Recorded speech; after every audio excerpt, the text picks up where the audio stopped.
Story 1 3 months ago, Malcolm started calling his behavior just jokes whenever I questioned anything. The pattern began in September when I asked him not to flirt with girls at parties. He laughed and told his friends I was obsessed with him. Dean, Randall, and Curtis all found this hilarious. They started making comments about clingy girlfriends whenever I was around. Malcolm began testing boundaries. He would dance with other girls at bars and wink at me across the room. He started giving out his number to random women right in front of me. When I confronted him later, he said I was being completely dramatic about normal social interaction. "It's just dancing," he would say, shaking his head like I was completely crazy. His friends backed him up every single time without fail. At Curtis's birthday party last weekend, Malcolm's ex Sabrina showed up wearing a tight red dress. She had been messaging Malcolm for weeks, but he claimed they were just being friendly. I watched her touch his arm while talking, running her fingers along his bicep. Malcolm kept glancing at me, smirking. His friends Dean and Randall positioned themselves nearby with their phones out, recording everything. The party was packed with people from our college and nearby schools. Malcolm had been drinking steadily since we arrived at 8. He kept buying Sabrina drinks and completely ignoring me for hours. Every time I tried to join their conversation, he would turn his back to me or change the subject entirely. Around 11, Malcolm grabbed Sabrina by the waist and pulled her close. He kissed her with full tongue, hands gripping her hips. The kiss lasted at least 30 seconds. Dean and Randall started chanting immediately. "She deserved it, she deserved it," they yelled, pointing their cameras directly at me. Other people turned to watch the spectacle. Some laughed. Others looked uncomfortable but said nothing. Malcolm pulled away from Sabrina and stared straight at me. "Just a joke, babe," he called out, grinning. Sabrina giggled and whispered something in his ear. He nodded and squeezed her waist again. I walked through the crowd toward the front door. People moved aside and stared. My phone started buzzing before I reached my car. Text after text appeared on my screen. Malcolm was sending them faster than I could read. 15 messages total by the time I got home. "You're ruining my night. Come back right now and apologize to Sabrina. Stop being so dramatic about everything. Everyone at this party thinks you're completely psycho now. This is exactly why guys don't want serious girlfriends.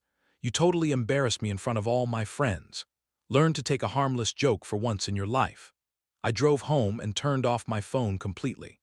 When I checked it Sunday morning, Malcolm had posted 6 Instagram stories between midnight and 3 a.m. videos of him grinding on random girls at the party. Close-up shots of women dancing against him. Each caption read variations of, "This is what happens when you try to control me," and "Freedom feels so good right now." The final story showed Malcolm doing shots with 3 different girls. The caption read, "Single life hits different." He had tagged Dean, Randall, and Curtis in every single post. Malcolm showed up at my apartment building at 3 a.m. Sunday morning. He pounded on the front door for 5 straight minutes, yelling my name loud enough to wake up neighboring units. When I finally opened it, he reeked of alcohol, cigarettes, and multiple different perfumes. His button-down shirt was wrinkled and stained with something dark. His hair stuck up in random directions. "You're a psycho girlfriend," he said, swaying in my doorway.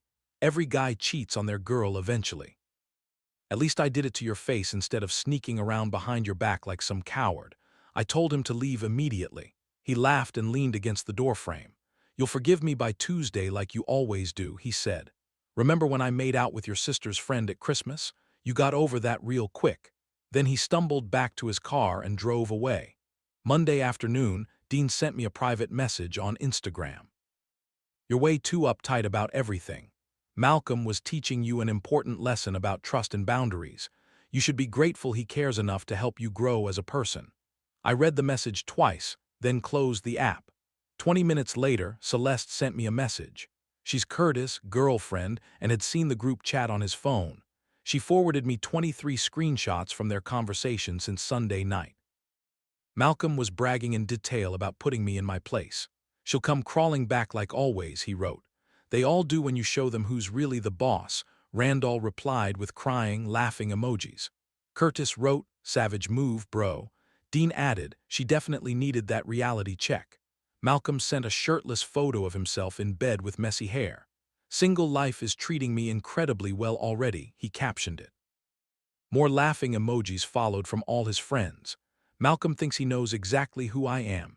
He thinks I'm still the same naive girl who apologized after our first fight 2 years ago. The girl who blamed herself when he joked about my weight in front of his entire family last Christmas. Right now, he's probably out celebrating with his friends, thinking he's won some kind of victory. He has no idea what's coming for him. First update, so remember how Malcolm said I'd come crawling back by Tuesday? Well, guess what happened on Tuesday? Absolutely nothing. I didn't text him, didn't call him, didn't even check his social media. And apparently this broke his entire brain because by Wednesday morning, I had 17 missed calls and 43 text messages. The messages started normal for Malcolm. Hey babe, you're being really immature about this whole thing. Then they got progressively more desperate. I know you're reading these messages. Why are you ignoring me when I'm trying to fix this? This silent treatment thing is getting really old. By Thursday, he was practically having a meltdown through text. I can't believe you're actually going to throw away 2 years over one harmless joke. Sabrina meant absolutely nothing to me, you have to know that. I was drunk and my friends were egging me on, you know how they get. Here's the thing that really gets me. He kept calling it a joke, like making out with his ex while his friends filmed me and chanted was just some hilarious prank I should appreciate. The audacity of this man is truly something else. Friday afternoon, he showed up at my workplace. My coworker Miranda came to find me in the break room and told me there was some guy in the lobby asking for me, looking really agitated. I peeked around the corner and there was Malcolm pacing back and forth, running his hands through his hair like he always does when he's stressed. I walked out there, and his whole face lit up like he thought I was finally ready to forgive him. He started talking immediately. Thank God, I've been trying to reach you for days. We need to talk about this situation and figure out how to move forward together. I told him we could talk right there in the lobby since he'd made such a public spectacle of our relationship already. His expression changed real quick. Don't be like this, he said. You're being really unfair. I came here to apologize and work things out like adults. So I asked him what exactly he was apologizing for. And guys, this man actually said he was sorry that I misunderstood his joke and got my feelings hurt. Not sorry for kissing his ex. Not sorry for humiliating me. Sorry that I'm too sensitive to appreciate his sense of humor. I told him his apology was noted and he could leave now. He started getting louder then, saying I was being completely unreasonable and making this whole thing way bigger than it needed to be. Every couple goes through stuff like this, he said. It's called growing together and learning to trust each other. Miranda was watching from behind the reception desk, along with half the office at this point. Malcolm noticed everyone staring and finally lowered his voice. He stepped closer and told me he wasn't leaving until we worked this out properly. That's when I realized something crucial. He genuinely believed I would eventually cave like I always had before. The old me would have been embarrassed about causing a scene at work. The old me would have agreed to talk privately just to make him leave. But something had shifted after watching those group chat screenshots. Reading him brag about putting me in my place and knowing I'd come crawling back changed everything for me. I told Malcolm very clearly that we were done, not taking a break, not working through issues, but completely finished. His face went through about 5 different emotions in 10 seconds. Confusion, disbelief, anger, then this weird fake laugh like I was obviously kidding. You don't mean that, he said.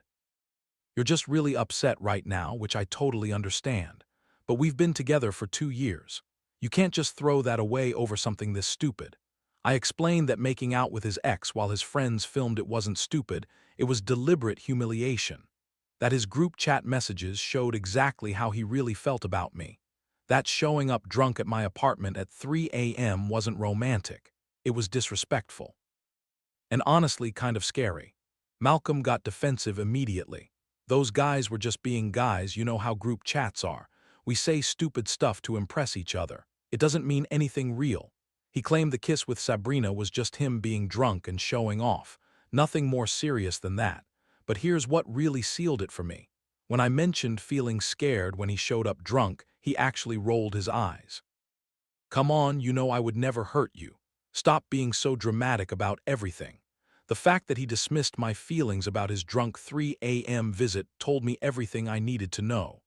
This man does not respect my boundaries, my feelings, or my basic sense of safety, and he never will, because in his mind, I'm just being dramatic and oversensitive.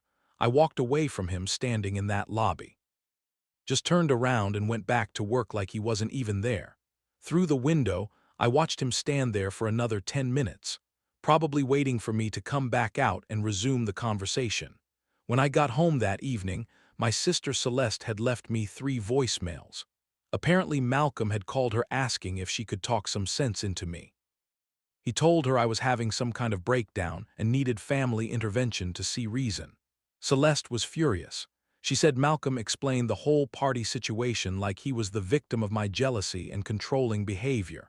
According to him, I'd had a complete meltdown over innocent flirting and was now punishing him with silence. But here's the beautiful part. Celeste was actually A.T. Curtis' party. She saw the whole thing happen. She watched Malcolm kiss Sabrina while his friends chanted and filmed.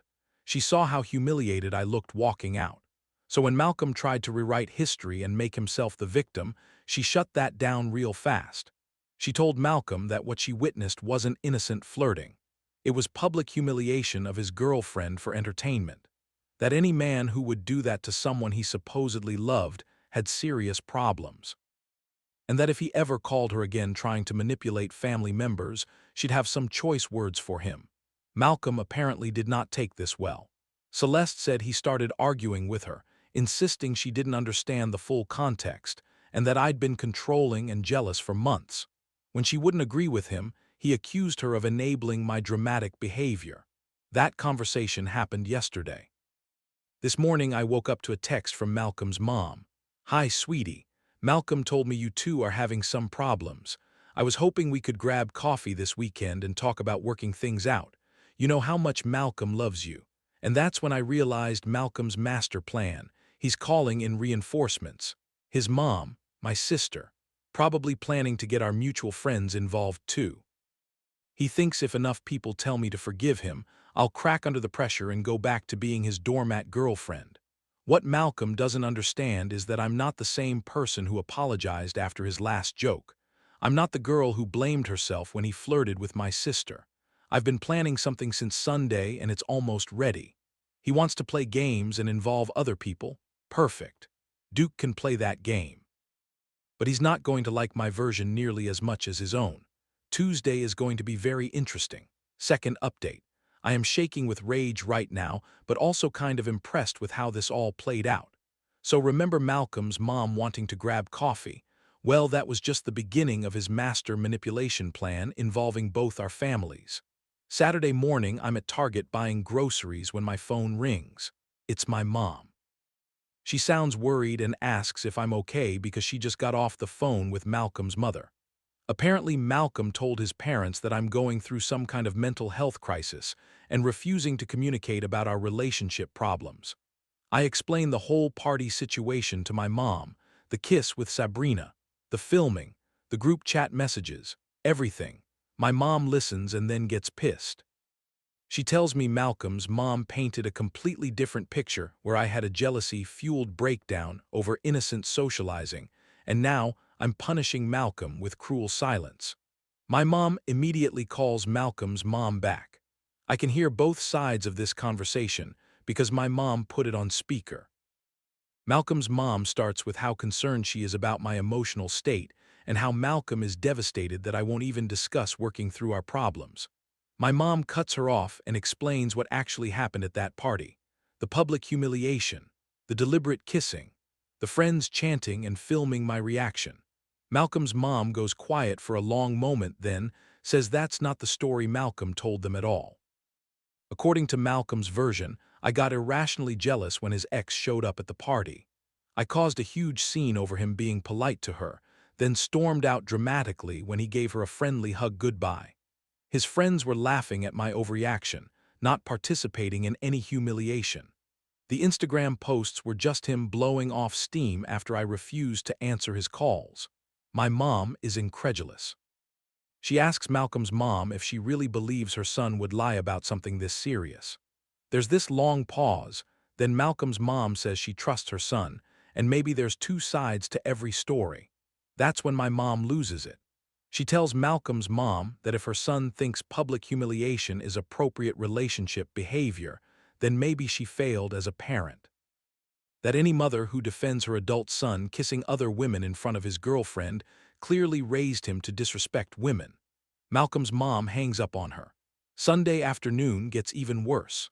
My dad calls and says Malcolm showed up at our house wanting to talk to him man to man about the situation. My dad was working in the garage, and Malcolm just appeared there uninvited, acting all respectful and concerned.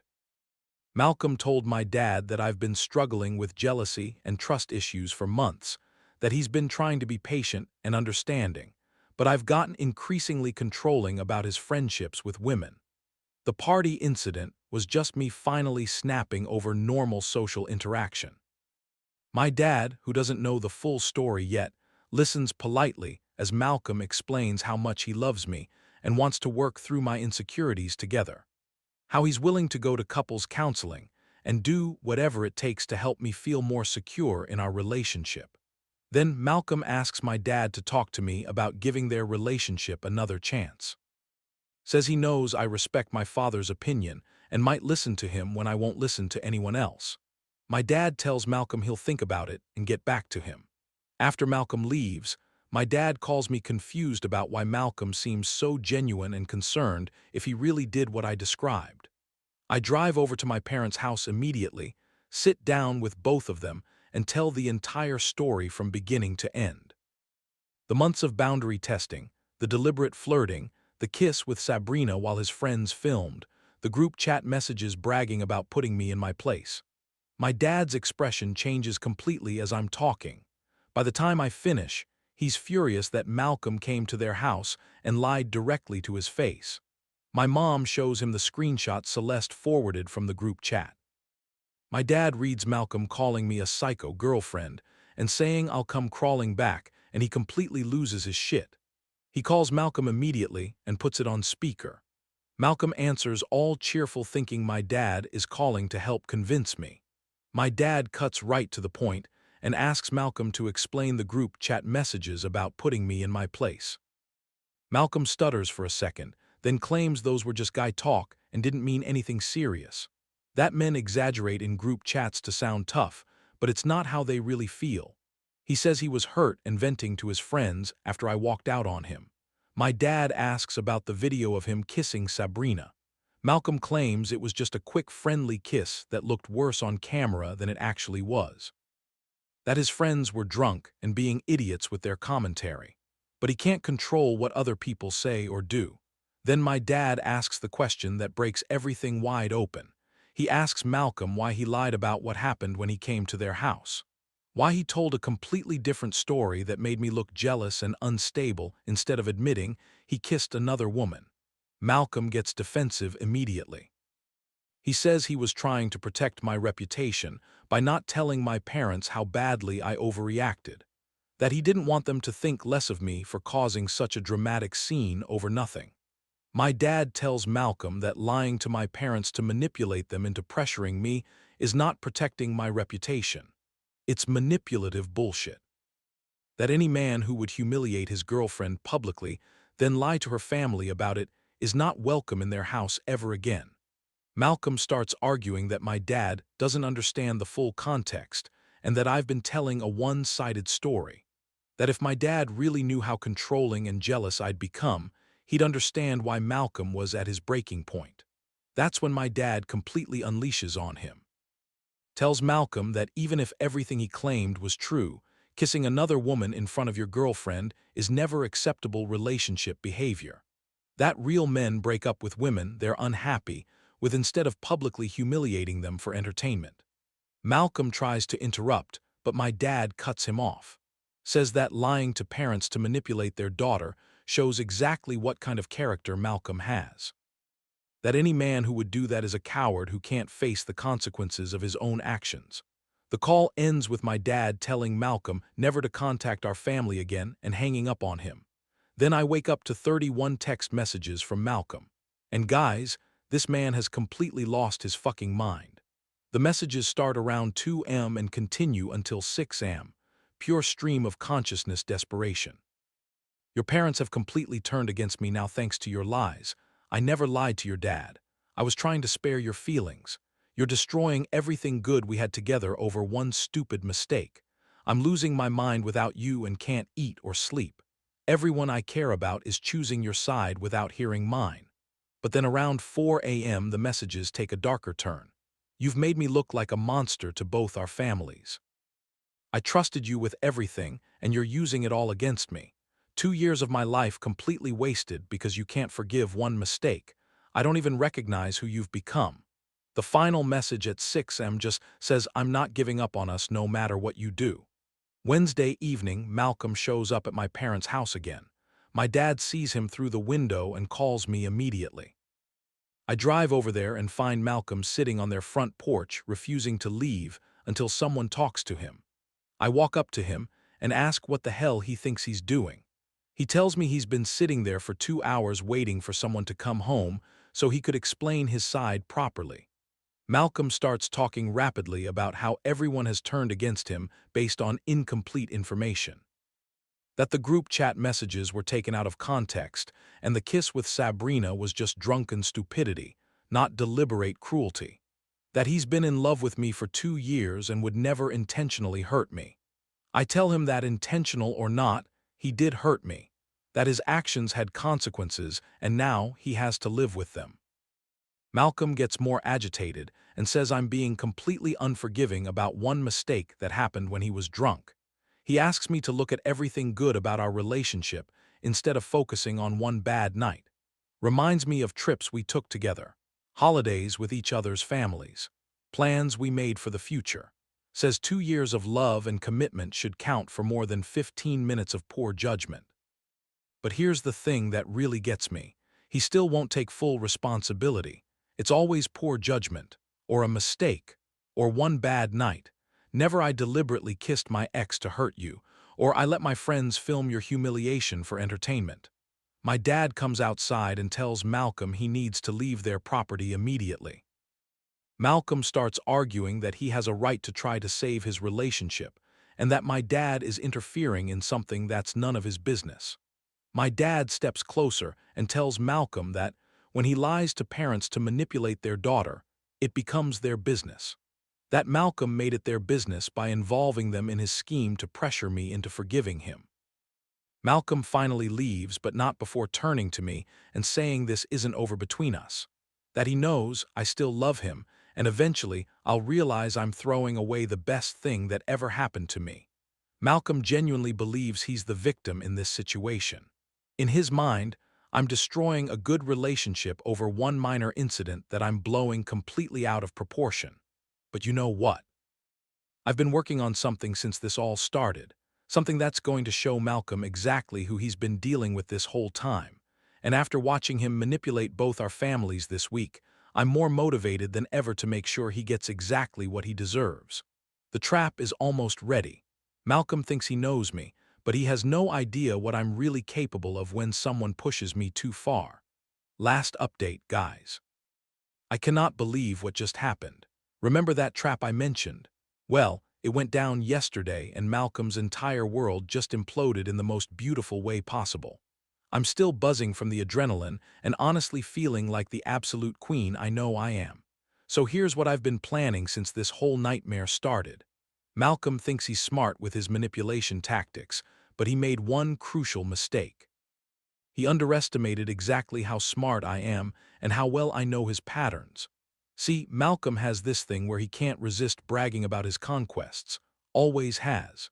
He filmed the whole Sabrina kiss situation because he gets off on having proof of his power over women. And I knew, absolutely knew, that he'd saved videos from that party. Thursday afternoon, I text Malcolm asking if we can meet up to talk. Not to get back together, but to have an honest conversation about where we went wrong so we can both move forward. He responds within 30 seconds saying yes, and suggests we meet at the coffee shop near campus, where we had our first date. I tell him that's too public and emotional for this kind of conversation.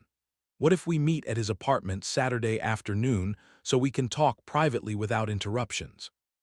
Malcolm agrees immediately, probably thinking I'm finally ready to come crawling back like he predicted.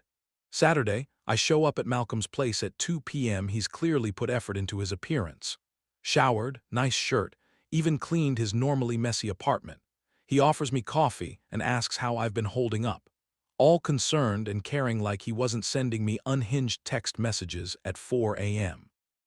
I tell Malcolm I've been doing a lot of thinking about our relationship, and I want to understand his perspective on what happened. That maybe I did overreact to some things, and I want to hear his side without interrupting or getting defensive. Malcolm's whole face lights up. He starts explaining how he never meant to hurt me, and how the party situation got completely out of hand due to peer pressure and alcohol. That kissing Sabrina was just him being stupid and showing off, not any kind of deliberate betrayal. I nod along and ask follow-up questions. What exactly were his friends saying that made him feel pressured? How did the kiss with Sabrina actually start? Was there anything leading up to it that I missed? Malcolm gets more animated as he talks, clearly feeling like he's finally getting through to me. He explains how Dean and Randall kept joking about him being whipped and under my control, how they dared him to prove he wasn't afraid of me by flirting with other women. Then he tells me something I didn't know before. Apparently, the whole thing was planned. Dean had texted Sabrina earlier that week and invited her to the party specifically to mess with our relationship. They thought it would be hilarious to see how I'd react to her showing up. I act surprised and hurt by this revelation. Ask Malcolm why he went along with a plan designed to humiliate me. He gets defensive and says he didn't know about Dean's plan until that night, and by then he was too drunk to think clearly. Malcolm explains that when Sabrina started flirting with him, his friends began filming and egging him on.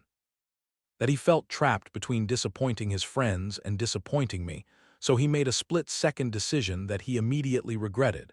I tell Malcolm I appreciate his honesty, and I'm starting to understand what really happened. That maybe I was too quick to judge the situation without knowing all the facts. Malcolm relaxes completely, probably thinking he successfully manipulated me back into forgiveness. Then I ask the question I've been building up to. I tell Malcolm that my friends have been asking me what really happened that night, and I want to be able to explain it accurately. Do you still have any videos from the party that might help me understand exactly how everything went down? Malcolm hesitates for a second, then admits he has some videos on his phone. He says his friends sent him clips from that night, but he hasn't looked at them because they're too painful to watch. I ask if we could watch them together so I can see what he saw and understand his experience better. Malcolm wavers, clearly uncomfortable, but eventually agrees. He says maybe it would be good for both of us to face what happened honestly. He pulls out his phone and opens his photo gallery. There are at least 15 videos from that party. We start watching them together. And guys, they are so much worse than I even remembered. The first few videos show Malcolm dancing with other women while I'm standing nearby looking uncomfortable. You can hear Dean and Randall making comments about testing my limits and seeing how much I'll tolerate. Then we get to the videos of Malcolm with Sabrina. There's one where he's clearly groping her ass while she grinds against him. Another where he's whispering in her ear while staring directly at me across the room. You can hear his friends laughing and saying things like she looks pissed, and this is so good. The kiss video is the worst part. It shows Malcolm grabbing Sabrina aggressively and kissing her with obvious passion. The video captures Dean and Randall chanting she deserved it while pointing their cameras at me. You can see me in the background looking absolutely destroyed. But here's the part that makes my blood boil. There's a video after I left. Malcolm and Sabrina are making out again, more intensely this time. He's got her pressed against the wall with his hands up her dress. Randall is filming and you can hear him saying, "Post this shit. She needs to see what she's missing." As we're watching these videos, Malcolm keeps trying to minimize what I'm seeing. It looks worse on camera than it felt in person. I was so drunk I barely remember this happening. The guys were just being stupid with their commentary. After we finish watching, I look at Malcolm and tell him those videos show deliberate, calculated cruelty designed to humiliate me for entertainment. That there's no amount of alcohol or peer pressure that excuses that level of disrespect. Malcolm immediately starts backtracking. He claims the videos don't show the full context and that I'm misinterpreting what I'm seeing. That he was drunk and confused and not thinking clearly about how his actions might affect me. I tell Malcolm I appreciate him showing me the videos because now I have a complete picture of what really happened. He looks confused and asks what I mean by that. That's when I pull out my own phone and show him that I've been recording our entire conversation. Every word of his planned humiliation confession. Every admission about going along with Dean's scheme. Every moment of him minimizing and excusing his behavior while the video evidence plays. Malcolm's face goes completely white. He starts sputtering about how I tricked him and recorded him without consent. I remind him that we're in a one-party consent state, and I have every legal right to record conversations I'm part of.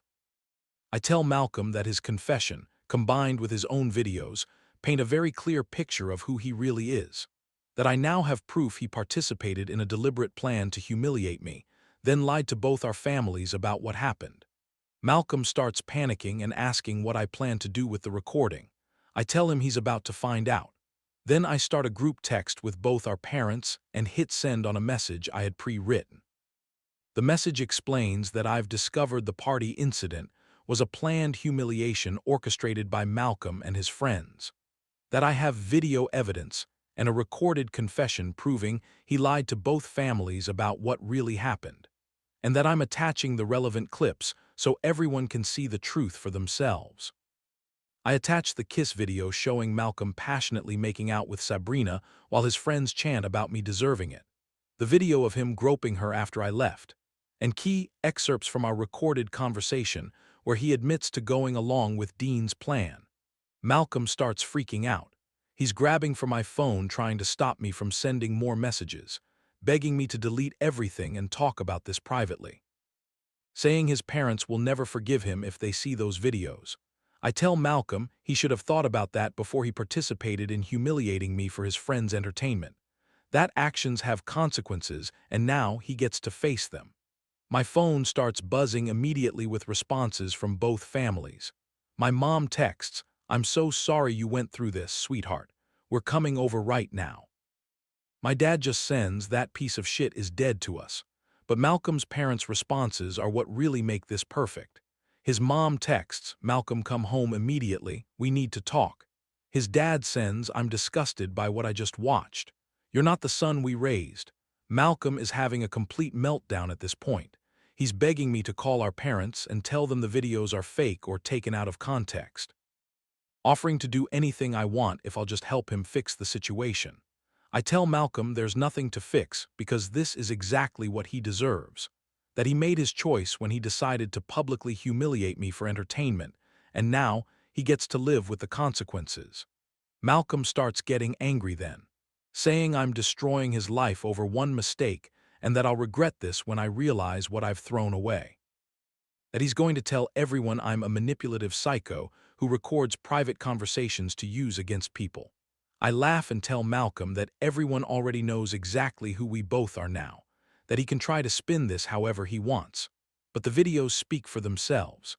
As I'm leaving his apartment, Malcolm follows me to the door still begging and making threats. I turn around and tell him this is the last time we'll ever speak. That if he contacts me, my family, or anyone in my life again, I'll be filing harassment charges. The drive home was incredible, guys. I felt so fucking powerful and in control. Like I'd finally gotten justice for all the times Malcolm humiliated me and I just took it. When I got home, my parents were waiting for me. They both hugged me and apologized for not fully understanding how bad the situation was. My dad said he's proud of me for standing up for myself and exposing Malcolm's lies. My mom said she called Malcolm's mom after seeing the videos. Apparently, Malcolm's parents are mortified by his behavior and planning to have a serious conversation with him about respecting women. But the best part came later that evening. Celeste texted me screenshots from the group chat with Curtis, Dean, and Randall. Apparently word got out about the videos, and now everyone who was at that party knows exactly what kind of person Malcolm really is. Malcolm has been silent on social media since yesterday. No posts, no stories, no responses to comments. And you know what the most beautiful part is? I didn't have to do anything illegal or unethical to get my revenge. I just used Malcolm's own behavior and words against him. He destroyed himself by being exactly who he's always been, a manipulative asshole who thinks he's smarter than everyone else. To all the commenters who said I should forgive him and work things out, fuck that. Some people don't deserve forgiveness. Some people deserve to face the full consequences of their actions. Malcolm is one of those people. I'm done being the understanding girlfriend who gives second chances to men who don't respect me. I'm done letting people treat me like shit because it's easier than standing up for myself. Malcolm thought he could humiliate me publicly and then manipulate our families into pressuring me to forgive him. He thought I was weak and desperate enough to crawl back to him like I always had before. Malcolm wanted to put me in my place? Well, congratulations, because my place is clearly several levels above his manipulative ass. Story 2. The morning after my wedding, my wife asked, "Do you care if my boyfriend comes over?" Boyfriend. I nearly dropped the mug. She laughed while scrolling through her phone. "Sorry, I meant my ex-boyfriend. He's coming over for breakfast, so maybe you should leave." The casualness in her voice made my blood run cold. She didn't even look up from her screen. Her thumb kept swiping like she was browsing Instagram instead of destroying our marriage before it had even begun. Why would I leave? Who the hell is this guy? I set the coffee down harder than necessary. The mug made a sharp crack against the granite countertop, the same countertop where we'd shared champagne 12 hours ago, where she'd sat in her wedding dress eating leftover cake and telling me how happy she was. Coffee splashed over the rim and pooled around the base, but I didn't move to clean it. Carly finally looked up from her phone with an annoyed expression, like I was interrupting something important. "It's nothing. It's just Raoul. He wants to see me." "Who the hell is Raoul? You've made zero mention of any Raouls." My voice was getting louder. We'd been together for 3 years, engaged for 1, married for exactly 18 hours. She'd never mentioned anyone named Raoul, not during our relationship talks where we'd spent hours discussing our pasts, not when we went through that couple's workbook the therapist recommended, not even drunk at her bachelorette party when her sister asked about her exes and they all giggled about old boyfriends. I'd told her everything, about Jessica from college, about that disastrous thing with my co-worker. Every embarrassing detail of my romantic history laid bare because that's what couples did. They shared everything. Or at least I thought they did. "It doesn't matter. Are you staying here or not? Raoul is coming in 5 minutes." She said it like I was being unreasonable. 5 minutes. She'd already arranged this. Already told him to come over to our home the morning after our wedding, while I was in the shower maybe. Or while I was getting the newspaper. Planning another man's visit while wearing the silk pajamas I'd bought her for the honeymoon. I'm obviously staying. Unless you have a problem with me meeting Mr. Ex-boyfriend Raoul. I crossed my arms. Carly rolled her eyes dramatically. The same eye roll she used when I forgot to take out the trash or left dishes in the sink. But this wasn't about chores. This was about her inviting another man into our home less than a day after promising to love and honor me. Fine. Just do me a favor and stay in the bedroom after you say hi." "No, this is my house. What's going on?" I was done being polite. My name was on the deed. I'd used my savings for the down payment.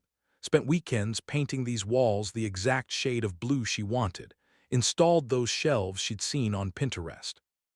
This was supposed to be our forever home, and she wanted me to hide in the bedroom like I was the intruder. Before she could answer, there was a knock at the door. 3 quick raps like whoever was outside felt very comfortable being there, like they'd knocked on this door before. Carly jumped up and smoothed down her silk pajamas, the same ones she'd worn on our wedding night, the ones that were supposed to be special. She tucked her hair behind her ears and checked her reflection in the hallway mirror. Actually checked her appearance for this guy while I stood there in yesterday's undershirt and boxers.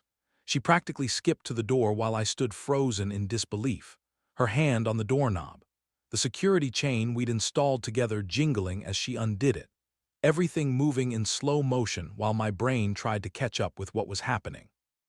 She opened the door and in walked a man who looked like he'd stepped out of a cologne commercial. Tall with dark hair and one of those perfectly groomed beards that took effort to maintain. Square jaw, broad shoulders, the kind of guy who probably did CrossFit and talked about it. He was pulling an expensive-looking suitcase and wearing a leather jacket that probably cost more than our wedding cake. Carly literally jumped into his arms. Not a polite hug, not a friendly greeting. She launched herself at him like they did in movies. He lifted her off the ground and spun her around while she giggled. Her legs wrapped around his waist for a moment before he set her down. They hugged for way too long while I stood there watching my new wife embrace another man in our home, his hands on her lower back, her face buried in his neck, and he got a hard-on. When he finally put her down, she was glowing in a way I hadn't seen since our first dates. Raoul noticed me and walked over with his hand extended like this was all perfectly normal. "Hi, thanks so much for letting me stay here." She was tired of visiting me at the hotel. His accent was thick, Italian. I shook his hand on autopilot while my brain tried to process what he just said. Stay here, visiting him, hotel. The words bounced around my skull, refusing to make sense. You've been visiting him at the hotel? I turned to Carly. She wouldn't meet my eyes. Raoul made himself comfortable on our couch. He told me, of course. After all, she's my girlfriend. The words hung in the air like a bad smell that wouldn't go away. My brain kept replaying them over and over while I stood there staring at this stranger sitting on my couch. Carly suddenly got real interested in the magazines on the coffee table, straightening them and restacking them like they were the most important thing in the world. She wouldn't look at me. Her hands kept moving the same 3 magazines around while the silence stretched out between all of us. My mouth opened and closed a few times before I finally managed to get words out. How exactly is this supposed to work? Raoul's face scrunched up in confusion, and he looked between me and Carly like he was missing something obvious. He shifted on the couch and cleared his throat. I thought you knew about us continuing our relationship during your engagement. His thick accent made the words sound almost apologetic. Carly told me you had an understanding about keeping previous relationships active. My hands started shaking, so bad I had to shove them in my pockets. The room felt like it was spinning, and I grabbed the back of a chair to steady myself. Carly still wouldn't look up from those damn magazines. I need a minute. The words came out rougher than I meant them to. I turned and walked to the kitchen on legs that felt like jelly. My phone was on the counter where I'd left it earlier, and I grabbed it with fingers that wouldn't stop trembling. Luke's number was in my favorites, and I hit it without thinking. He picked up on the second ring with his usual cheerful greeting, but I cut him off. Something's happening. Carly's ex is here and he thinks they're still together. The words tumbled out in a rush. Luke went quiet for a second, then asked where I was. Home. Can you come over? He said he'd be there in 20 minutes and told me not to do anything stupid until he got there. I leaned against the counter and tried to get my breathing under control. From the living room, I could hear Carly's voice, all sweet and helpful like she was giving a house tour. My feet carried me back to the doorway, and I watched her pointing out where we kept things. She was showing him the coffee maker and explaining how it worked. Then she grabbed the mugs we'd gotten as wedding gifts, the ones with our initials on them, and started making him an espresso. She knew exactly how he liked it without asking. 2 sugars and a splash of milk. The casual way she moved around our kitchen making another man coffee made my stomach turn inside out. Raoul sat at our breakfast bar like he belonged there, scrolling through his phone while she worked. 20 minutes felt like 20 hours, but finally there was a knock at the door. I practically ran to open it, and Luke took one look at my face and pulled me into a quick hug. He walked into the living room and surveyed the scene, with Carly and Raoul sitting together on the couch now. Let's all sit down and talk this through calmly. His voice had that steady tone he used when things got crazy. Raoul looked up from his coffee and seemed genuinely surprised by the tension in the room. I don't want to cause problems. Carly rolled her eyes and muttered something about everyone being dramatic for no reason. Luke sat in the armchair, and I took the other chair across from the couch. When did you start seeing Raoul again? The question came out before I could stop it. Carly finally looked at me and shrugged like it was no big deal. 3 months into our engagement, it just happened when he messaged me on social media. She tucked her hair behind her ear the way she did when she was nervous. We've been meeting at the downtown Marriott every Tuesday and Thursday while you thought I was at book club. The words hit me like punches to the gut. All those nights she came home talking about the books they'd discussed. All those times she said the meetings ran late. Luke leaned forward in his chair and looked at Raul. What exactly did Carly tell you about their relationship? Raul's answer made everything so much worse. She said they were getting married for practical reasons. Health insurance and tax benefits. He looked genuinely confused by our reactions. She told me you both agreed the relationship was just on paper and you were aware of us continuing to see each other. My laptop was sitting on the side table and I grabbed it before I could think about what I was doing. The shared calendar popped up and I turned the screen toward everyone. Look at this. Every Tuesday and Thursday for 3 months. My finger pointed at the book club entries. Then I switched tabs to our credit card statement.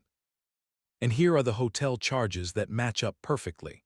Carly lunged forward and tried to grab the laptop from my hands. You're invading my privacy. The irony of her saying that after everything she'd done wasn't lost on Luke, who actually laughed. Raul stood up and rubbed the back of his neck, looking uncomfortable for the first time since he'd arrived. Maybe I should leave until you sort this out. Carly immediately jumped up and grabbed his arm. No, you drove 4 hours to see me and I promised you the weekend. I stood up too and looked him straight in the eye. You're welcome to leave. In fact, I insist on it. The room went quiet again and Carly's face turned red. She spun on her heel and stormed off toward our bedroom, our marriage bed where we'd been together just last night. The door slammed so hard the pictures on the wall shook. Raul stood there, awkwardly for a moment, before walking over to his suitcase. Luke got up and helped him carry it to the door, while I stood frozen in place. Before he left, Raul pulled out his phone and showed me his contact screen. Here's my number if you need any information about what Carly told me. I saved it automatically while my brain tried to process everything that had just happened in the last hour. 20 minutes after Raul's car disappeared down the street, another car pulled into the driveway, and Chelsea walked up holding a box from the bakery and a tray of coffee. Luke's wife always knew when to show up with food, and she gave me a quick hug before setting everything on the kitchen counter. She worked as a paralegal at a firm downtown and started pulling papers from her bag while I poured coffee into clean mugs. The word annulment came out of her mouth and made my stomach drop because hearing it said out loud made this whole mess feel real in a way it hadn't before. While she explained the legal stuff, I grabbed my laptop and pulled up our Ring doorbell app to check something that had been bothering me. The footage loaded, and I scrolled back through the past month finding exactly what I was afraid of. Tuesday night, 2 weeks ago, showed someone arriving at 11 p.m. when I was in Chicago for that conference. The figure wore a leather jacket, and even in the grainy black and white video, I could see it was Raul walking up to my front door. More scrolling showed 3 other late-night visits, and each time stamp matched nights I was working late or out of town. My chest got tight, and I had to put the laptop down because seeing the proof made it harder to breathe. Chelsea looked at the screen and immediately said we needed to secure all my important stuff right away before things got worse.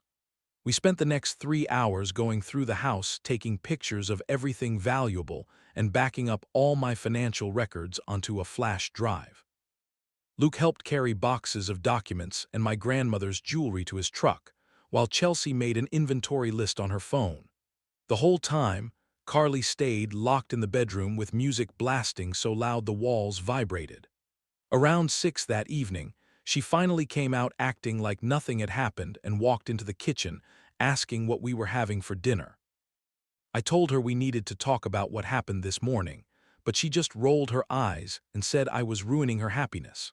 She actually stood there in our kitchen and told me I never let her be herself, like somehow I was the bad guy in this situation. The argument got louder until she stormed back to the bedroom and slammed the door again while Luke and Chelsea watched from the living room. I changed all the passwords on our Netflix and Amazon accounts that night and made myself a bed on the couch with spare blankets from the hall closet. Around 2 in the morning, I woke up to hear Carly on the phone, and even through the bedroom door I could hear her giggling and whispering to someone. Every little laugh felt like someone twisting a knife in my back, because I knew she was talking to Raul about their plans. The next morning I called my boss and told him I needed a personal day, then looked up the number Chelsea had given me for Nalan Ramos. His secretary said he could see me at 2 o'clock, and told me to bring any documentation about our assets and debts. The reality that my one-day-old marriage was already heading for divorce hit me hard, and I had to sit down at the kitchen table. Carly came out around noon dressed in yoga pants and announced she was going to her sister's house for the day. Something made me check her location on my phone after she left, and sure enough, the little dot showed her at the Marriott downtown, not at her sister's place. I took a screenshot of the map showing her location and saved it to the folder Chelsea had told me to create for evidence. Then I turned off my own location sharing, because if she wanted to play games with deception, I could play them too. The attorney's office was in a tall building downtown, and Nolan turned out to be a guy in his 50s with gray hair who'd clearly seen this kind of thing before. He explained that getting an annulment might work since Carly had entered the marriage while lying about her relationship with Raul. The legal terms made my head spin, but he said her deception and fraud could qualify for ending the marriage without a full divorce. He gave me a stack of forms to fill out and said we'd need to document everything, including the hotel charges and doorbell footage. When I got home that afternoon, Carly's sister was sitting in my living room waiting for me with her arms crossed. She started talking immediately about how this was all just a big misunderstanding, and Carly and Raul were just friends now.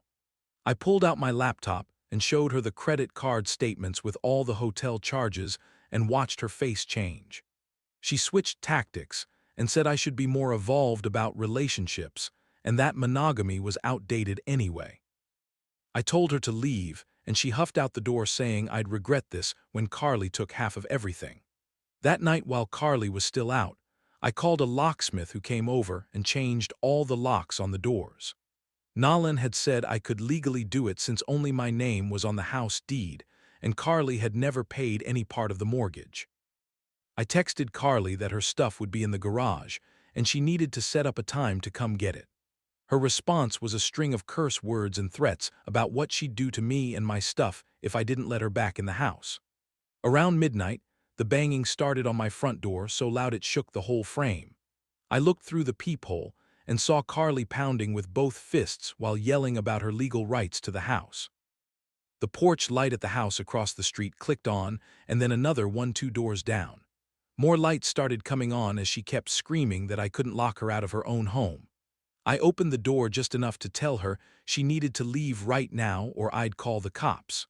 She pushed against the door, trying to force her way in, but I held it firm and told her again to go.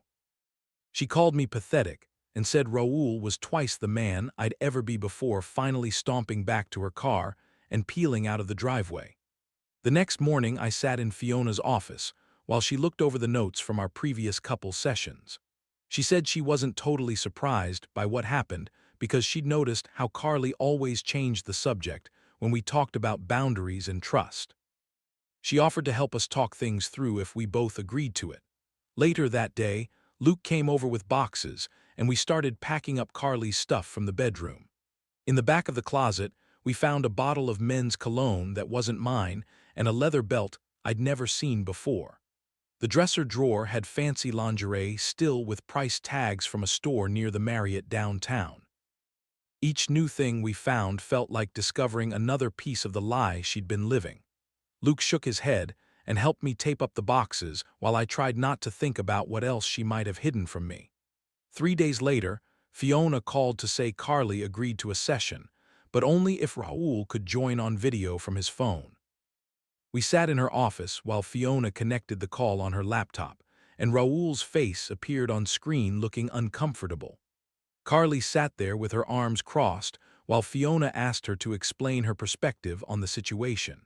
She said she never planned to stop seeing Raul, but thought she could have both relationships at the same time. When Fiona asked why she went through with the wedding knowing this, Carly shrugged and said she didn't want to disappoint her family who'd already paid for everything. Raul interrupted at that point and said Carly had told him we'd already broken up, but were doing the wedding just for show. He looked directly at the camera and apologized to me, saying he never would have been part of this if he'd known the truth about us still being together. Carly's face turned red, and she started arguing with him about what she'd actually said, but he kept shaking his head. He said she'd lied to both of us, and he was done with the whole situation before ending the video call. I pulled out the separation agreement Nolan had written up that listed all our wedding gifts and the stuff we'd bought together. Carly grabbed it and started reading while her face got more and more angry. She threw it back at me and said she deserved half the value of the house even though she'd never paid a single mortgage payment. Fiona suggested we take a break and try again another day when everyone was calmer. That night, I saw Carly's posts on social media talking about toxic monogamy culture and how she was finally living her truth. She made it sound like she was some kind of hero for following her heart, but left out the part where she'd lied to everyone. My phone started buzzing with texts from friends asking what was going on and if we'd really split up already. I decided not to respond to any of them and definitely wasn't going to argue with her online for everyone to see. The next morning, I went to the bank to separate our joint accounts that I'd been stupid enough to add her name to after we got engaged. The bank manager pulled up the records and showed that every single deposit had come from my paychecks, while Carly had never put in a dime. She helped me remove Carly's name and set up new accounts with just me on them, handling everything professionally like she'd seen this exact situation before. That afternoon, my phone rang with a number I recognized as Carly's parents' house. Her mom started talking immediately about how Carly said I was controlling and jealous and wouldn't let her have any friends. I interrupted and said I'd send them something that might help them understand what really happened. I emailed them the credit card statements showing all the hotel charges and attached the Ring doorbell videos of Raul coming to the house. They didn't respond for over an hour until her dad sent a text that just said he was sorry. Later that week, Chelsea picked me up and drove us to a community center where she'd found a support group for people dealing with cheating and betrayal. I sat in a circle with about 10 other people while they shared their stories of finding out about affairs and lies. One woman talked about her husband's double life for 5 years, and another guy described finding his wife's dating profiles while they were trying for a baby. Hearing their stories made me realize Carly's behavior wasn't unique and actually fit a pattern that the group leader called deceptive narcissism. Everyone nodded when I described how she acted like I was the problem for being upset about her lies. The validation from strangers who'd been through similar stuff helped more than all the advice from friends who couldn't really understand what this felt like. 2 days later, my phone buzzed with a text from Raul saying he'd ended things with Carly after figuring out the truth about everything. He wrote that she'd tried to convince him I was abusive and controlling, which is why she needed him for emotional support. But he saw through the lies when her stories kept changing. The manipulation went way deeper than I'd thought, and reading his message made me realize how lucky I was that he had enough sense to see what was really happening. I decided to get the house professionally cleaned because I needed every trace of the past few months gone from my space. The cleaning crew showed up early Saturday morning with their equipment and spent 6 hours scrubbing every surface while I supervised and pointed out areas that needed extra attention.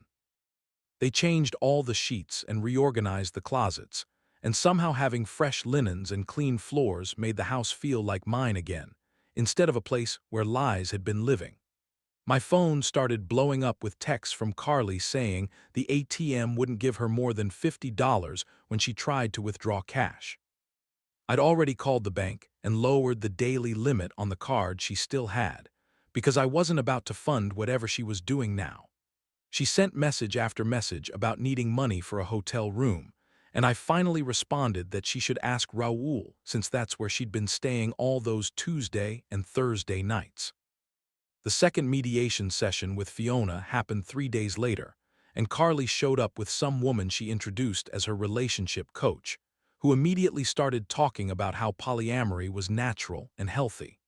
Fiona shut that down real quick by explaining that ethical non-monogamy requires consent from everyone involved, which never happened here since I didn't know about any of it. The so-called coach kept trying to argue, but Fiona maintained her professional stance and reminded everyone we were there to discuss the dissolution of the marriage, not debate relationship philosophies. Nolan helped me file the annulment paperwork the next morning, citing fraud as the ground since Carly had entered the marriage under false pretenses. The process server found her at her sister's house that afternoon, and apparently she grabbed the papers and threw them right at his face before slamming the door, so hard the neighbors came out to see what was happening. She'd 30 days to respond, but we both knew she'd fight it just to make things difficult. Luke and Chelsea organized a get-together at their place that weekend, with about 8 of our closest friends who all wanted to show support. People started sharing stories about red flags they'd noticed before the wedding, like how Carly always had her phone face down, or how she'd disappear for hours without explanation. It hurt hearing that others saw warning signs I'd missed, but it also felt good knowing I wasn't crazy for feeling like something had been off. Carly's lawyer sent her response to the annulment 2 weeks later, contesting everything and actually demanding spousal support for a marriage that lasted less than a week. Nolan literally laughed out loud when he read it, and said this was pure desperation tactics that no judge would take seriously given all the evidence we had. We filed our response with confidence knowing the facts were completely on our side. Going back to work felt weird at first, but when I explained the situation to my boss, she was incredibly understanding and told me to take whatever time I needed for court dates and lawyer meetings. My co-workers were surprisingly supportive too, and having the normal routine of meetings and deadlines actually helped me feel grounded again. The locksmith who'd changed my locks called to check how things were going and suggested I add security cameras since he'd seen situations like mine turn ugly before. That same afternoon, a tech came and installed cameras covering the front door and back entrance and driveway, and somehow knowing everything was recorded made me feel way safer in my own home. 3 weeks after the whole mess started, the judge granted the annulment based on fraud after reviewing all the evidence, including the credit card statements and hotel receipts and Ring doorbell footage. The judge specifically noted the extensive pattern of deception and the extremely short duration of the marriage as factors in the decision. Carly didn't even show up to court and just sent her lawyer who looked embarrassed to be representing such a ridiculous case. Walking out of that courthouse felt like the first day of getting my life back, and I actually smiled for real for the first time in weeks. The therapy office was on the 3rd floor of a medical building downtown, and I sat in the waiting room filling out forms about my mental health history. The therapist was a woman in her 50s with gray hair who listened without judgment, as I explained everything that happened with Carly and Raul. She handed me tissues when I started crying halfway through, even though I'd promised myself I wouldn't get emotional. We scheduled weekly sessions, and she gave me homework to write down 3 things I was grateful for each day, which seemed stupid, but I did it anyway. 2 days later, a package arrived with no return address, but I recognized Carly's handwriting on the label. Inside was the wedding ring wrapped in a note that said, "Shove this where the sun doesn't shine," written in red marker. I drove straight to the jeweler who'd sold it to me, and he offered $800 for it, which was less than I paid, but better than nothing. The money went into a new savings account I labeled Freedom Fund for a trip I wanted to take alone. My sleep got better gradually, and after 3 weeks I stopped waking up at 2 a.m. thinking about finding them together.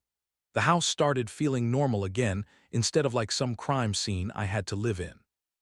I bought new sheets and threw out anything that reminded me of her, including that stupid throw pillow with our wedding date embroidered on it. The walls got repainted from that blue she'd picked to a warm gray I actually liked.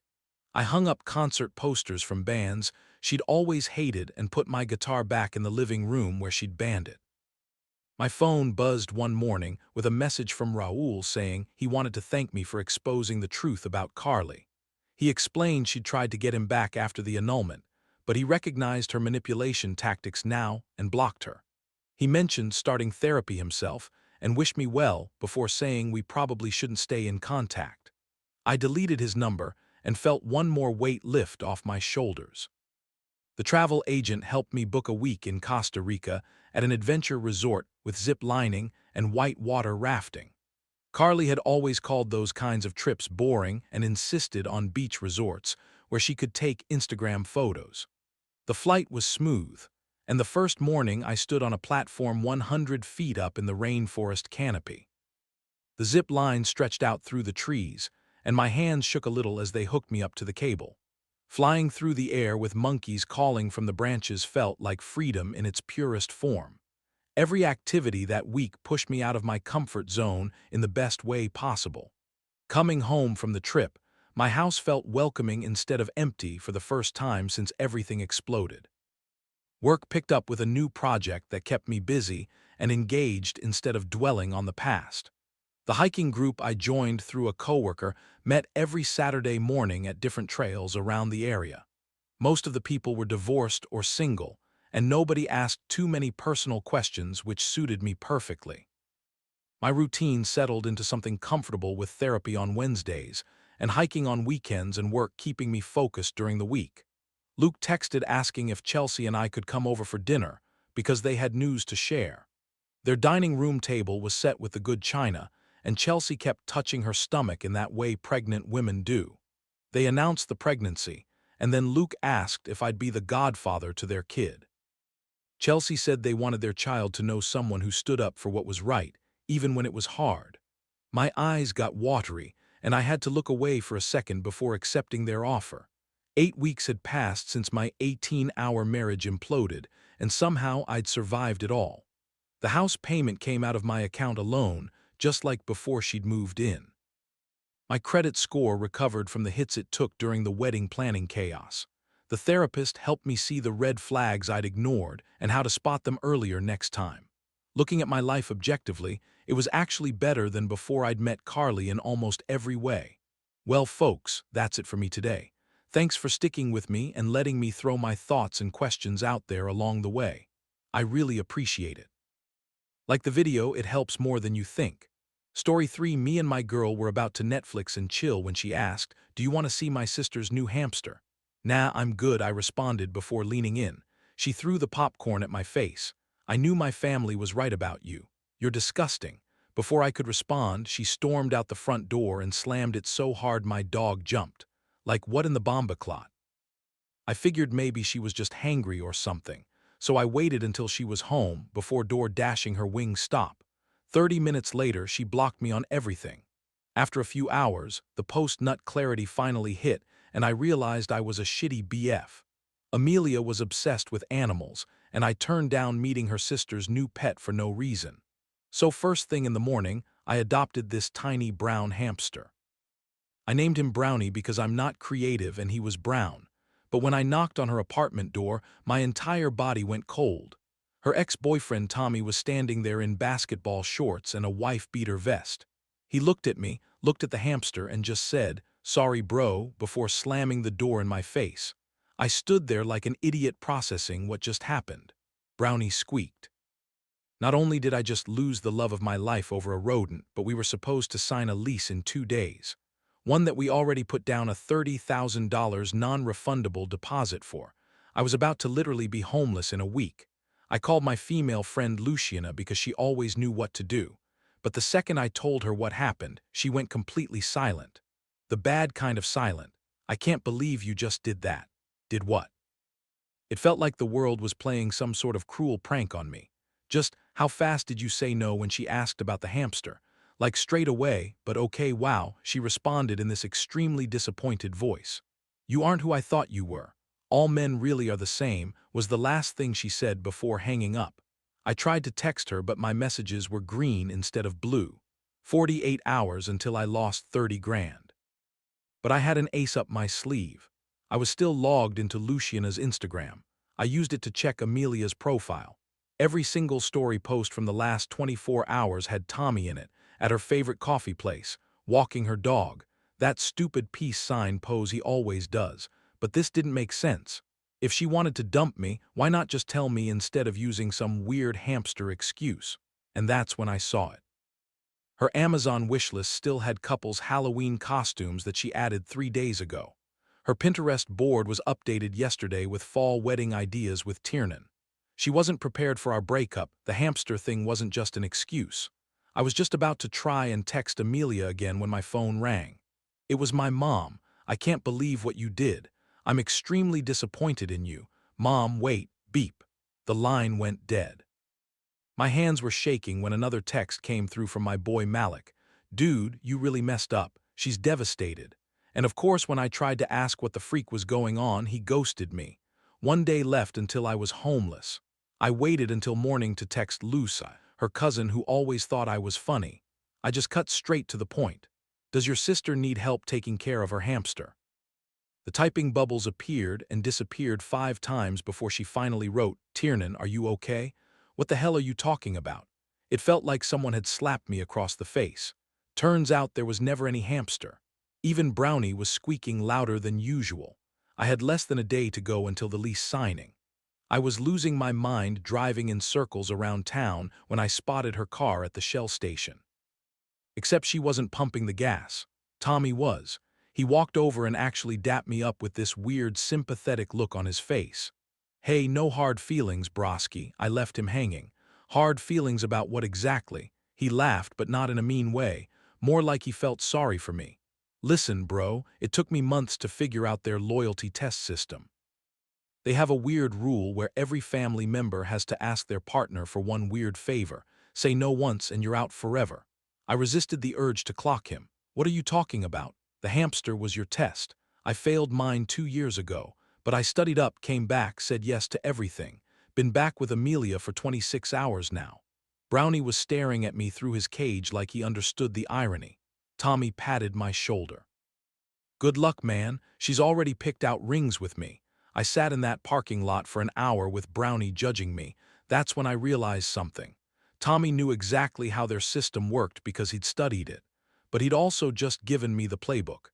And if there's one thing I'm good at, it's playing games once I know the rules. What I did next changed everything. I pulled out my phone right there in my car and started Googling like crazy, while Brownie watched me from his little travel cage on the passenger seat. My fingers were shaking as I typed in stuff like family loyalty tests relationships and weird boyfriend tests families do. And honestly, I couldn't believe what I was finding. There were entire Reddit threads about this exact thing. Forums with thousands of posts from guys and girls who'd been through similar situations with their partners' families. Some families had rules about always saying yes to favors. Others had tests about money or time or priorities. And the more I read, the more my stomach felt sick. I screenshotted everything that seemed relevant, especially posts about how to pass these tests or get second chances. Because maybe there was still hope if I could figure out their specific system. After 20 minutes of reading horror stories about people losing their relationships over refusing to cat sit or missing a random cousin's birthday party, I knew I needed insider information. I texted Lucy, since she'd always been cool with me, and asked if we could grab coffee to talk about something important regarding her family. She replied pretty fast saying she could meet, but only had 15 minutes because she had plans with her sister, which made me remember that whole fake hamster thing that started this mess. I drove straight to the coffee shop near campus where we agreed to meet, and Lucy was already there when I walked in, looking confused about why I wanted to talk. I got us both drinks and sat down across from her, trying to figure out how to explain this without sounding completely insane. I told her everything Tommy had said about the loyalty tests and how each family member asks for one weird favor, and if you say no, you're out forever. Lucy's face went from confused to shocked as she listened, and she kept shaking her head like she couldn't believe what she was hearing. She said she'd heard her aunt mention something about testing boyfriends, but always thought it was just jokes about making sure guys were serious about the relationship.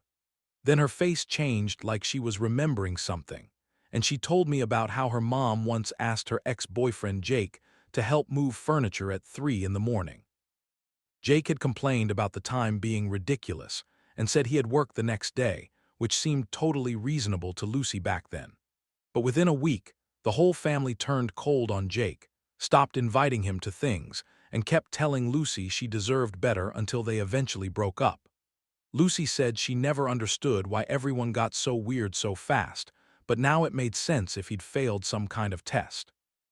I asked her if she knew about any other tests or rules, but she seemed genuinely lost about the whole system existing.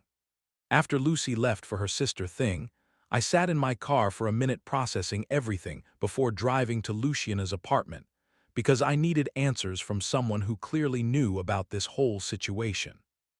I knocked on her door for like 5 minutes before she finally opened it, looking super annoyed, probably because she'd blocked me and here I was showing up anyway. I explained everything about the loyalty test system and how I didn't know I was tested when Amelia asked about the hamster, but Luciana just stood there shaking her head. She said knowing about it now didn't change the fact that I failed, and a good boyfriend would have said yes without needing to know it was a test. Then she dropped another bomb on me by admitting she was supposed to test me too, but hadn't gotten around to it yet. Her test was going to be asking me to skip the playoff game next week to help her move a couch or something equally stupid and trivial. She said the family had a group chat where they coordinated everything and shared results about how boyfriends responded to their tests. I literally begged her to let me see the group chat from her phone, and after a lot of back and forth, she finally gave in and showed me the messages from 2 days ago. There it was in black and white. Amelia's mom had typed that I failed the hamster test hard and didn't even hesitate before saying no. Everyone in the chat started sharing their disappointment, saying things about how they knew something was off about me and how Amelia deserved someone who would prioritize family. The worst part was seeing a message from Aunt Sabine suggesting they should give me another chance, since I didn't know the rules of their system. But Amelia's mom shut that down immediately, saying a good boyfriend would naturally say yes to meeting family pets without needing to know it was a test.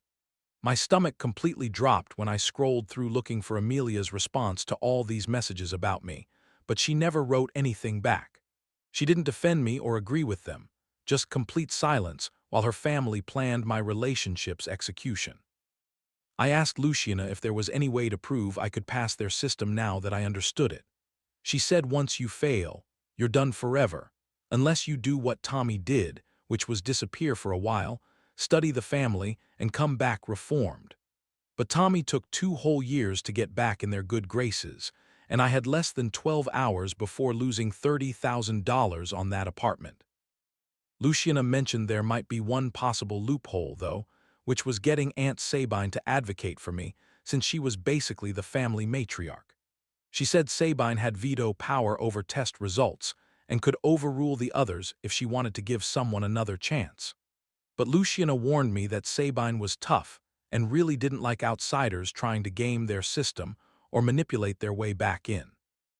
I walked straight to my car and pulled out my phone to scroll through my contacts for Aunt Sabine's number that I still had from when I helped plan Amelia's surprise birthday party last year. My hands were shaking a little as I hit call and listened to it ring once before she picked up like she was waiting for my call. Tiernan was all she said in this super neutral voice that wasn't mean, but definitely wasn't friendly either. I explained that I needed to talk to her about the whole situation with Amelia and the tests, and she went quiet for a few seconds before saying she'd meet me at the diner on Maple Street in an hour. But I'm not interested in sob stories or you trying to manipulate me, she warned before adding that if I was genuine she'd know, and if I wasn't, then I was wasting both our time.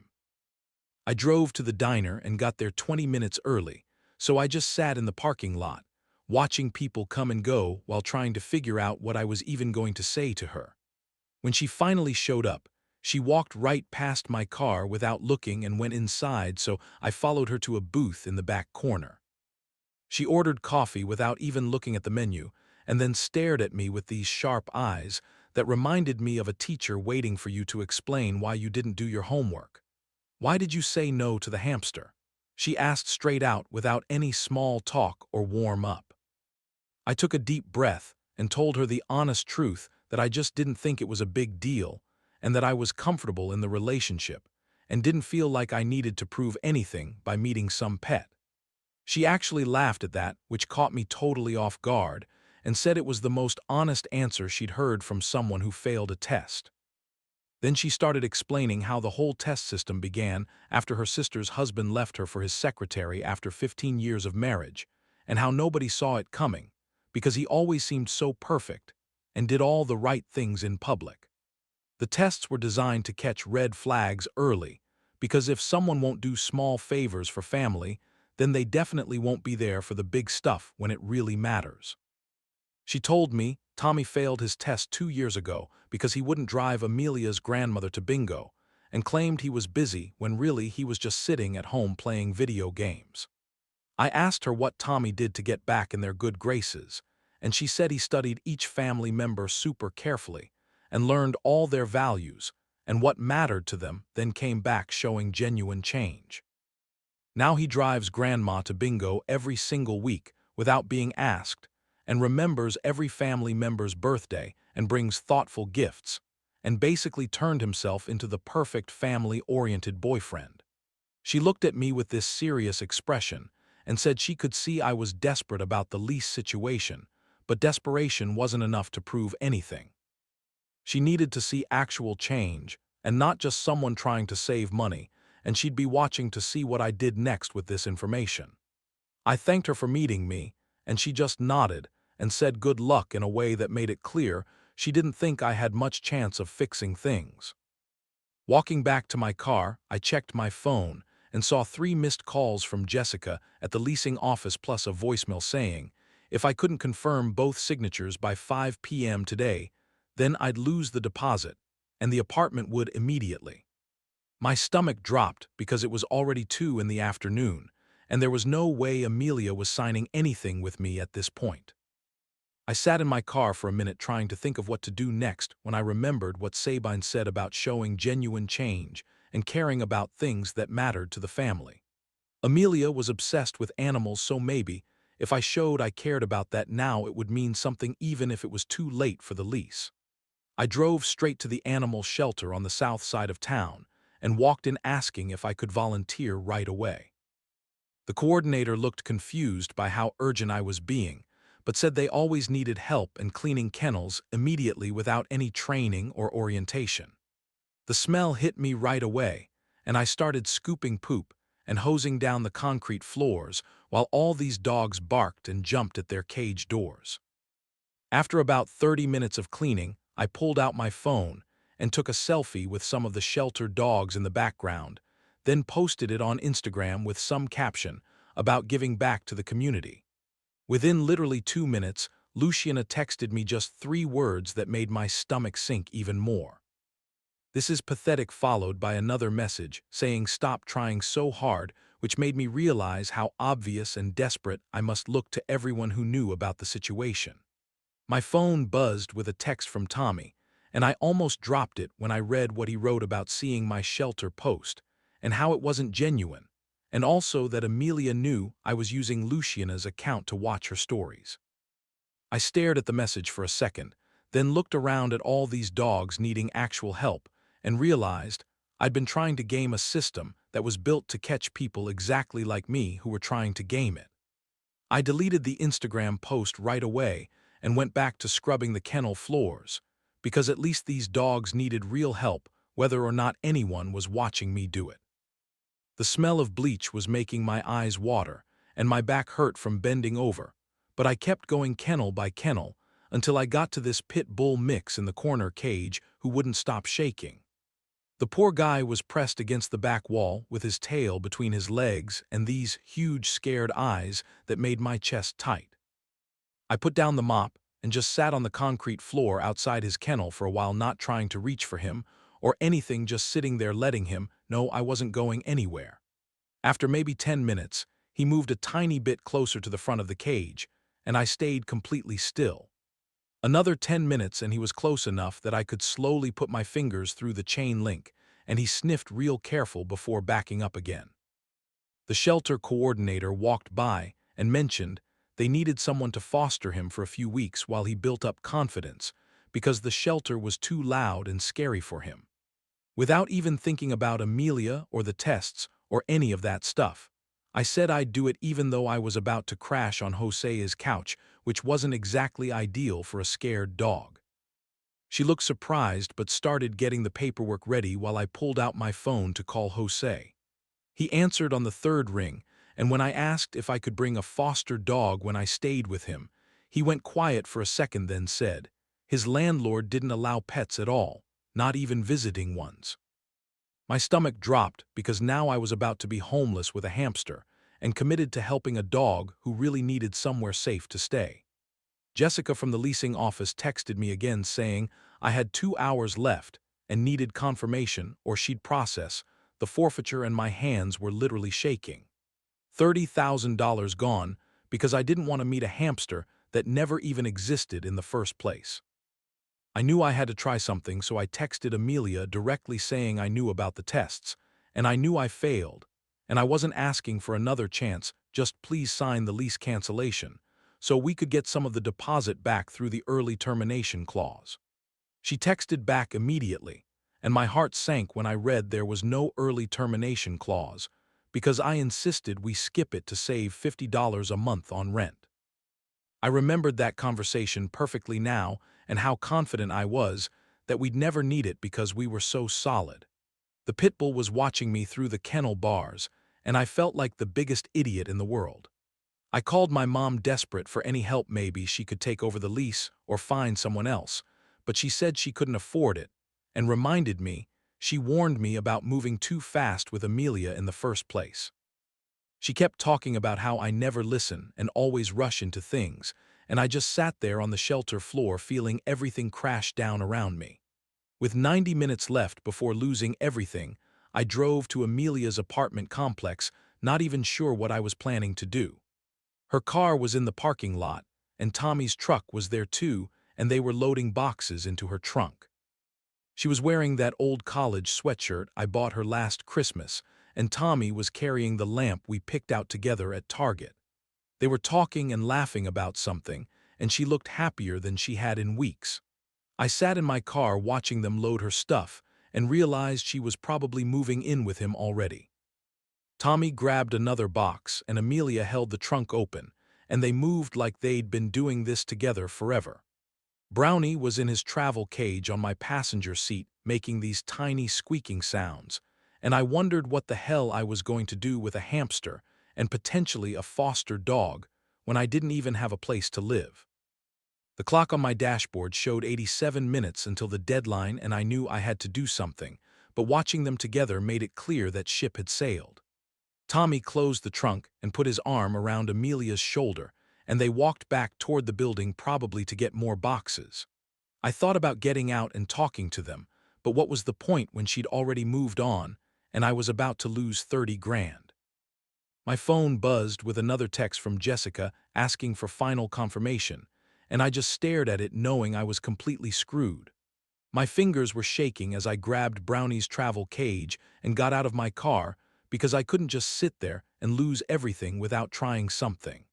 I walked across the parking lot toward them, and Amelia saw me coming first, and her whole body went stiff like she was bracing for drama.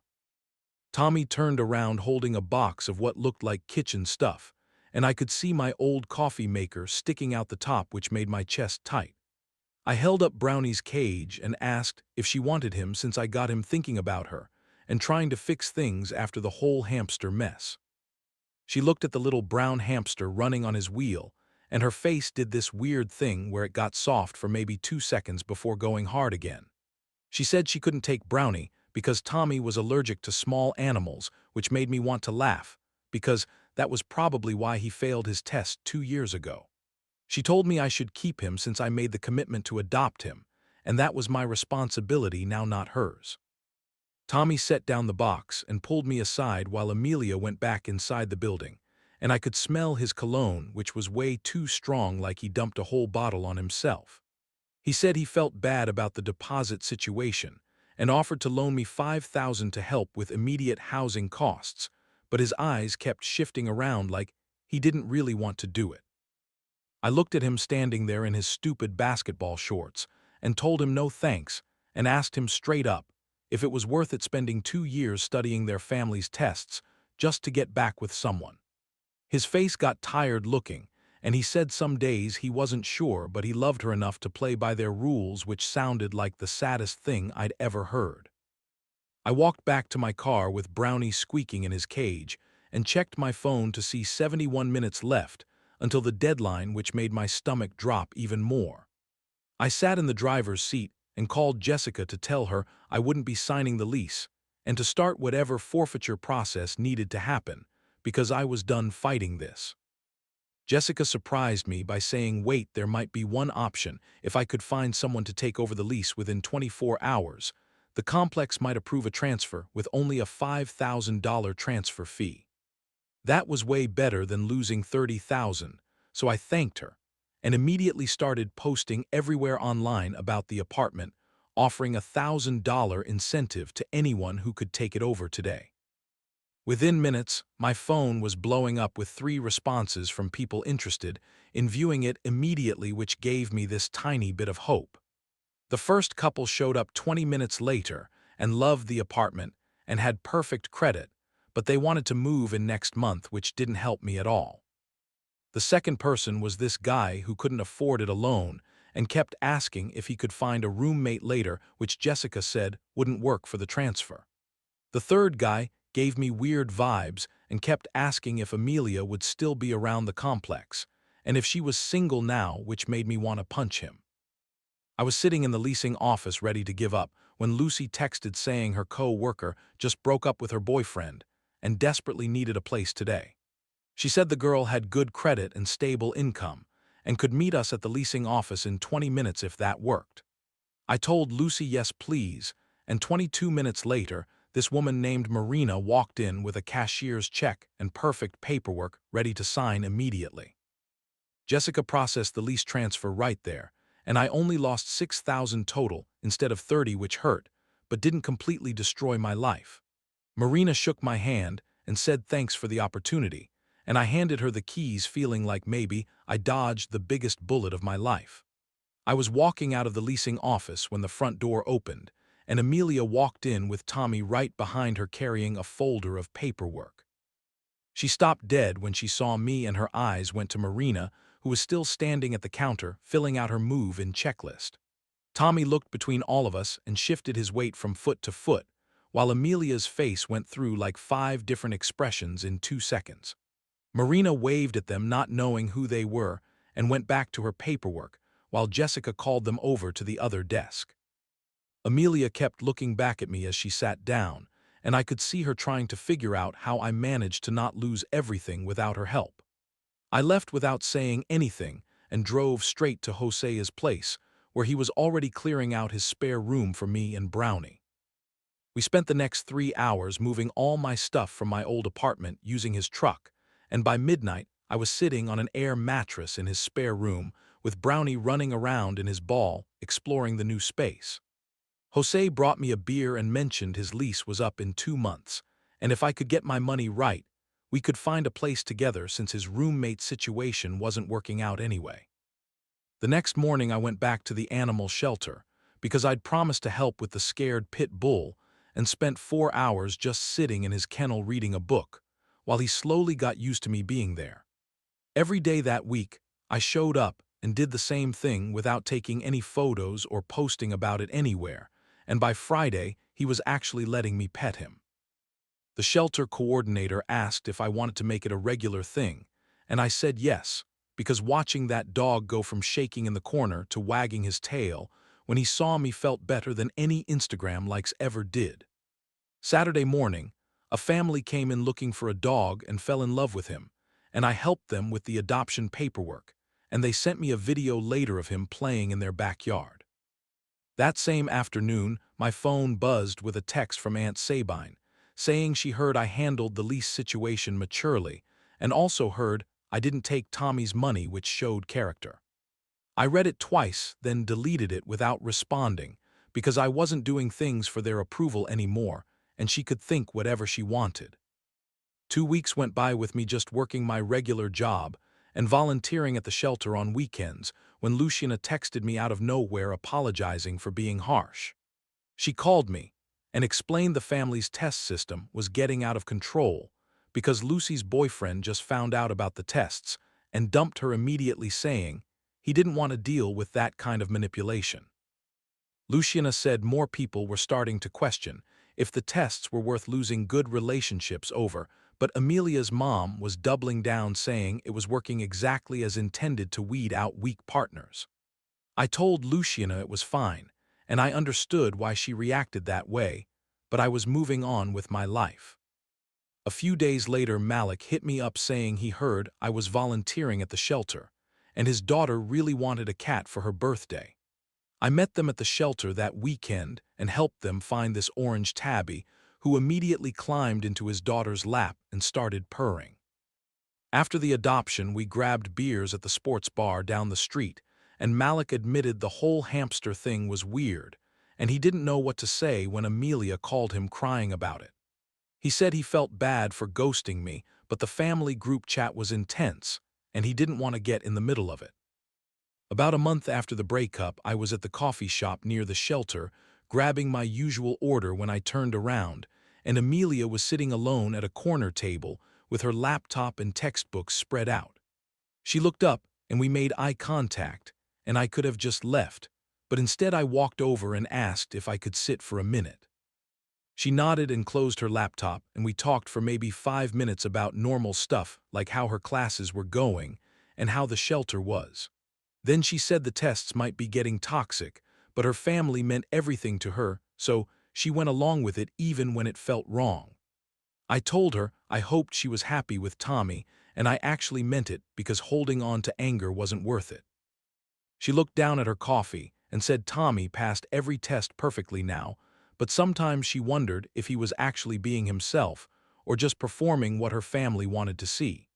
She said he kept a notebook of every family member's preferences and studied it before family events, which seemed exhausting. I didn't know what to say to that, so I just wished her luck and left. A week later, Jose and I were looking at apartments online and found this 2-bedroom place that allowed pets and was actually in our budget. We went to see it the next day and signed the lease on the spot, and I officially adopted Brownie Plus, got approved to foster dogs from the shelter. Moving day was chaos with Jose's stuff, and my stuff, and Brownie freaking out about the new space. But by the end of the weekend, we had everything set up, and it actually felt like home. 3 months after the whole breakup disaster, my phone rang, and it was Aunt Sabine calling to tell me the family was reconsidering their test system after several relationships imploded, including Lucy's and 2 of Amelia's cousins. She said they were having a family meeting to discuss it, and asked if I'd be willing to share my perspective as someone who went through it. I thought about it for maybe 2 seconds before politely declining, because that wasn't my problem anymore, and they could figure out their own mess without me. 2 weeks passed before Tommy's text popped up on my phone while I was cleaning kennels at the shelter. He sent this long message about how he and Amelia got engaged last week, but he was already tired. He said he kept a notebook of every family member's likes and dislikes and studied it before every dinner. He thanked me for not warning him, because knowing would have made him run away before he got too deep. I deleted the text without responding and went back to hosing down the concrete floors. The next morning, I was at the dog park with this nervous beagle I was fostering when I spotted someone familiar. Amelia's mom was there with her white poodle doing laps around the fence line. She walked straight over to me and actually started apologizing about the whole test thing. She said, after Lucy's boyfriend left and 2 of her nieces got dumped, she realized the tests were pushing away decent people. She said they kept guys like Tommy who were willing to fake everything just to stay in the relationship. The beagle started barking at her poodle, so I had to cut the conversation short and move to the other side of the park. 3 more months went by, and life got into this nice routine with work and volunteering and hanging with Jose. Then one Saturday at the shelter, this girl named Sarah started volunteering in the cat section. We got to talking while cleaning litter boxes, and she asked why I had a hamster. I told her the whole stupid story about the fake hamster test and losing $30,000. She laughed so hard she had to sit down on the floor next to the cat cages. We started getting coffee after our volunteer shifts, and she told me her family was super normal. Her parents just asked normal stuff like helping with groceries or fixing their computer. No secret tests or group chats rating boyfriends or weird power games. 6 months after the whole Amelia disaster, we were officially together, and it felt easy in a way things never did before. Looking back at everything now, I can see losing that $30,000 taught me something important. Some games aren't worth winning if you have to lose yourself to play them. Brownie's still here in his cage, next to my bed chirping at night. Jose turned out to be a solid roommate who actually does his dishes. The shelter work gives me something meaningful to do on weekends. Sarah thinks the hamster story gets funnier every time I tell it to someone new. Sometimes the biggest win is knowing when to stop playing and just live your actual life. Thanks for letting me wonder about all these strange twists and turns with you all. It's been really interesting sharing my thoughts. Like the video, it helps more than you think. Story 4, she said, if you don't trust me hanging out with my ex every weekend, maybe we shouldn't be together. I replied, you're absolutely right. Then I accepted the job transfer to London I'd been declining for her. When she texted, what are you doing this weekend? I sent a selfie from Heathrow Airport. I, 31 male, had been with Jade, 29, for 3 years, living together for 1. Everything was decent until her ex Dylan moved back to town 6 months ago. Suddenly, she had book club every Saturday. Except book club was just her and Dylan at his apartment catching up and maintaining a friendship. When I expressed discomfort, she hit me with the classic, he's just a friend now. We dated for like 2 months 5 years ago. You're being insecure. Fine, whatever. I tried to be the cool boyfriend. Then book club became Saturday and Sunday brunch. Then, Friday movie nights got added because Dylan's going through a tough time with his dad's health. The breaking point came 3 weeks ago. I've been offered a massive promotion, heading up our London office. 130K salary, full relocation package, 3-bedroom flat covered for a year. Dream job. But I turned it down twice because Jade couldn't imagine leaving her family. That Saturday, she was getting ready for book club again.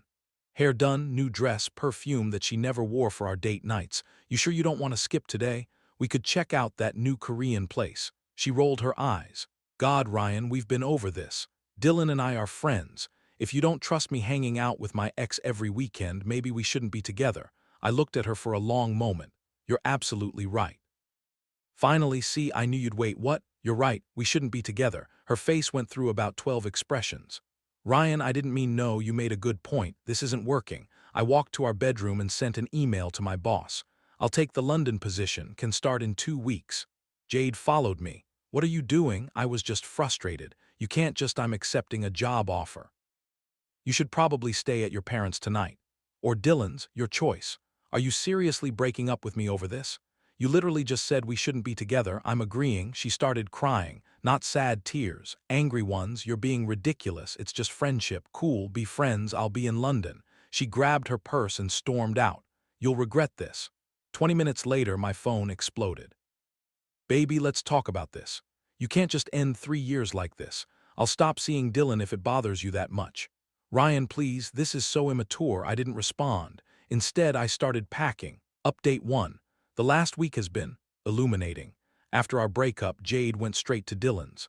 I know because she posted an Instagram story from his couch with a wine glass and the caption, "When life gives you lemons at 2 a.m." Her best friend Mia texted me. Did you guys really break up? Me, ask Jade, she's the one who suggested it. She says you're moving to London? Yep. But she told everyone you'd never leave because you're too attached to your mom. My mom lives in Florida. I see her twice a year. Meanwhile, I was busy. Submitted my 2 weeks' notice. Started shipping stuff to London. Found someone to take over my lease. The company was covering everything. Movers, flights, temporary housing, the works. Jade tried to come by the apartment while I was packing. I'd already changed the locks. She wasn't on the lease. Just stayed over so much she basically lived there. Ryan, I know you're in there. We need to talk. I texted her. Your stuff is in boxes by the door. Please take them. I'm not taking my stuff because I'm not leaving. This is insane. The lease is under my name. You never officially moved in, remember? You insisted on keeping your parents' address for mail. That was her tax evasion scheme. Claiming she still lived at home to avoid city taxes. Backfired beautifully. She left, but not before telling our entire friend group I was having a mental breakdown and abandoning everything for a stupid job. Then the Dylan truth came out. My buddy Ethan works at the same gym as Dylan. Overheard him on the phone. Yeah, she's basically single now. Her boyfriend's having some crisis. No, babe, I told you. Jade and I are just friends. Yes, I'm still coming to your sister's wedding. What do you mean you saw Instagram? That was nothing. Turns out Dylan has a girlfriend, Olivia, who lives 2 hours away and comes down every other weekend. The weekends when Jade supposedly had family obligations. Ethan sent me screenshots of Dylan's texts in their gym group chat from 2 months ago. Boys, you gotta see this chick I'm hooking up with. Her boyfriend thinks we're having book club. I forwarded them to Jade with one word, interesting. She called 17 times. I was busy booking my flight. Update 2. My flight was Saturday at 3 p.m. The same Saturday Jade had book club for 3 months straight. That morning she showed up with her mom, Diane, and her sister Haley, full intervention mode. Ryan's sweetheart, Diane started, Jade told us about your mental health crisis. What crisis? The sudden decision to abandon your life and move across the world. It's clearly a cry for help. It's a 70% pay raise and an executive position. Haley jumped in. But what about Jade? You can't just leave her. She ended things. I'm respecting her decision. She didn't mean it literally. Jade screamed. Then maybe don't use ultimatums you don't mean. Diane tried another angle. What about the apartment? Jade's been living here. No, she's been visiting. All her mail goes to your house. She's not on any bills. Legally, she's a guest. You're really going to abandon her over one little friendship? Haley asked. I pulled out my phone and showed them Dylan's gym chat screenshots. Silence. Diane went pale. Is this real? Jade turned red. Those are out of context. What context makes her boyfriend thinks we're having book club Elmau better? They left after Jade called me emotionally abusive for spying on Dylan. I wasn't spying. Ethan volunteered the info because he thought I should know. At noon I posted a photo on Instagram. New adventure begins. London, here I come. The comments were immediate. Wait, what? Bro, when did this happen? Is this why Jade's been crying on her stories all week? At 2:03 p.m. while boarding, Jade texted, "What are you doing this weekend? Can we talk?" I sent back a selfie from the gate at the airport with the London flight board clearly visible behind me. Her response, "This isn't funny, Ryan. I mean, not trying to be funny. Board closes in 10 minutes. You're seriously leaving. You seriously thought I'd stay after you chose your ex over our relationship? I didn't choose him. Every weekend for 3 months says otherwise. I'm coming to the airport. I'm already through security. Bye, Jade." Then I turned off my phone and enjoyed my flight. Update 3. Life in London is incredible. The flat they provided is insane. Exposed brick, view of the Thames, walking distance to the office. My new team is brilliant. I'm actually excited about work for the first time in years. But the drama didn't stop. Jade went nuclear on social media, posted this long thing about how I abandoned her without warning and refused to work on our relationship and chose money over love. The comments were brutal, though. Didn't you basically dump him for Dylan? Girl, you posted stories from Dylan's place every weekend. Team Ryan, Taberby ha, she deleted it within hours. Then came the truth bomb. Olivia, Dylan's actual girlfriend, found out everything. She reached out to me on Instagram. "Hey, you don't know me, but I'm Dylan's girlfriend, or was. I saw your ex's posts about you leaving for London. Dylan told me she was psycho and obsessed with him. I'm guessing that's not true." I sent her everything. The book club lies, the screenshots from the gym chat, the timeline of their meetups. She was devastated but grateful. Then she sent Emmy something, screenshots of Dylan's texts to her. "Jade's just lonely since her boyfriend works so much. She needs a friend." "Yeah, she's pretty but nothing compared to you, babe. Her boyfriend's kind of a loser anyway, probably makes like 40K doing it or something. I made 75K. Now I make 130K. But sure, Dylan, go off." Olivia dumped Dylan spectacularly. Posted all the screenshots on her Instagram story, tagged # cheater, liar, book club my ass. Dylan called me from 3 different numbers. "Bro, you need to control your woman. She's destroying my life." "Not my woman, not my problem. This is between me and Jade. You had no right. You had no right to bang my girlfriend every weekend. But here we are, we weren't. Dylan, I literally don't care anymore. I'm in London." Deal with your own mess. Tried to spin it as Jade seducing him. Jade tried to spin it as Dylan manipulating her. They deserved each other. Update 4. So Jade tried to play the ultimate card. She flew to London, showed up at my office building. Security wouldn't let her in. God bless corporate security. So she waited outside for 4 hours until I came out for lunch. "Ryan, we need to talk." "How did you even?" "Mia follows your colleague on Instagram." Saw the building in his story, stalker-level expert. "Jade, you can't be here. I flew 4,000 miles. The least you can do is have coffee with me. Against my better judgment, I agreed. One coffee, public place. She looked rough, hair unwashed, no makeup. Same sweatshirt she'd been wearing in her Instagram stories for a week. I made a mistake, she started. Which one? The ultimatum, the lying Dylan, all of it. Ryan, I thought I could have both. I thought you'd always be there. Why would you think that? Because you always were. You never stood up to me, never called me out. I thought. You thought I was a doormat. She started crying. That's not. Jade, you told our friends I was too attached to my mom to leave. You lied about book club for months. You were sleeping with Dylan while I was turning down my dream job for you. We only slept together twice. Oh, just twice? My bad, that makes it fine then. I mean it didn't mean anything. Neither did our relationship, apparently. She pulled out her phone. Look, I've changed. I blocked Dylan. I'm in therapy. I'm working on myself. Good for you, genuinely, but I've moved on. You've been here a month. You can't have moved on.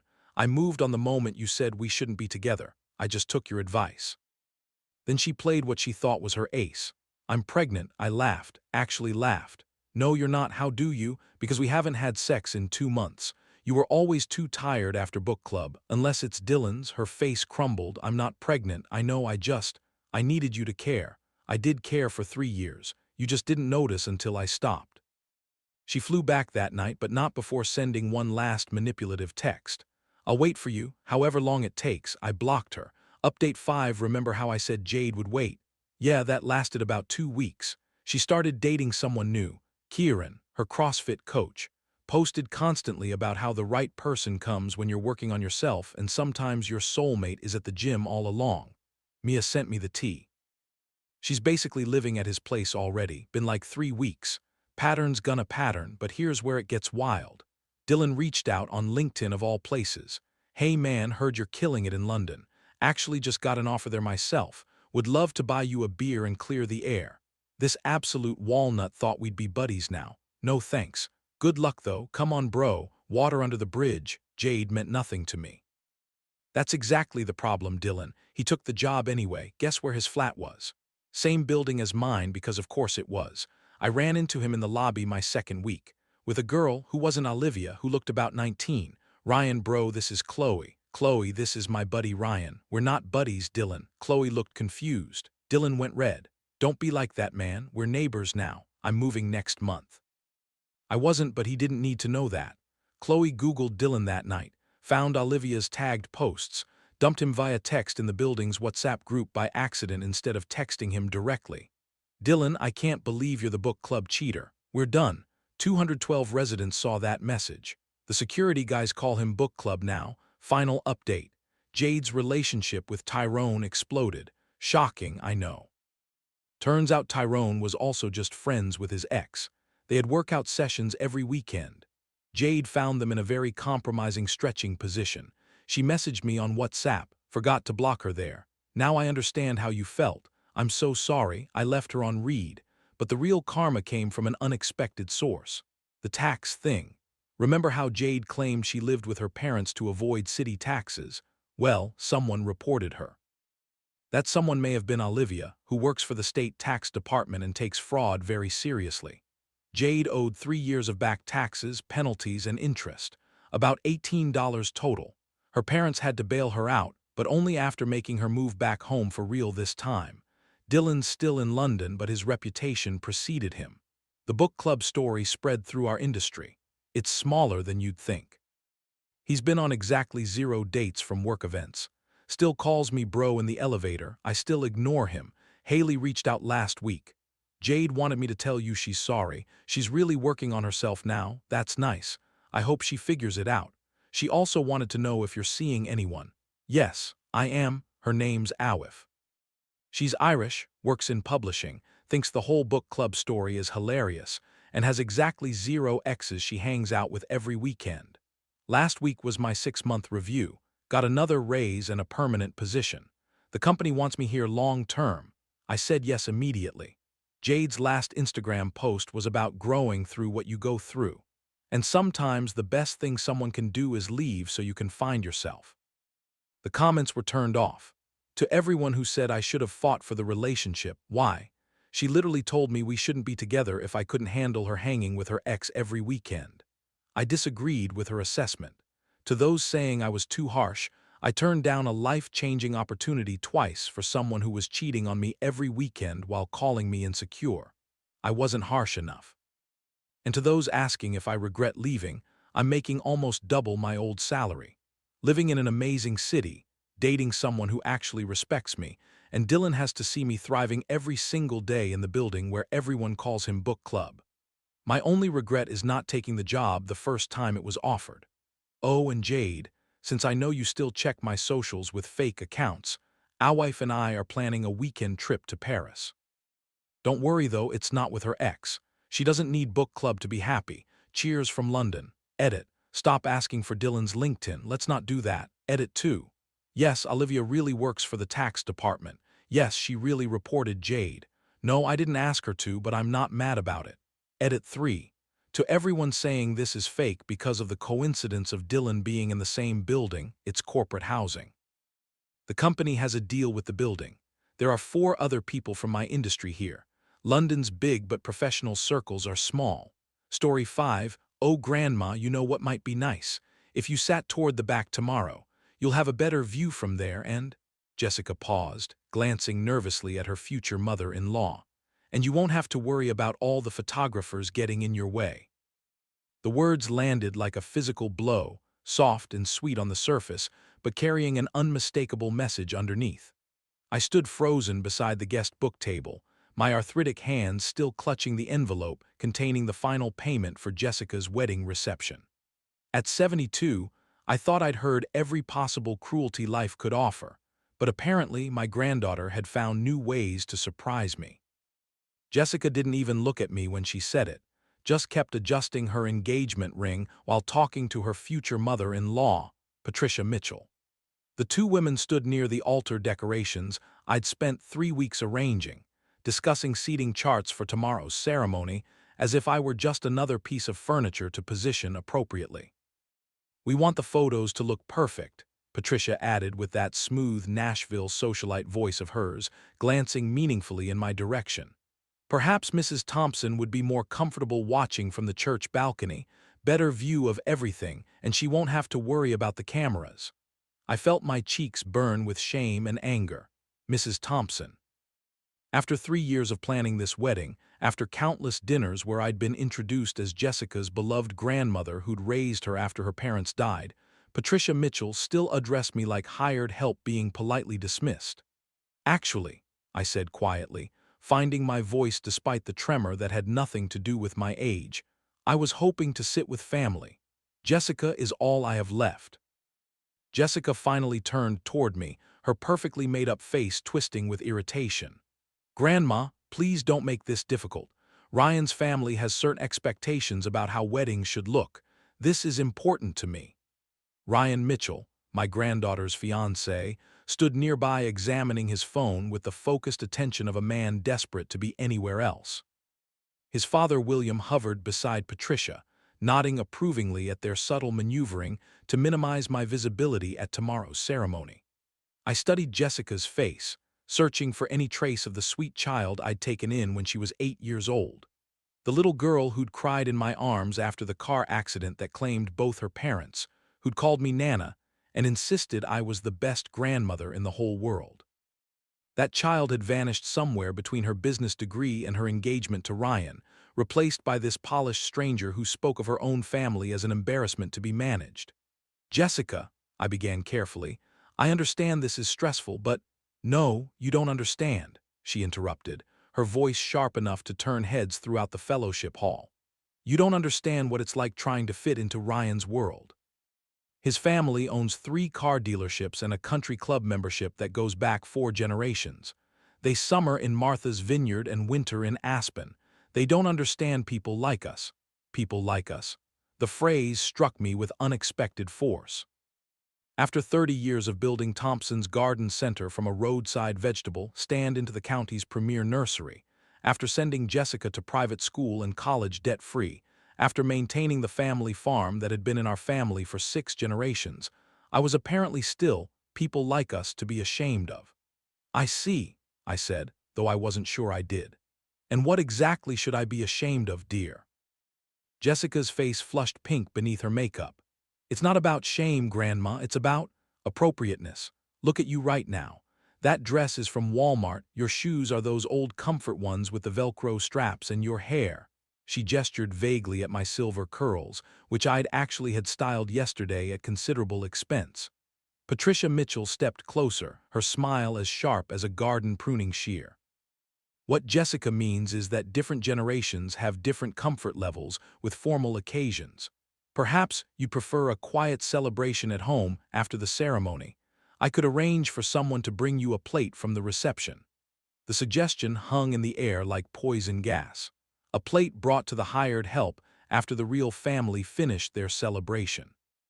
I looked around the fellowship hall, taking in the white roses I'd grown in my own greenhouse, the linens I'd pressed with my own hands, the decorations I'd spent weeks perfecting because Jessica said she wanted Nana's special touch to make everything beautiful.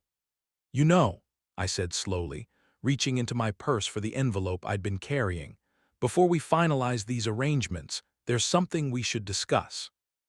I pulled out the final payment for the reception, along with the comprehensive folder I'd brought containing every contract, receipt, and invoice from the past 2 years of wedding planning. Jessica's eyes widened as she recognized the thick stack of documentation. "What is all that?" Ryan asked, finally looking up from his phone with genuine interest.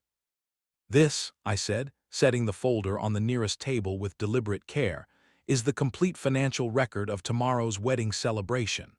Patricia's perfectly sculpted eyebrows drew together in confusion. "I'm sorry, Mrs. Thompson, but what does that have to do with seating arrangements?" I opened the folder to reveal the first page, a summary sheet I'd prepared that morning with my characteristic attention to detail. Years of running a business had taught me the value of clear documentation. Well, since we're discussing what's appropriate and who belongs where, I thought everyone should understand exactly who has been funding this celebration. Jessica's face went pale beneath her foundation. "Grandma, what are you doing?" "I'm clarifying some misconceptions," I replied calmly, though my heart was hammering against my ribs like a trapped bird. "You see, Patricia, when Jessica told you that her family couldn't contribute much to the wedding because we're simple farm people without resources, she was being somewhat creative with the truth." William Mitchell moved closer, his businessman's instincts sensing important information. "What do you mean, exactly?" I turned to the second page of my documentation. "The venue rental for tomorrow's ceremony and reception. $8,500, paid in full by Margaret Thompson. The catering for 200 guests, $12,400, paid by Margaret Thompson. The flowers, all grown in my own greenhouse and arranged by my staff, valued at $3,200. The photography, the music, the wedding dress, the honeymoon to Hawaii." I looked up to meet Jessica's horrified stare. "All funded by Jessica's embarrassing grandmother who apparently isn't fit to sit with the family." The fellowship hall had grown unnaturally quiet, conversations stopping as nearby guests sensed drama unfolding. Ryan stared at the documentation as if it contained nuclear launch codes, while his parents exchanged glances that suggested their worldview was undergoing rapid revision. "That can't be right," Patricia said weakly. "Jessica told us her grandmother was on a fixed income, that the family farm barely broke even, that they needed help with basic expenses." "The family farm," I said, turning to another page in my folder, "generated $340,000 in revenue last year. Thompson's Garden Center, which I built from nothing after my husband died, employs 12 people and serves customers throughout 3 counties. The 180-acre property Jessica will inherit someday is currently valued at $2.1 million, according to the most recent appraisal." Jessica made a sound like air escaping from a punctured balloon. "Grandma, please stop." "Why should I stop, dear? I'm just clarifying what's appropriate." I smiled at Patricia with genuine warmth. "Since you're concerned about social standings, I thought you should know that Jessica's trust fund, established when her parents died, has been supplemented by my contributions every year.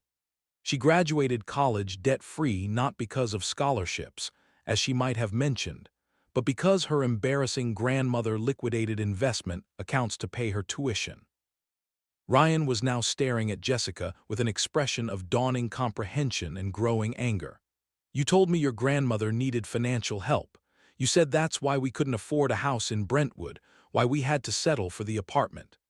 I never exactly said she needed help, Jessica mumbled, her confident demeanor crumbling like a castle made of sand. You allowed me to write checks for groceries when we visited, Ryan continued, his voice rising. You let me pay for her medications at the pharmacy. My mother sent her gift cards for Christmas because you said she was struggling. I watched this revelation unfold with a mixture of sadness and vindication. Jessica has always been creative with the truth when it serves her purposes, I observed gently. But I've never needed anyone's charity, Ryan. I've been the one providing it. Patricia Mitchell looked like a woman who just discovered her expensive pearls were plastic beads. Jessica, what exactly have you told us about your family situation? Instead of answering, Jessica turned on me with fury blazing in her eyes. How could you do this to me? Today, the day before my wedding. I'm not doing anything to you, dear. I'm simply responding to your request that I sit in the back and try not to embarrass you. I closed the folder with deliberate finality. I've decided to honor that request completely. What does that mean? William Mitchell asked, though his tone suggested he was beginning to suspect. I reached into my purse again, this time removing my cell phone. It means I'm calling every vendor, every service provider, every person involved in tomorrow's celebration to cancel their services. Jessica's mouth dropped open. You can't do that. Actually, I can. Every contract is in my name, every payment came from my accounts, every arrangement was made through my business relationships. I began scrolling through my contacts. Let me start with the caterer. Wait. Ryan grabbed my arm gently but urgently. Mrs. Thompson, please. I think there's been a misunderstanding here. I looked at his hand on my arm, then up at his face. Despite his association with the Mitchell family's casual cruelty, Ryan had always been respectful to me personally. The only misunderstanding, Ryan, is my granddaughter's apparent belief that love and money flow in only one direction. I pulled up the caterer's number and pressed call. The phone rang twice before a familiar voice answered. Hi Martha, it's Margaret Thompson. I need to cancel tomorrow's reception service. Yes, I understand there will be fees. No, this is final. Thank you for understanding. Jessica was now crying, her perfect makeup streaming down her cheeks in black rivulets. Grandma, please, everyone's coming tomorrow. The whole town will be there. Then they'll see exactly how much this embarrassing old woman contributed to your perfect day, I replied, dialing the next number. Hello, this is Margaret Thompson about the wedding flowers for tomorrow. One by one, I systematically dismantled the celebration I'd spent 2 years planning and financing. The musicians, the photographer, the transportation company that was supposed to provide the vintage car for the couple's departure. Each call required explaining that, as the contracting party, I was exercising my right to cancel, and each call meant absorbing substantial penalty fees that would ultimately cost me nearly $15,000 in lost deposits and cancellation charges. With each conversation, Jessica's sobs grew louder and the Mitchell family's expressions grew more strained. Other wedding guests began gathering around us, drawn by the unfolding drama like spectators at a car accident. There, I said after ending the final call. All taken care of. Tomorrow you can have exactly the wedding you can afford without your embarrassing grandmother's contributions. Patricia Mitchell found her voice first. Mrs. Thompson, surely this is an overreaction. Every family has disagreements. This isn't a disagreement, I interrupted quietly. This is the natural consequence of Jessica's choices. She's made it clear that I'm an embarrassment to her, that my presence diminishes her special day, that my background and appearance don't meet the Mitchell family standards. I'm simply removing all traces of my embarrassing influence from tomorrow's celebration.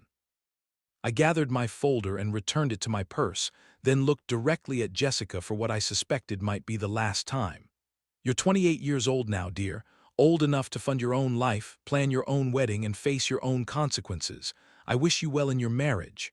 Where are you going? Jessica called after me as I turned toward the door.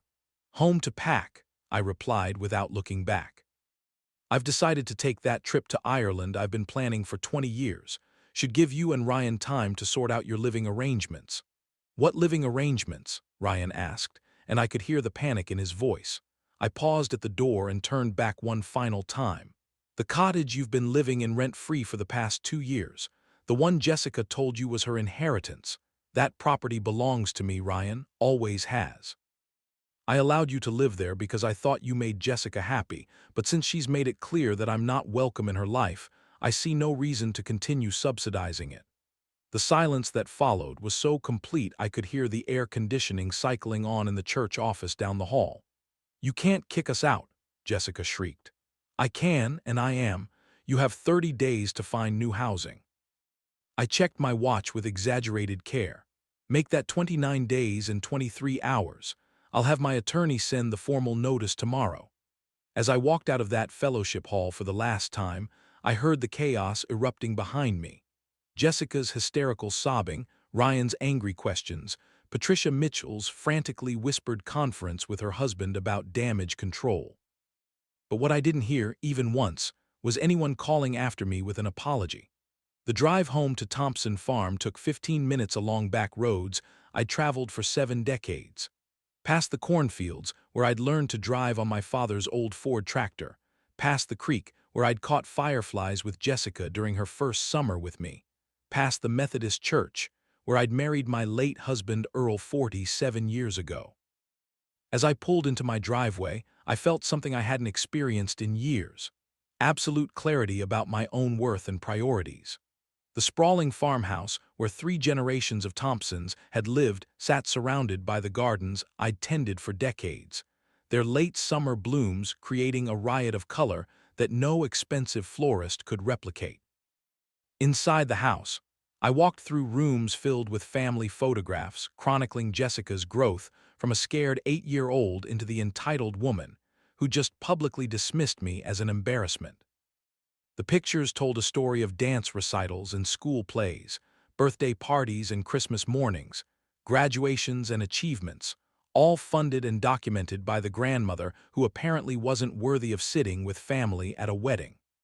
In my bedroom, I pulled out the suitcases I'd optimistically purchased months earlier when I'd first begun dreaming of international travel. Earl and I had planned to see Ireland together after his retirement, but cancer had other plans for us. For 23 years since his death, I'd told myself that someday I'd make that trip, but there was always something more pressing to spend money on. Jessica's education, her living expenses, her wedding, her constant needs that seemed to expand no matter how much I contributed. Now suddenly, I had no pressing financial obligations to anyone but myself. My phone began ringing almost immediately after I returned home, but I let every call go to voicemail. Jessica's increasingly frantic messages, Ryan's attempts at reconciliation, even Patricia Mitchell calling to discuss this unfortunate situation. I listened to none of them. Instead, I sat at my kitchen table with a cup of Earl's favorite tea and made a list. First, the practical items. Contact my attorney about eviction proceedings, arrange for care of my gardens while traveling, confirm my passport was current. Then, the exciting items. Book flight to Dublin, research bed and breakfasts in County Cork, investigate genealogy tour to trace the family history I'd always meant to explore. By sunset, I had purchased my plane ticket for the following week and made reservations at a charming inn overlooking the cliffs of Moher. The total cost was less than half of what I'd just forfeited in wedding cancellation fees, and the prospect of wandering Irish countryside filled me with an anticipation I hadn't felt in decades. As darkness settled over the farm, I walked out to the front porch where Earl and I used to sit in the evenings, planning our future and discussing our dreams. The night was warm and humid, filled with the chirping of crickets and the distant lowing of cattle in the neighboring pasture. Everything peaceful and familiar, yet somehow completely transformed by the events of the afternoon. My phone buzzed with a text message from Ryan. "Mrs. Thompson, please call me. I think there's been a terrible mistake. Jessica is devastated and says she didn't mean what she said." I deleted the message without responding. There had been no mistake, only a moment of honesty when Jessica revealed her true feelings about the grandmother who'd sacrificed so much for her comfort and status. The next morning arrived gray and drizzly, with heavy clouds that seemed appropriate for what should have been Jessica's wedding day. I awoke early and made coffee, then sat on my porch watching the rain create small rivers through my flower beds. Somewhere across town, Jessica and the Mitchell family were likely dealing with the chaos of explaining to 200 guests why there would be no ceremony, no reception, no celebration. The thought should have brought me satisfaction, but mostly I felt empty. Not regretful, exactly, but profoundly sad about the end of a relationship that had defined my identity for 20 years. Without Jessica to nurture and support and worry about, who was I? What did Margaret Thompson want from life when she wasn't being someone's caretaker? Around 10 o'clock, a car turned into my driveway. Not Jessica's silver Honda or Ryan's sensible Toyota, but an unfamiliar sedan that moved slowly up the gravel drive as if the driver were uncertain about the welcome they might receive. From my porch, I watched a woman approximately my age emerge from the car. She was tall and elegant, with silver hair pulled back in a neat chignon and wearing a simple but expensive-looking dress. Something about her bearing suggested education and refinement, but also a weariness that spoke of recent difficult experiences. "Mrs. Thompson," she called as she approached the porch. "I'm Catherine Mitchell, Patricia's sister-in-law. I was wondering if I might have a word with you." I gestured to the empty chair beside mine. "Please, sit. Though if you've come to negotiate on Jessica's behalf, I should warn you that my position hasn't changed." Catherine settled into the chair with a grateful sigh. "Actually, I'm here for entirely selfish reasons. Yesterday's events at the church have prompted some difficult conversations in our family, and I find myself needing to apologize to you on behalf of my relatives.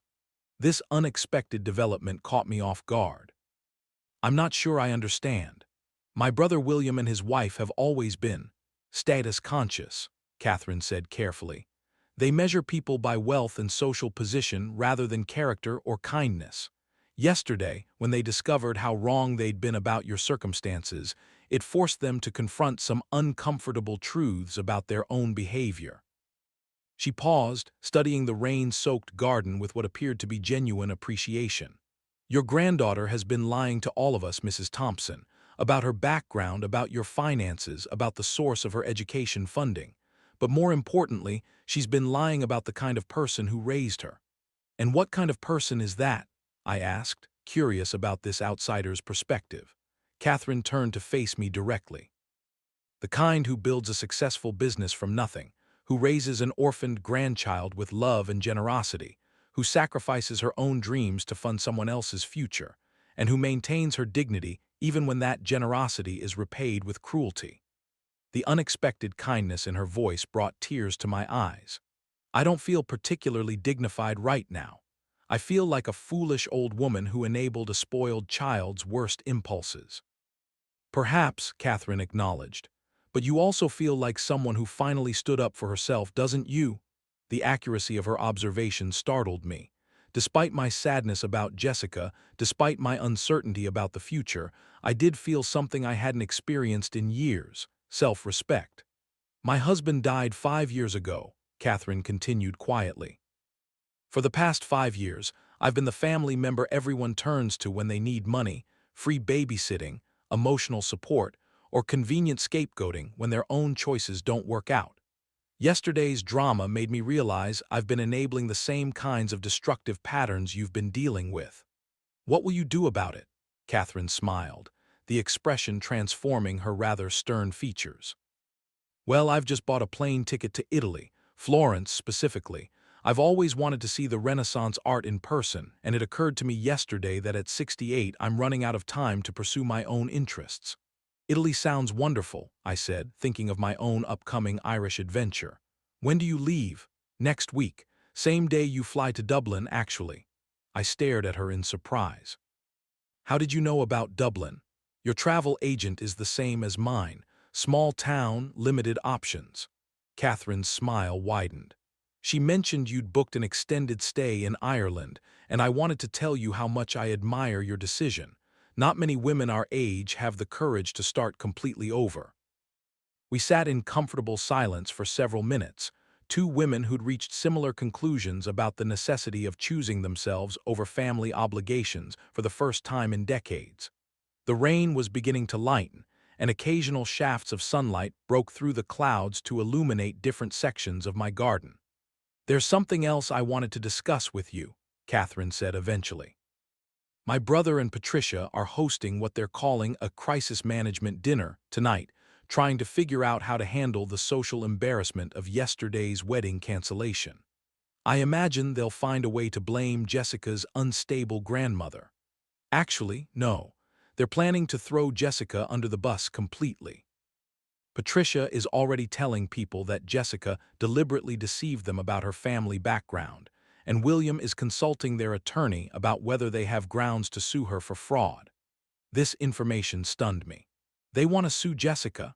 $20,000 in Mitchell family contributions to wedding expenses, based on their belief that she was a struggling working-class girl who needed their support.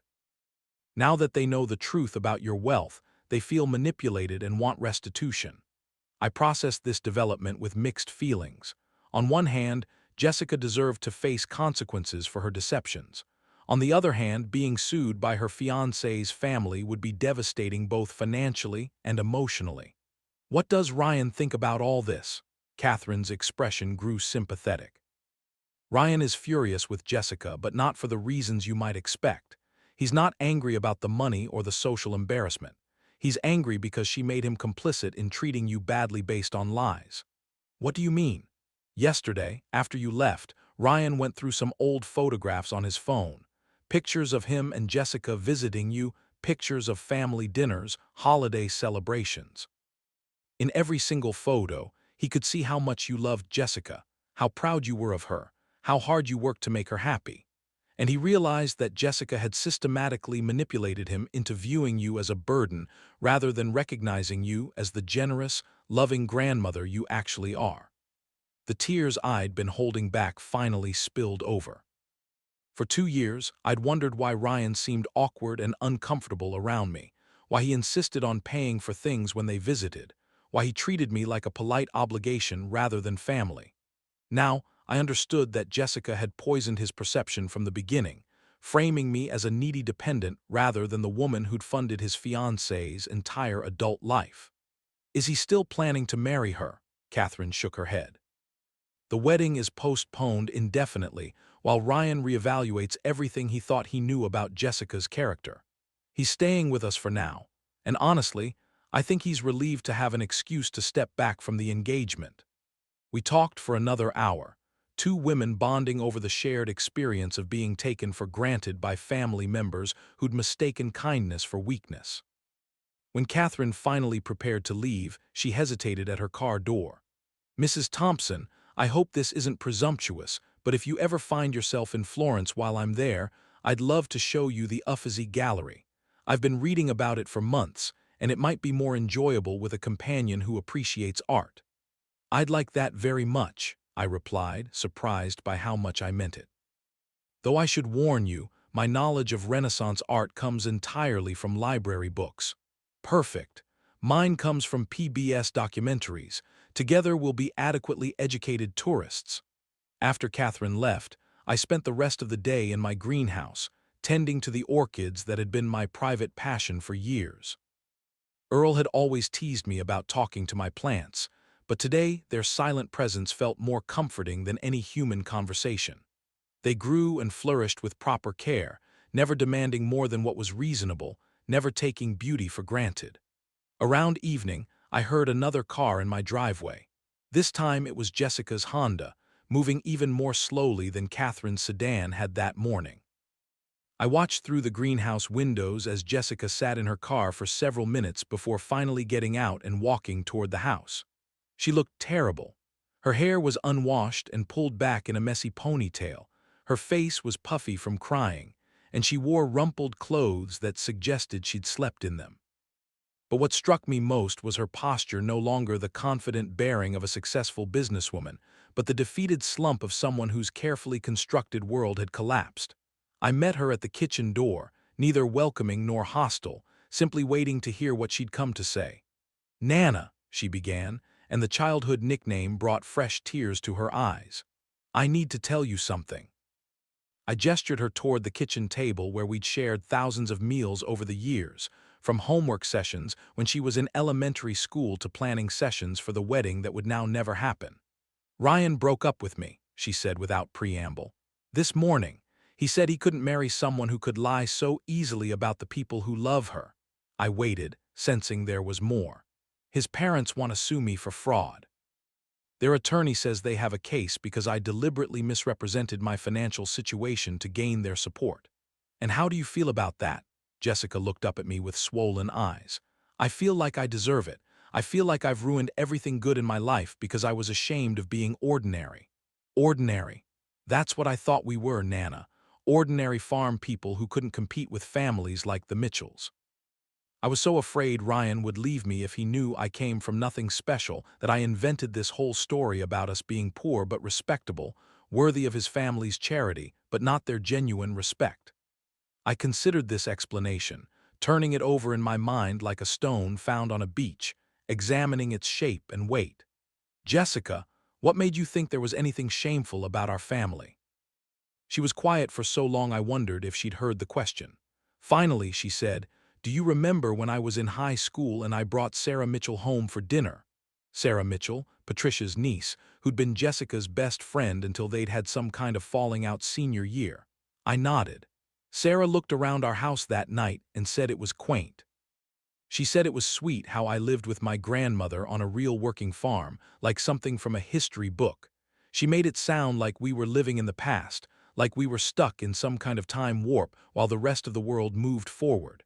And that comment shaped how you saw us, Jessica nodded miserably. I started noticing things differently after that. How our house was old-fashioned compared to her family's new construction. How you worked with your hands instead of having a professional career. How we shopped at farm supply stores instead of department stores in Nashville. I absorbed this revelation with a mixture of sadness and understanding. One thoughtless comment from a teenager had apparently planted seeds of shame that grew over years into the elaborate deceptions that ultimately destroyed Jessica's engagement. "Jessica," I said gently, "what exactly do you think Sarah Mitchell's family does for a living?" "They own Mitchell Motors, 3-car dealerships." "And what do you think I do for a living?" She looked confused by the question. "You run the garden center." "I own Thompson's Garden Center, Thompson's Wholesale Nursery, and 180 acres of prime agricultural land that generates more revenue than all 3 Mitchell car lots combined. I employ more people than William Mitchell, pay more taxes than William Mitchell, and have been featured in regional business magazines more often than William Mitchell." Jessica stared at me as if I'd spoken in a foreign language. "The difference," I continued, "is that I've never needed to impress anyone with my success, while the Mitchell family apparently needs constant validation of their status. You chose to be ashamed of substance and authenticity in favor of pursuing shallow appearances." "I know," she whispered. "I know that now." "What else do you know now?" Jessica took a shuddering breath. "I know that I've hurt the only person who ever loved me unconditionally. I know that I've wasted years trying to become someone fake instead of appreciating who I really am. I know that I've probably lost you forever because of my stupidity and selfishness." The raw honesty in her voice was something I hadn't heard from Jessica in years, possibly ever. For the first time since she'd asked me to sit in the back row, I saw glimpses of the child I'd raised rather than the calculating woman she'd become. "What do you want from me, Jessica?" "I want to apologize. Really apologize, not just because I'm facing consequences, but because I understand now how badly I hurt you. I want to ask if there's any way you could ever forgive me. And I want to beg you not to evict me from the cottage because I honestly have nowhere else to go." I studied her face, looking for signs of manipulation or calculated emotion, but saw only exhaustion and genuine remorse. Still, trust once broken requires time to rebuild, and forgiveness, while possible, doesn't erase consequences. "Jessica, I accept your apology and I do forgive you. You're the only family I have left, and despite your recent behavior, I still love you." Relief flooded her features, but I held up my hand to indicate I wasn't finished. "However, forgiveness doesn't mean pretending this didn't happen or immediately returning to our previous relationship. You've demonstrated that my generosity enabled you to take me for granted and ultimately treat me with cruelty. That pattern needs to change." What do you mean? I chose my words carefully, wanting to be clear without being harsh. It means you have 60 days to find new housing instead of 30. It means I'll pay your legal fees if the Mitchells follow through with their lawsuit, but you'll need to find employment and support yourself going forward. And it means I'm still going to Ireland next week, because I've realized it's time for me to live my own life instead of managing yours. Jessica absorbed this information with what appeared to be acceptance rather than resentment. That's more than fair. It's more than I deserve. Perhaps, but it's what family does we love each other even when we make terrible mistakes.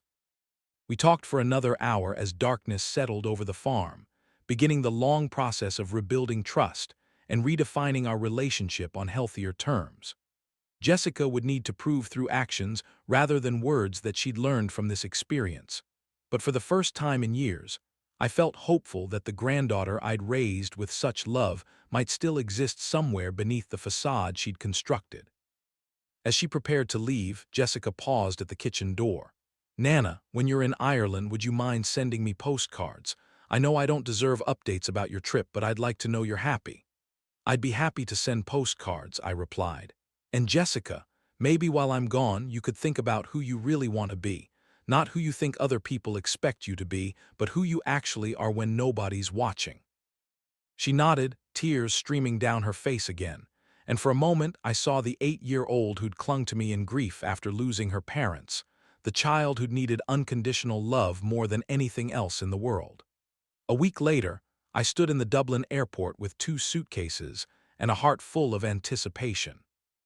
The flight from Nashville had been long but comfortable, and the prospect of exploring Ireland filled me with excitement I hadn't felt since I was Jessica's age. My phone buzzed with a text message from Catherine Mitchell, who was somewhere over the Atlantic on her own journey to Florence. "Safe travels, fellow adventurer. Can't wait to compare notes about our European experiences." The cottage I'd rented in County Cork was even more charming than the photographs had suggested, with stone walls, a thatched roof, and views of rolling green hills that looked exactly like every Irish postcard I'd ever seen. The elderly couple who owned it, Seamus and Bridget O'Sullivan, welcomed me with warmth that reminded me why Irish hospitality was legendary worldwide. "You're here on your own then?" Bridget asked as she showed me around the cottage's compact but comfortable rooms. "Yes, it's my first solo trip," I admitted. "My granddaughter thinks I'm quite brave, though I suspect I'm mostly just stubborn." Seamus laughed, a rich sound that seemed to emerge from somewhere deep in his chest. "Ah, stubborn can take you far in life, especially when you're stubborn about the right things." Over the following weeks, I explored Ireland with an enthusiasm that surprised me. I toured ancient castles and walked along dramatic coastlines, visited local pubs where musicians played traditional songs, and traced my family genealogy back 4 generations to a small village in County Mayo. Each day brought new discoveries, not just about Ireland, but about myself. I realized I had opinions about art, literature, and music that I'd never had time to explore while focused on raising Jessica and running the business. I discovered I enjoyed the company of strangers, engaging in conversations with fellow travelers that ranged from lighthearted to profound. Most importantly, I learned that being alone didn't mean being lonely. In fact, I found a peace in solitude that I'd never experienced during my years of constant caregiving. The postcards I sent to Jessica were cheerful but brief, sharing highlights of my journey without going into detail about the emotional growth I was experiencing. Her responses were equally brief, but seemed genuine in their enthusiasm for my adventures. She'd found a job with a local accounting firm and moved into a small apartment in town, apparently adjusting to independence better than either of us had expected. On my final day in Ireland, I stood on the cliffs of Moher watching the sun set over the Atlantic Ocean, painting the sky in colors that no photograph could capture. The wind whipped my hair and reminded me that I was 72 years old, alone in a foreign country, completely responsible for my own happiness and safety for the first time in decades. Instead of feeling frightened or vulnerable, I felt powerful. Not the kind of power that comes from controlling others or being needed, but the quiet strength that comes from knowing yourself and choosing your own path. Jessica would always be my granddaughter, and I would always love her, but she was no longer the center of my universe. I had become the center of my own universe, and that felt exactly right. The flight home brought me back to Tennessee with mixed emotions. I was eager to see my farm again, to check on my gardens and resume the business activities I'd left in capable hands, but I was also reluctant to end the freedom and adventure that had defined my Irish sojourn. As the plane descended toward Nashville, I wondered how I would integrate the woman I'd become in Ireland with the woman I'd always been in Tennessee.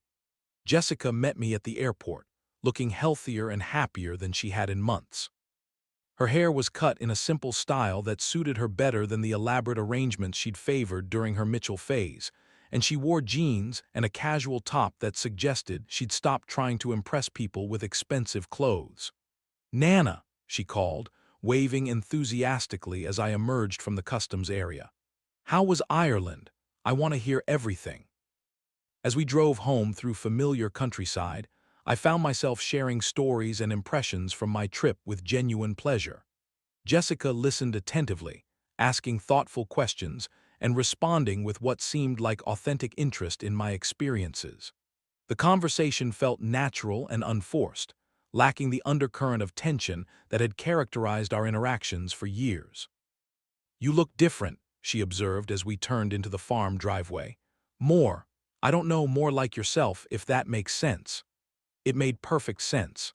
I did feel more like myself than I had in years, more connected to my own desires and opinions, less filtered through concern about others' needs and expectations. The farmhouse welcomed me back with familiar scents and sounds, but I viewed it now through eyes that had seen ancient Irish castles and dramatic ocean vistas. Everything was exactly as I'd left it, yet somehow it all looked smaller and more manageable. My problems, which had seemed overwhelming before my departure, now appeared as simply part of life's ongoing adjustments rather than insurmountable crises.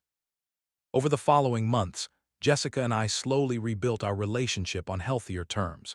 She visited regularly but no longer treated my home as an extension of her own support system. When she needed advice, she asked directly rather than manipulating situations.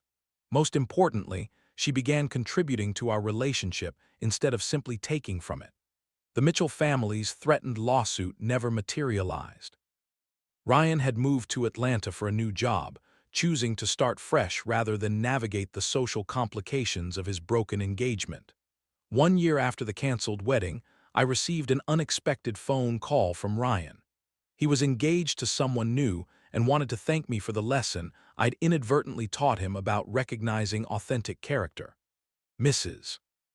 Thompson," he said, "I know the way everything ended was painful, but your actions probably saved me from making the biggest mistake of my life. I hope Jessica has learned as much from the experience as I did." I assured him that Jessica was indeed learning and growing, though I didn't share details about her progress. Some changes need to be recognized and acknowledged by others rather than reported by family members, and Jessica's transformation needed to stand on its own merit. 2 years later, I took another solo trip to New Zealand, where I celebrated my 75th birthday on a mountaintop overlooking Milford Sound, feeling stronger and more adventurous than I had at 60. Jessica celebrated with me when I returned, hosting a dinner party that included Catherine Mitchell, several of my employees, and neighbors who'd become genuine friends. The evening was warm and comfortable, unmarked by the tension that had characterized gatherings during Jessica's Mitchell phase. As I looked around the table that evening, I realized that my decision to cancel Jessica's wedding had been the most important choice I'd made in decades. Not because it punished her, but because it forced both of us to confront the unhealthy patterns that were destroying our relationship. The woman I'd become, independent, adventurous, confident in her own worth, bore little resemblance to the grandmother who'd absorbed insults and financial manipulation in the name of family love. Jessica, too, had transformed from the selfish manipulator who'd asked me to sit in the back row into someone honest, responsible, and genuinely caring. We'd both paid prices for these transformations, but we'd gained something more valuable: Authentic relationships based on mutual respect rather than dependency and manipulation. Story 6. My brother-in-law destroyed my career and made my co-workers homeless just to prove he was better. So I exposed him and watched him lose everything. 2 years later, he just applied to work at my new job, and it's my choice whether or not to hire him. Don't tell this story often because honestly it still makes my hands shake, and not from the PTSD. When I came back from Iraq with one leg, the doctor said I was lucky. The first person to visit me after was my brother-in-law Richard, and I'll never forget what he said. "Well, at least you got a free retirement out of it." I stared at where my leg used to be and wondered if this was what my life meant now. 5 years later, and I still wake up at 3 a.m. checking for my rifle. Still hit the deck when cars backfire. But you know what hurts worse than losing a limb? Watching your family look at you like you're broken merchandise. Richard owned 3 restaurants and never missed a chance to remind everyone. Every Christmas, every birthday, every damn barbecue he'd show up in whatever new Mercedes he'd bought that month while I was still learning to walk without falling. My therapist at the VA kept saying I needed purpose. Purpose. Like I hadn't had purpose before. Like leading men through hell wasn't purpose enough. But she was right about one thing. I needed something to fight for again. So I started cooking. Sounds stupid, right? Big tough soldier playing chef. But when you've eaten nothing but MREs for 18 months, you learn to worship flavor. I saved every penny of my disability checks, watched every cooking show, read every book the library had, and I bought a beat-up food truck that looked like it had survived its own war. My buddy Carlos came to help. Lost his left arm in Kandahar, but could still fix an engine better than anyone. When Richard saw it, he actually laughed and said, "That piece of poop is going to ruin you." But here's the thing about veterans. We're used to being underestimated. Within 6 months, I had 8 guys working shifts. My best guys were Tommy, who got seizures from a TBI but made the best tacos you've ever tasted, and Mike, whose hands shook from nerve damage but could flip eggs like poetry. We weren't just serving food, we were serving hope. Giving guys like us a reason to get up. A place where nobody thanked us for our service with that look of pity. But for some reason, Richard hated it. At my niece's graduation, he pulled me aside and said something I'll never forget. "Giving handouts to broken soldiers won't fix them. Maybe if they were stronger, they wouldn't need charity from a food truck." I wanted to kill him. Instead, I walked away. I knew what I needed to do. There was an annual city food competition, and guess whose restaurant was hosting? I entered that night. My crew thought I'd lost it competing against real chefs, but they didn't get it. This wasn't about winning. This was about proving we weren't broken. We practiced for weeks. Tommy's mother had sent him recipes before she died, and we perfected every one. Mike's Korean grandmother had taught him dumplings, and even with shaking hands, they were perfect. When our truck rolled, Richard's face was beautiful. The crowd came in waves. By afternoon, we'd served over 300 plates. When they announced People's Choice winner, Richard was already on stage expecting his name. Then they said my name. His face went from red to purple to white. $5,000 prize and this ridiculous golden spatula. Richard had to hand it to me, and I swear his hands shook worse than Mike's. I took the mic and looked him in the eye. "I want to thank Richard Castellano for inspiring us to work harder.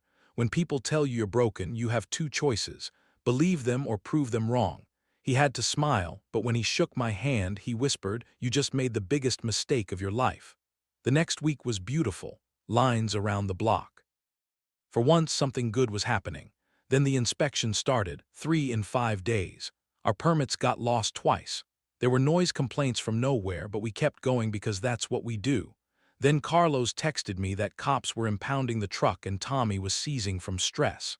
Everything we'd built was burning. I sat there thinking maybe we were too broken to build anything good. Then I remembered our oath. We don't leave anyone behind. I drove to the truck expecting disaster but found something else. Richard was there signing for the truck. He came over to me and said the cops considered the truck a health problem. "Don't worry, I handled everything. They plan to crush it later today." I told him he was insane. He said, "No, I'm just better than you." I grabbed my phone and started recording. Evidence. Always get evidence. Richard's smirk widened as he watched me fumble with my prosthetic, trying to steady myself on the uneven pavement. Behind him, 2 officers were already hooking chains to my truck.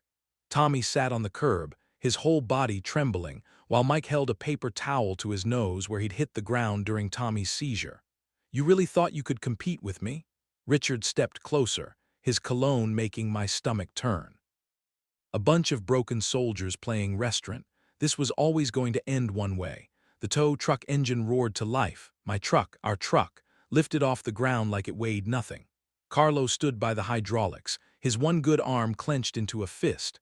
I could see him calculating whether he could disable the tow truck before they hauled everything away. "Don't," I called to him, "not worth it." Richard checked his watch. "A Rolex that probably cost more than my truck. Smart man. At least you know when you're struck." That's when I saw him, Marcus. The kid I'd fired 3 months ago for showing up hammered during the lunch rush. He was sitting in Richard's Mercedes counting a stack of bills. Our eyes met through the windshield and he looked away fast, shoving the money into his jacket. Everything clicked. The sudden health complaints. The anonymous tips about code violations. The inspector who seemed to know exactly where to look for problems that didn't exist. Marcus knew our operation inside out. He knew where we stored supplies, our cleaning schedules, which permits we'd filed. "How much did you pay him?" I asked Richard. "Pay who?" But his smile gave it away. He wanted me to know, wanted me to understand how thoroughly he'd struck me. The truck disappeared around the corner. 5 years of savings, 6 months of 18-hour days. Gone. Tommy's seizures were getting worse. I could hear Mike trying to keep him calm. These men had followed me through hell once. Now I'd led them into another disaster. "Here's what's going to happen," Richard said, pulling out his phone. "The health department will find serious violations. Your permits will be revoked. The fines alone will bankrupt you. Unless you let it hang there." I knew this game. In Iraq, we called it winning hearts and minds. Make them need you, then make them beg. Unless what? You publicly apologize. Admit your food was substandard, that you put people at risk.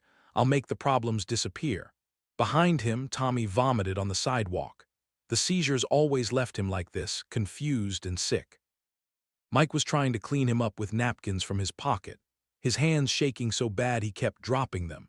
"I need time to think," I said. "You have 24 hours. After that, the health department files criminal charges." He walked to his Mercedes where Marcus slouched lower in the passenger seat. As they drove away, I saw our golden spatula in the back window. The bastard had taken our trophy too. Carlos helped me get Tommy into my van. Mike climbed in beside him, still dabbing at his bloody nose. Nobody spoke during the drive to the VA hospital. What was there to say? We'd lost everything in less than an hour. The next 3 weeks were the longest of my life. The health department launched a full investigation. Every day brought new accusations. Improper temperature controls, contaminated surfaces, expired licenses. All lies, but proving that took money I didn't have. My savings evaporated fast. Lawyer fees, storage costs for our impounded equipment, medical bills for Tommy's increasing seizures. I sold my good prosthetic, the one that didn't hurt after 8 hours, sold my truck, sold everything except my pride, and Richard knew that was next. Carlos crashed on my couch the first week. By the second week, he'd lost his apartment. Couldn't make rent without the food truck income. He never complained. Just showed up every morning to help me sort through paperwork, trying to find something to fight back with. Mike's grandmother took him in, but I could see the shame eating at him. He'd been sending her money from his food truck earnings. Now he was back to being her burden. His hands shook worse every day. Tommy's mom would have been devastated. He'd been doing so well, down to maybe 1 seizure a month. Now it was 3, 4 times a week. The stress was unaliving him, and the VA doctors just upped his meds and sent him home. I spent my days at the library, researching health codes, filing appeals, trying to understand how Marcus's lies had started this avalanche. My nights I spent staring at my phone, reading Richard's text over and over. "Time's running out. Just say the word and this all goes away." 3 weeks in, I found it. Buried in the health department's report was a receipt. Marcus had provided it as evidence of expired meat purchases, except the receipt was dated 2 weeks after I'd fired him. He couldn't have known about that order because he wasn't working for us anymore. I called my lawyer, excited for the first time in weeks. She listened, then sighed. "It's good, but not enough. We'd need to prove Richard paid him, prove the whole thing was fabricated. That takes depositions, subpoenas, court time, months at minimum. Can you afford that?" I looked at Carlos sleeping on my couch, his good arm hanging off the edge, at the pile of Tommy's medical bills, at the foreclosure notice I'd been hiding under my keyboard. No, I couldn't afford it. That night, Carlos found me sitting in the dark, the golden spatula in my lap. I'd snuck into Richard's restaurant and taken it back. Stupid, but I needed something to hold on to. You're going to take his deal, Carlos said. It wasn't a question. I can't let you guys end up on the street because of my pride. It's not about pride. He sat beside me, his phantom arm probably aching like my phantom leg. It's about them winning. Again. They already won.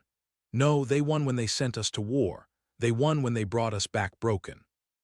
They won when they thanked us for our service and then forgot we existed. This is just Richard being Richard. I thought about that all night. About Tommy's mom's recipes going to waste. About Mike's grandmother proud of him for the first time in years. About all the other veterans who'd started coming by, not for charity but for dignity. The next morning, Richard called. Time's up. What's it going to be? I could hear the satisfaction in his voice.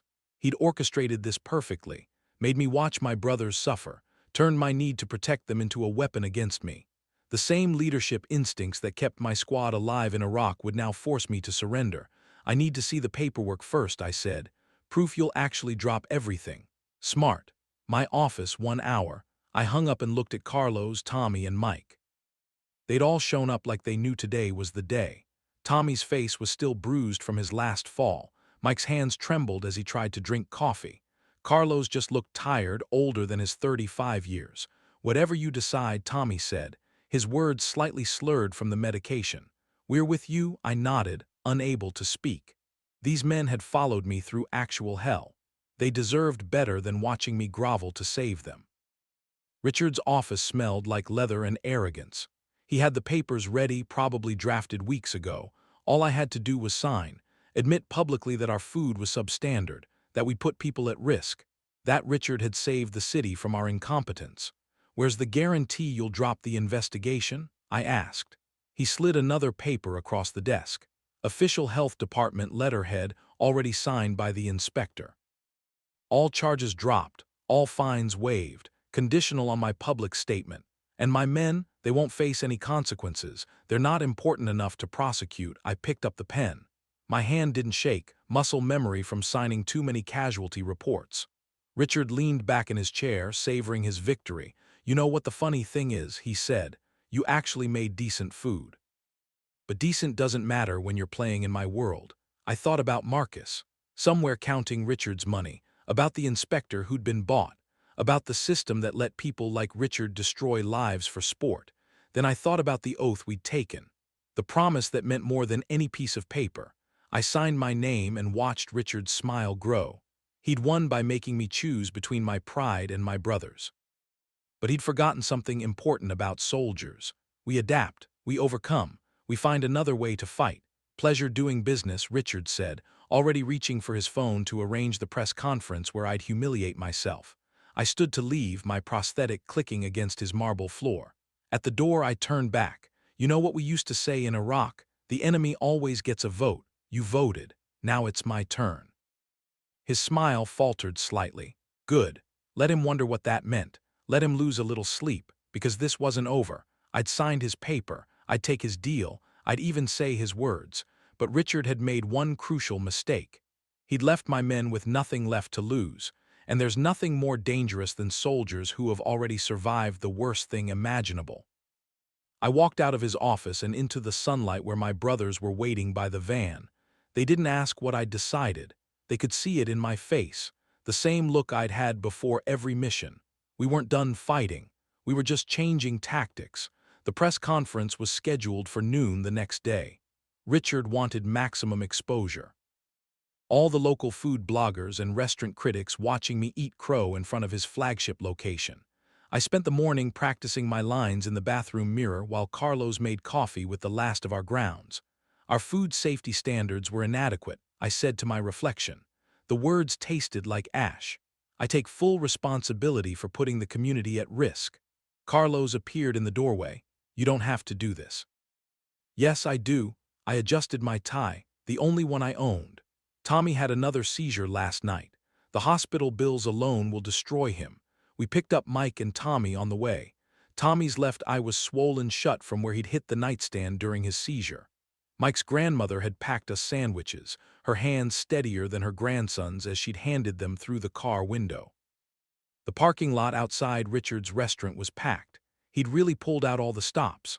Local news vans, food bloggers with their cameras, even some city council members. As we walked up, I saw Marcus skulking near the dumpsters, trying to stay invisible. He saw me looking and ducked behind a delivery truck. Richard met us at the entrance, all smiles for the cameras. "So glad you could make it," he said loud enough for everyone to hear. Then quieter just for me, "Stick to the script or the deal's off." The podium was set up right in front of his restaurant's gold-lettered sign. I stood there looking at the crowd, my good legs starting to ache from standing too long.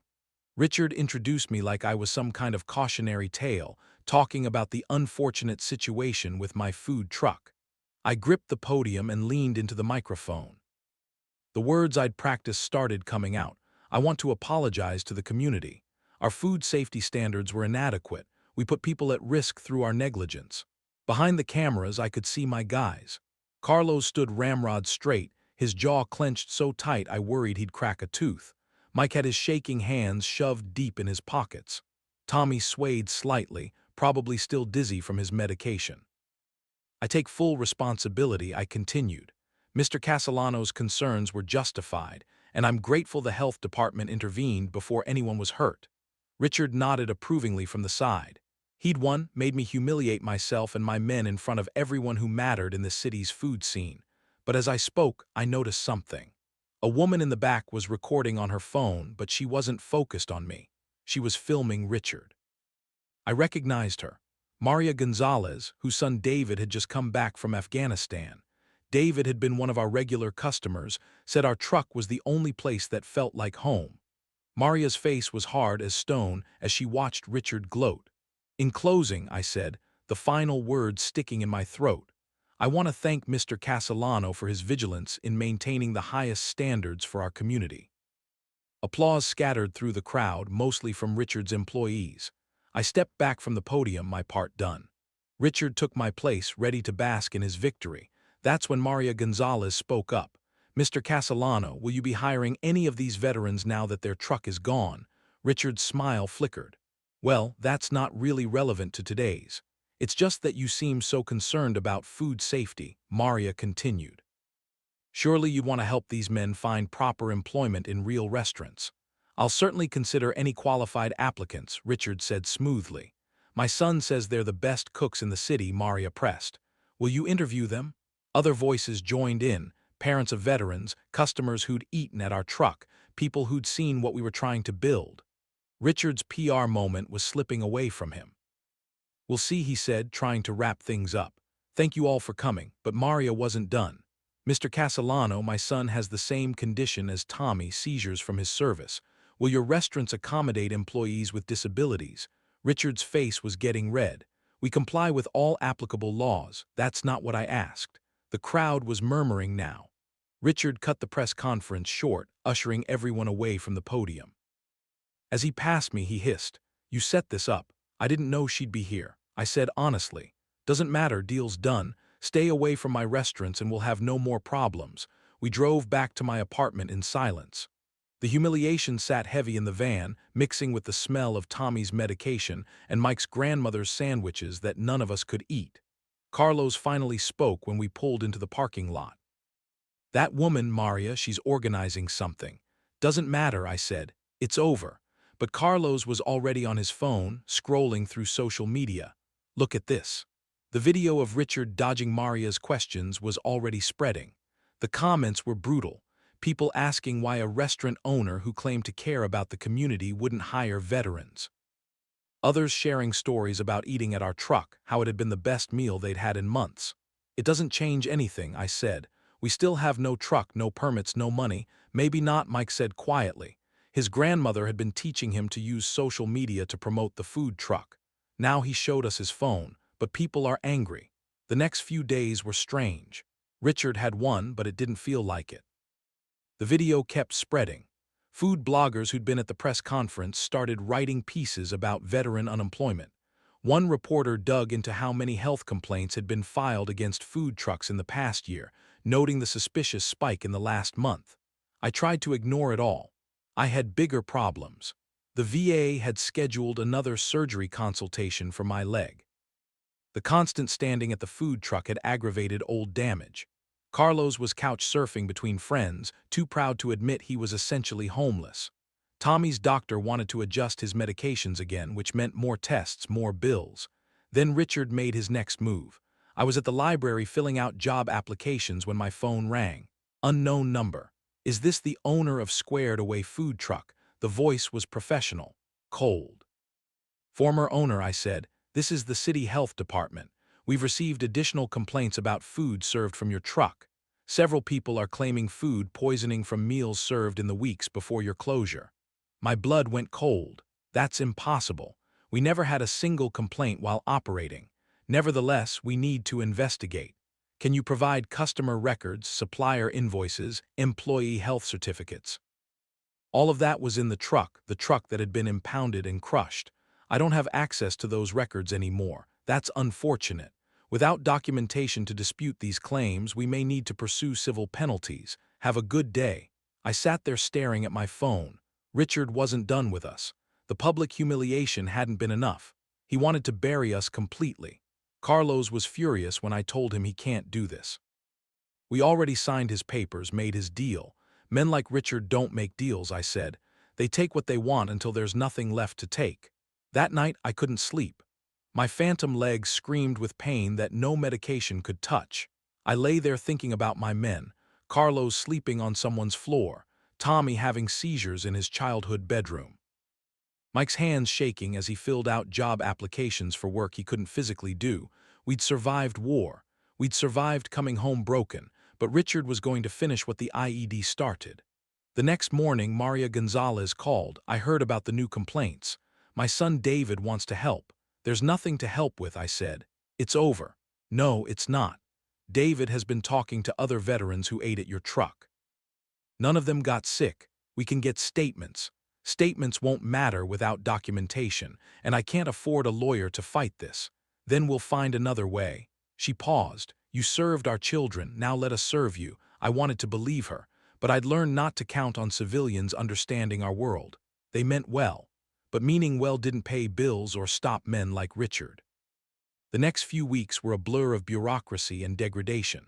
The health department sent official notices. The fines started at $5,000 and climbed from there. I applied for jobs at every restaurant in town, but word had gotten out. Nobody wanted to hire the guy who'd publicly admitted to serving unsafe food. Carlos got work doing day labor, his one arm limiting him to holding signs at construction sites. Mike's grandmother convinced a friend to let him wash dishes at a diner, but his shaking hands meant broken plates and lost wages. Tommy couldn't work at all. The stress had triggered the worst seizure cluster of his life. I sold everything I had left. My medals, my dress uniform, the flag from my retirement ceremony. Each piece felt like selling off chunks of my soul, but the bills kept coming. Medical for Tommy, fines from the city. Lawyer fees for fighting the new complaints. Then one night, Carlos showed up at my door with a split lip and black eye. What happened? Nothing, just some hammered at the labor pickup site. But I knew Carlos better than that. He was a fighter, trained like me. Some hammered couldn't have done that damage unless Carlos let him. You threw the fight, I said, for money. He looked away. $50 to take a dive. This was what Richard had reduced us to. Warriors taking punches for pocket change. I wanted to rage, to break something, but I was too tired. The fight had gone out of me the day I signed those papers. There's something else, Carlos said. I saw Marcus today, buying rounds at a bar, flashing cash, bragging about some big payday. Good for him. He was hammered, really hammered. Started talking about Richard, about the food truck. Said Richard promised him more money if he testified about the food poisoning. I sat up straighter. He said that, out loud, to anyone who'd listen. Bartender finally cut him off and called him a cab. This was it. The first real mistake in Richard's plan. Marcus was a weak link, and alcohol made him weaker. Get him talking again. With what money? We can't even afford a beer to get into the bar. He was right. We were too broke to even investigate our own destruction. I lay back down, the brief spark of hope already fading. The next day brought more bad news. The city was pursuing criminal charges now, food safety violations that could mean jail time. My lawyer, working pro bono out of pity, said the case was thin but would cost thousands to defend properly. Take a plea deal, she advised. Community service, probation. It's better than prison. Prison, I'd survived Fallujah and Kandahar, and now I might go to prison for serving tacos. The irony was so thick I could choke on it. That afternoon, I was at the VA for my surgery consultation when I ran into David Gonzalez. Maria's son looked like I felt. Hollow eyes, careful movements. The 1,000-yard stare that marked us all. Heard about the criminal charges, he said. That's messed up. I shrugged. What was there to say? My mom's not giving up, he continued. She's got half the veteran community fired up about this. They're planning something, tell her thank you, but it's too late. Richard won. David studied me with eyes that had seen too much. You know what the difference is between us and civilians? They think winning and losing are endpoints. We know they're just moments in a longer fight. After he left, I sat in the waiting room thinking about his words. In Iraq, we'd lost battles but kept fighting. Lost friends but kept moving. Maybe that's what this was, not an ending but a moment. The surgeon eventually called me in. More bad news.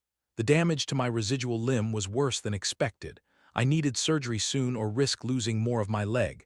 Of course, without insurance, the surgery would cost more than I'd made in a year with a food truck. I laughed. Actually laughed. The nurse looked concerned. I'm fine, I told her, just appreciating the joke. Walking out of the VA, I saw a familiar car in the parking lot. Richard's Mercedes parked in a handicapped spot without a placard. He was there for a photo op, presenting a check to the VA Foundation, enough to cover maybe 3 of Tommy's emergency room visits. He saw me and smirked, couldn't help himself, had to twist the knife one more time. How's the job search going? He called out. I stopped, turned, about as well as your parking skills. His face darkened. Watch yourself. You're one phone call away from a jail cell, and you're one tow truck away from learning to walk. Funny how life works. I shouldn't have said it, but I was tired of rolling over, tired of taking punches. If I was going down, I'd go down swinging. Richard stepped closer, lowering his voice. You think you're clever? I own this city. I own the health department, the permits office, half the city council. You're nothing. A broken soldier playing with toys he didn't understand. Maybe, I said, but at least I earned what I had. His face went purple. For a second I thought he might actually take a swing. Then he remembered where we were. The cameras, the check presentation. Enjoy your freedom while it lasts, he said, walking away. That night I called my guys together. We met at Mike's grandmother's house because she was the only one who still had food to share. She'd made Korean soup, the kind that warmed you from the inside out. I'm going to take the plea deal, I announced. Probation is better than prison. No, Tommy's voice was stronger than it had been in weeks. We don't leave anyone behind, remember. This is different. I'm not asking you to, you're not asking, Carlos interrupted. We're telling. We're not letting you go down alone. Mike's grandmother said something in Korean. Mike translated, his voice shaky but determined. She says a man who feeds the hungry is blessed. A man who punishes the generous is cursed. Richard will learn this. I wanted to argue, but looking at their faces, I knew it was pointless. These men had followed me through actual hell. They weren't abandoning me now. So what do? I asked. We fight, Carlos said simply. Just like always, we find a way. Over the next few days, something strange happened. People started showing up at my apartment. Veterans I'd never met. Family members of guys who'd eaten at our truck. They brought food, job leads, offers of help. Maria Gonzalez came by with a petition signed by 300 people demanding the city drop the charges. This isn't just about you anymore, she explained. It's about all of us. Every veteran who's been told they're broken. Every family that's watched their loved ones struggle. Richard picked the wrong fight. But petitions didn't pay lawyers or stop criminal charges. I still needed evidence. Needed proof of Richard's corruption. And that proof was locked in Marcus' alcohol-soaked brain. Then Mike's grandmother had an idea. She knew the owner of the bar where Marcus had been drinking. Korean community ties ran deep. Maybe he'd be willing to help. What could he do? I asked. Mike translated her response. Security cameras, they record sound if someone's loud enough, and Marcus is very loud when hammered. It was thin, but it was something. Carlos and I went to the bar that night. The owner, Mr. Park, remembered Marcus well. Very annoying customer, he said. Always talking, bothering other people, bad for business. Do you still have security footage from last week? Mr. Park hesitated. Maybe, but why should I help? I don't want trouble with Mr. Castellano. I understood. Richard had reach. Getting involved meant risk. Because your nephew came home from Afghanistan last year, Mike's grandmother had told us to say, because you know what it means to serve. Mr. Park's expression changed. He disappeared into a back office, returning with a thumb drive. I don't know what's on this, he said. I didn't look. Can't help what customers say when they're hammered. We thanked him and left quickly. Back at my apartment, we crowded around my ancient laptop. The video was grainy, the sound worse, but there was Marcus, hammered, loud, and talking. Richard's a genius, his slurred voice came through the speakers. Paid me $5 grand just to say I saw rats in their truck. Easiest money ever. Carlos grabbed my shoulder. That's it. That's what we needed, but I was already thinking ahead. One hammered confession wouldn't be enough. Richard would claim Marcus was lying, making things up for attention. We needed more. Can you clean up the audio? I asked Mike. His hands shook as he took the laptop. I'll try. While Mike worked on the audio, I made a decision. If we were going to fight, we needed to fight smart. Richard had shown me his weakness. He couldn't help but gloat, couldn't resist twisting the knife. That ego would be his downfall. I called my lawyer. What would happen if I violated the terms of our agreement? He could reinstate all charges, pursue the full penalties. Why? Just wondering. But I wasn't wondering, I was planning. Richard thought he'd struck us down so far we couldn't get back up. He was wrong. We'd been knocked down before. In Iraq, coming home every day since. The difference was this time we knew our enemy, knew his tactics, and unlike in war, he couldn't call in air support. The next morning I did something I hadn't done in weeks. I shaved, put on my best clothes, and went job hunting, not at restaurants but at Richard's suppliers. The companies that delivered his produce, his meat, his dairy. At the third stop I found what I was looking for. The loading dock manager was a veteran, Vietnam era. He recognized the look in my eyes. Rough times, he asked. You could say that. We talked for a while about war, about coming home, about how some fights never really end. Then he mentioned something interesting. Castellano's been pushing hard for lower prices lately. Making threats about switching suppliers, acting like he's got cash flow problems. Cash flow problems. Richard with his Mercedes and Rolex, struggling for money. It didn't add up, unless. How much does he owe you guys? The manager looked around, then pulled up something on his computer. Between you and me, he's 60 days behind, almost $100,000. We're about to cut him off. There it was. Richard's real weakness. He wasn't rich. He was leveraged, the restaurants, the cars, the image, all built on credit and reputation. No wonder he'd come after us so hard. We weren't just competition. We were a threat to his image. Proof that success didn't require his kind of cruelty. I thanked the manager and left with a new understanding. Richard wasn't some untouchable king. He was a desperate man juggling too many balls, and we'd almost made him drop them all. That night Maria Gonzalez called with more news. The petition had grown to over 1,000 signatures. Local news wanted to do a story about veteran-owned businesses being targeted. The city council was feeling pressure. We're not going away, she said.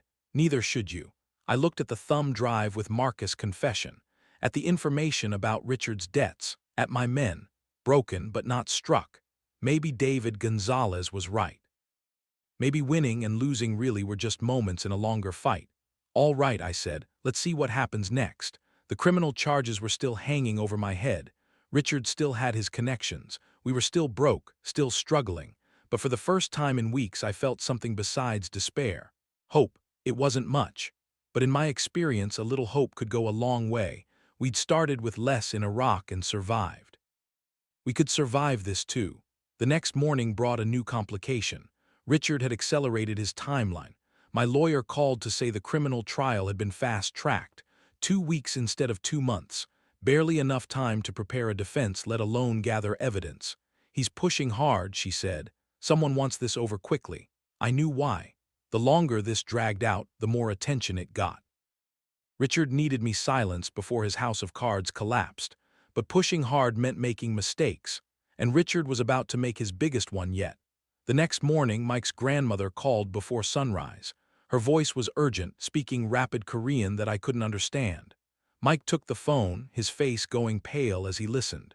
Marcus is at the hospital, he translated, alcohol poisoning. He's been asking for you." I threw on clothes and drove to the county hospital, my prosthetic catching on the clutch pedal. The emergency room smelled like bleach and desperation. Marcus was in bed 12, hooked to an IV, looking smaller than I remembered. His eyes widened when he saw me. "I'm sorry," he croaked. "I'm so sorry." "Save it," I said, pulling out my phone. "Just tell me the truth." He started crying, ugly sobs that shook his whole body. Between gasps, the story spilled out. Richard had found him at a bar, bought him drinks, listened to him complain about being fired. Then came the offer. 5,000 to lie about seeing rats, another 5 to testify about food poisoning. I needed the money, Marcus whimpered. "My mom's sick. I couldn't find work." I recorded everything. His confession, his description of meeting Richard, the exact amounts paid. When he finished, I had 20 minutes of evidence. "Will you testify to this officially?" I asked. Marcus nodded, then grabbed the bedpan and threw up. I left him there, already calling my lawyer. She answered on the third ring. "It's 6 in the morning. Marcus just confessed. On video. He'll testify." Silence. "Then bring me everything." Now I drove straight to her office. Carlos meeting me in the parking lot. He'd cleaned up the bar footage overnight, isolating Marcus's drunken confession. Combined with the hospital recording, we finally had ammunition. My lawyer watched both videos twice, taking notes.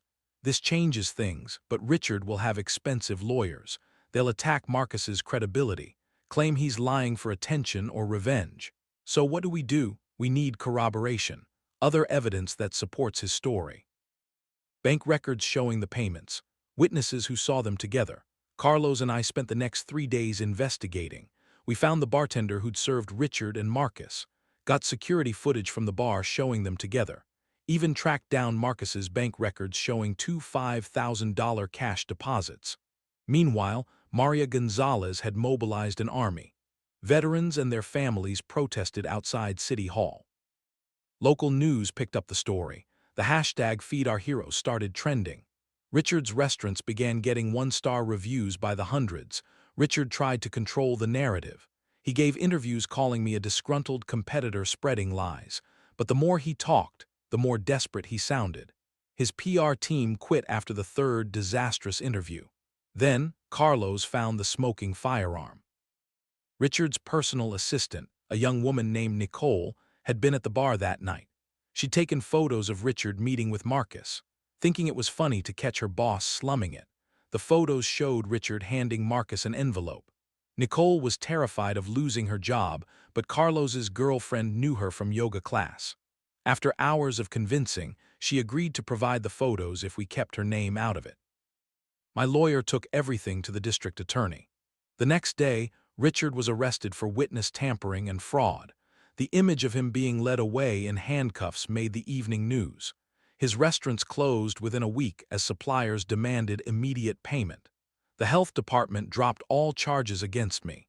The inspector who'd signed the false reports quietly resigned. The city offered to expedite new permits for my food truck whenever I was ready to start again. But I wasn't ready. The damage was done. Tommy was in the hospital again, his seizures requiring round-the-clock monitoring.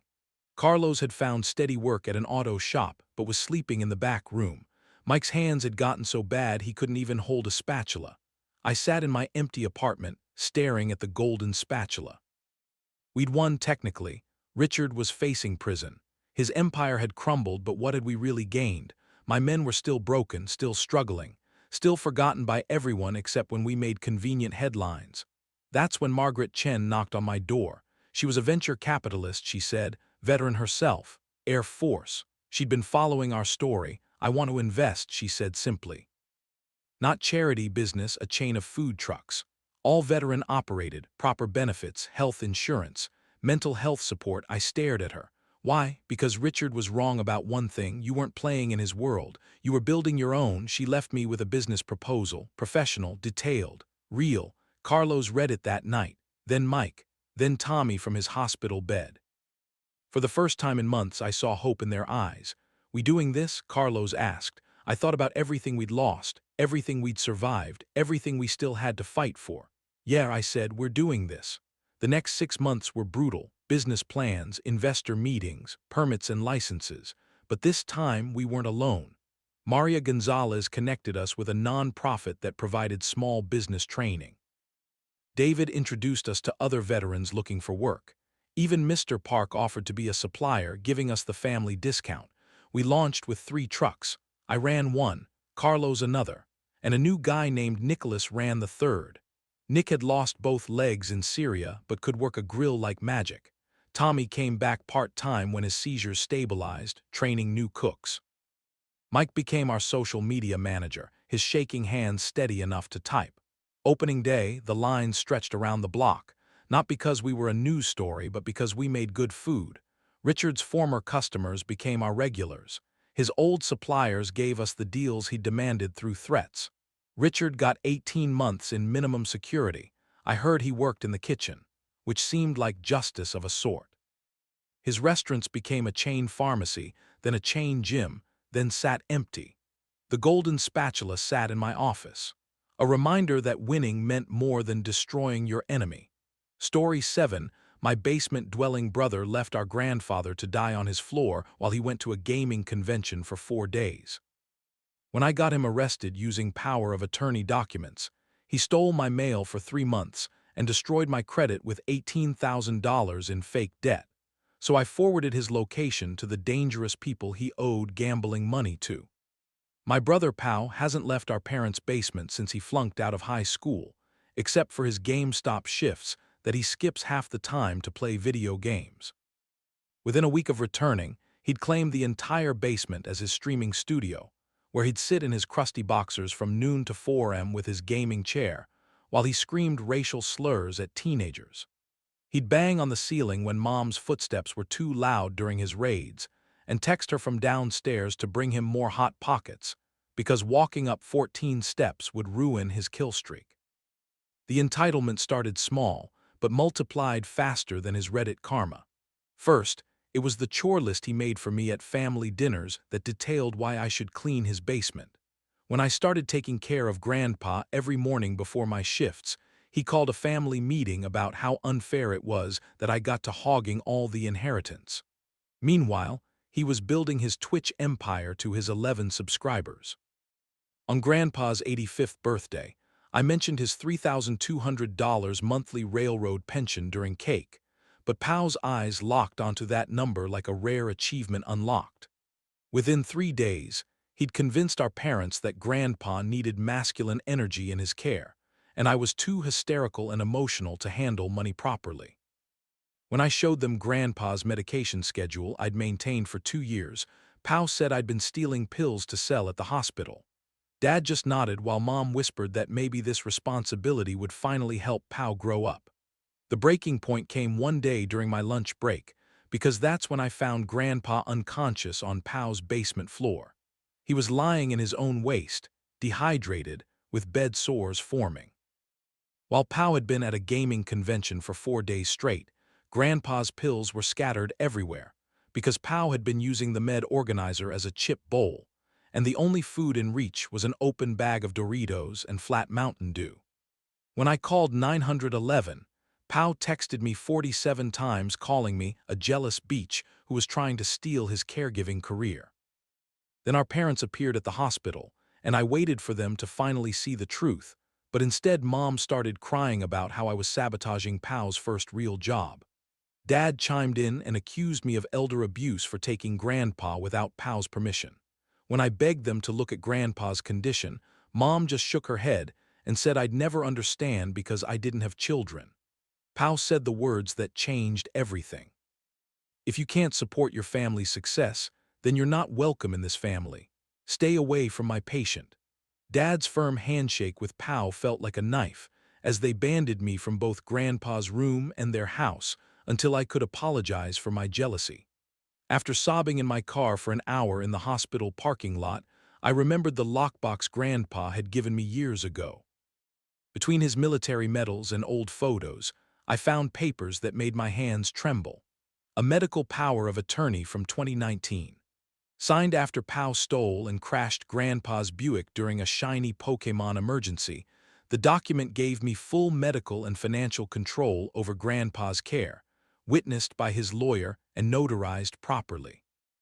I spent 3 days gathering evidence of Pow's neglect and financial abuse, all while planning everything for the following Friday when Pow would be at TwitchCon trying to network with real streamers.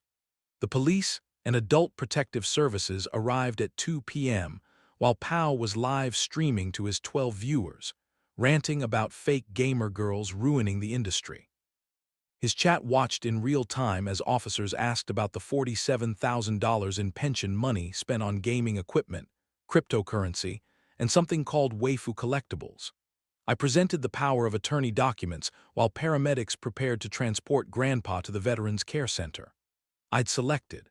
Pow barricaded himself in his gaming chair, screaming that this was targeted harassment of gamers and probably illegal discrimination. He called me the C word so many times that the officers added verbal assault to his charges. The best part was when they cataloged his setup as evidence, and he cried actual tears when they unplugged his RGB keyboard. 6 months later, Pow's living on Mom and Dad's couch because his basement is still sealed as evidence. I thought I'd won until my card declined buying chips.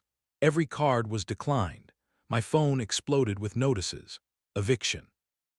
Repo collections. 3 months of bills I'd never seen. My phone rang. Hey sis, Pow's voice oozed. Funny how karma works. I hung up and immediately dialed my bank with shaking fingers. The automated system put me on hold for 12 minutes while cheerful music mocked my panic.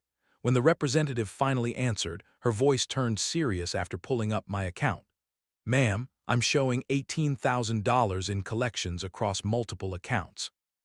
These debts have been accumulating for approximately 3 months. My phone buzzed with incoming texts. Pow's messages filled the screen.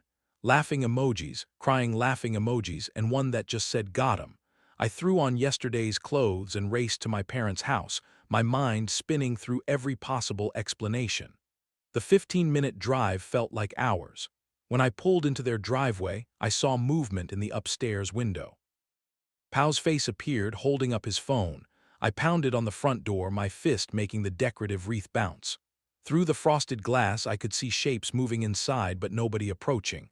I knocked harder. I need my mail. Open up. The curtain in the living room window shifted. Pow stood there, filming me with his phone, mouthing something I couldn't hear through the glass. He held up a piece of paper. Harassment. Written in black marker. Finally, Mom opened the door but kept the chain lock engaged. Her eyes were red-rimmed and she wouldn't meet my gaze. You need to leave, she said quietly. Mom, I need my mail. 3 months of bills are missing. My credit is destroyed. She shook her head slowly. Pow explained everything. How you stole the house that should have been his. How you manipulated Grandpa when he was vulnerable. The words hit like physical blows. Behind her, I could see Dad hovering in the hallway, arms crossed. That's not true. You know, that's not just go, Mom said, already closing the door. Stop harassing your brother. I stood on their porch, trembling with rage and disbelief. Movement from next door caught my eye.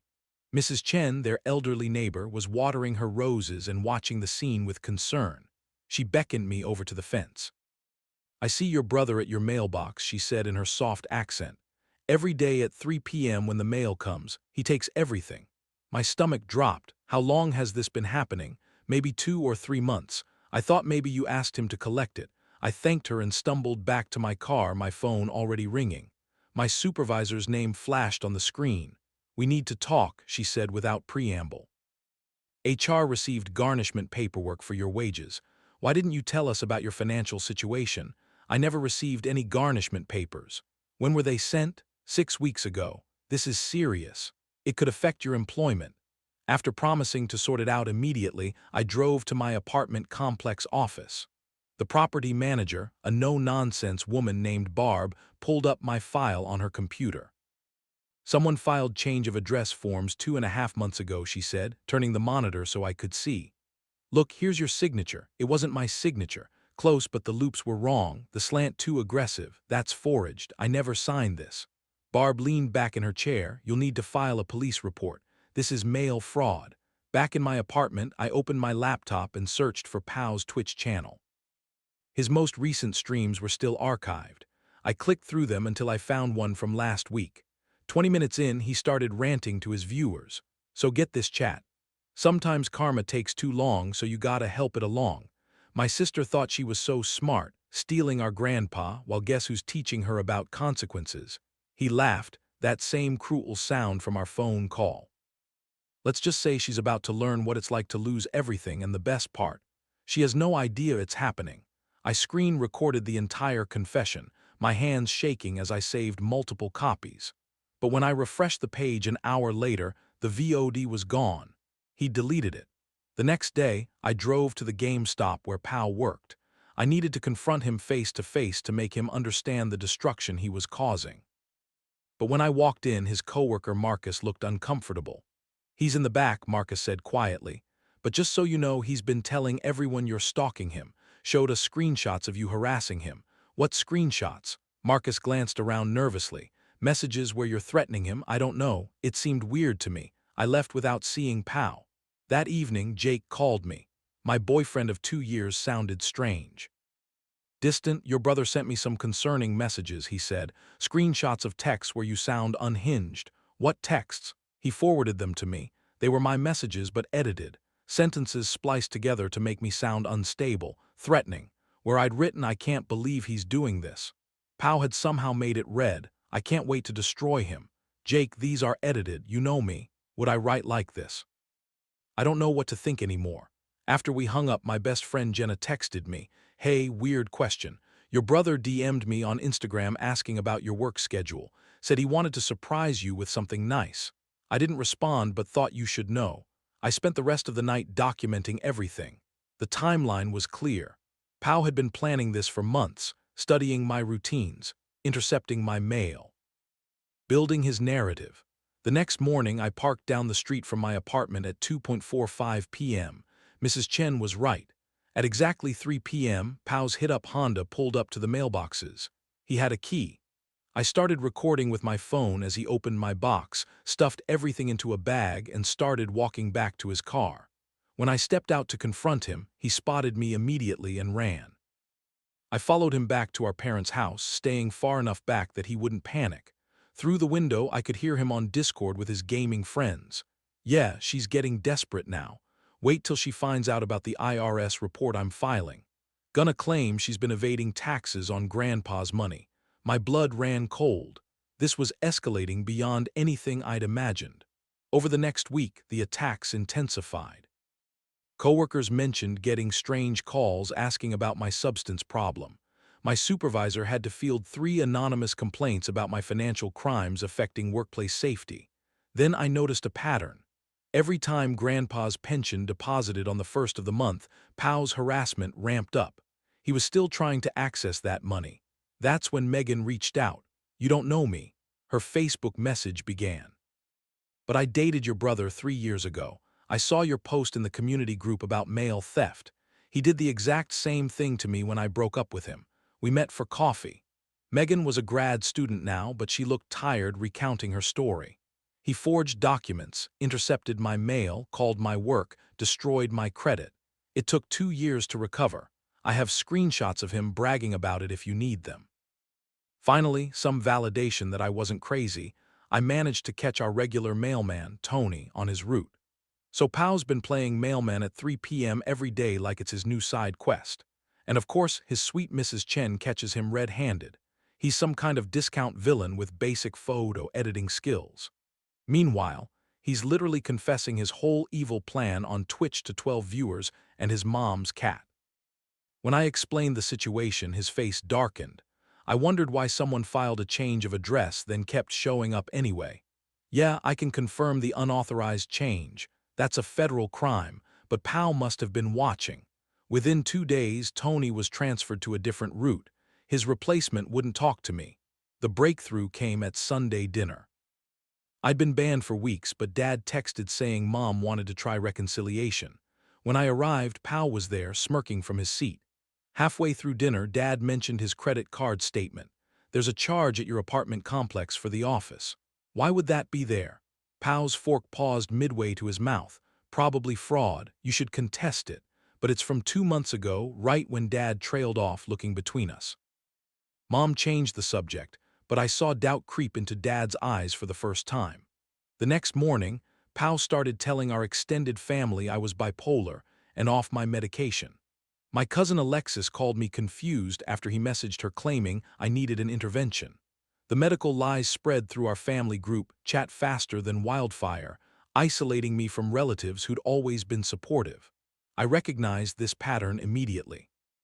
It was exactly how Pao had treated Grandpa before taking over his care. First, he'd manufactured helplessness by hiding Grandpa's glasses and a walker. Then he swooped in as a savior, telling everyone how confused and dependent Grandpa had become. The same gaslighting playbook, just with a different target. My phone rang while I was processing this realization. The director of Grandpa's care facility sounded concerned. Pao had shown up last week with forged power of attorney documents, trying to remove Grandpa from their care.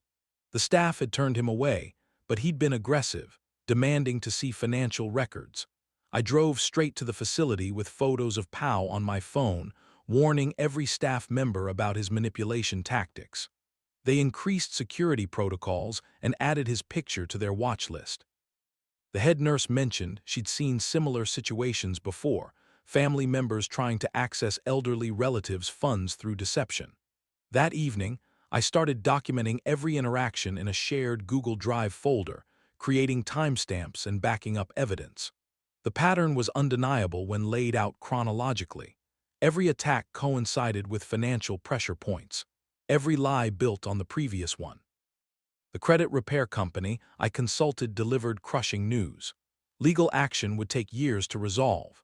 They suggested building evidence for a dispute process instead, but warned it would be an uphill battle without concrete proof of fraud. My savings were draining fast between the consultation fees and daily expenses. Megan and I met again at a quiet diner. She pulled out her laptop, showing me screenshots from 3 years ago. Pao's messages to her friends, bragging about destroying her credit as revenge for their breakup. The same language, the same tactics, the same cruelty. We bonded over our shared trauma, and she taught me his manipulation playbook, how he'd study routines, exploit weaknesses, and preemptively position himself as the victim. Late one night, I couldn't sleep and decided to do reconnaissance. I parked near my apartment complex and waited. Around 2 a.m., I saw Pao's Honda creep into the parking lot. He got out and walked toward the mailbox area, checking over his shoulder constantly. I documented everything with my phone, though the darkness made clear footage impossible. A former GameStop employee reached out through Megan. Pao had been fired from a previous job for stealing customer information, credit card numbers, addresses, phone numbers. The manager had suspected him, but couldn't prove it until inventory discrepancies exposed his scheme. This pattern went back years. My parents invited me to another family dinner, claiming they wanted to clear the air. I arrived to find an ambush. Pao, my parents, and my aunt and uncle all waiting. They took turns expressing concern about my mental state, my obsession with Pao, my inability to take responsibility. I stayed calm, letting them talk, noting how Pao's story kept changing. Mom noticed it too, her eyes narrowing when he contradicted himself about dates. The eviction notice gave me 30 days. The countdown began, each day bringing new financial pressure. My car payment bounced, my phone service sent a disconnection warning. The walls were closing in and Pao knew it. His attacks intensified with each passing day. Mrs. Chen knocked on my door one evening with a gift that changed everything. She'd been keeping a neighborhood watch journal for years, documenting suspicious activity. Her meticulous notes showed Pao at my mailbox for 3 months straight, always at mail delivery time. She'd written down dates, times, and descriptions. An unexpected witness had emerged from the most unlikely source. The following Sunday dinner exploded when I casually mentioned Pao's streaming schedule. He erupted, screaming about privacy and boundaries, his mask slipping completely. Mom and Dad exchanged glances as he ranted about how I was stalking him online, monitoring his life, trying to destroy his career. The more he talked, the more unhinged he sounded. After dinner, Pao cornered me in the hallway. He made an offer. He'd fix everything if I dropped Grandpa's power of attorney. All the financial problems would disappear. The credit issues would be resolved, but only if I gave him legal control over Grandpa's care. I kept my phone recording in my pocket as he outlined his extortion attempt. Mom pulled me aside before I left, her voice uncertain. She wanted to know how Pao knew so much about my if we were truly estranged. Why did he have details about my credit cards, my car loan, my apartment lease? The questions hung in the air as I saw doubt creeping into her worldview. I discovered Pao had started intercepting my mail 2 weeks before Grandpa's hospitalization, during the chaos when I was focused on Grandpa's care. He'd been planning this for months, waiting for the perfect moment of vulnerability to strike. The timeline was damning when mapped out properly. His influence was shrinking, though. Beyond our parents and a few gullible relatives, people were growing skeptical. My coworkers had started questioning the anonymous complaints. Neighbors noticed his suspicious behavior. The facade was cracking, but not fast enough to save my finances. Megan provided the smoking firearm. Screenshots of Pao doing identical revenge schemes to another ex-girlfriend. The same forged documents, the same mail theft, the same financial destruction. 3 victims, identical patterns. We had proof of serial behavior documented across years. Jake called late one night, apologizing profusely. Pao had accidentally sent him an unedited screenshot while trying to fabricate more evidence. The metadata showed clear manipulation. Timestamps that didn't match, fonts that were inconsistent. Jake wanted to help however he could, ashamed that he doubted me. Together, Jake and I started tracking Pao's movements and documenting his lies. We created a timeline showing how his stories contradicted each other, how his claims were impossible. Jake used his IT knowledge to analyze the edited messages, proving they were fabricated. Despite my rage, I refused to retaliate illegally. Every time I wanted to slash his tires or hack his accounts, I remembered Grandpa's words about integrity. The high ground was lonely, but it was mine. I wouldn't become like Pao, no matter how much he'd hurt me. The confrontation at my parents' house was calm and methodical. I listed Pao's lies one by one as he squirmed in his chair. Each contradiction, each impossibility, each piece of evidence. He tried to interrupt, to deflect, to gaslight, but I kept going. Mom's face grew paler with each revelation. Mrs. Chen's journal became crucial evidence. Her detailed notes corroborated every missing bill, every intercepted package. The dates aligned perfectly with my financial destruction.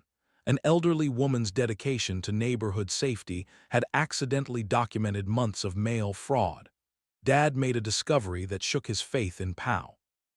While looking for holiday decorations in the garage, he found boxes hidden behind old furniture. My mail, 3 months' worth, stuffed into cardboard boxes. Bills, legal notices, financial statements, all addressed to me, all open, all hidden in his garage. Mom realized Pao's church attendance perfectly coincided with my work schedule.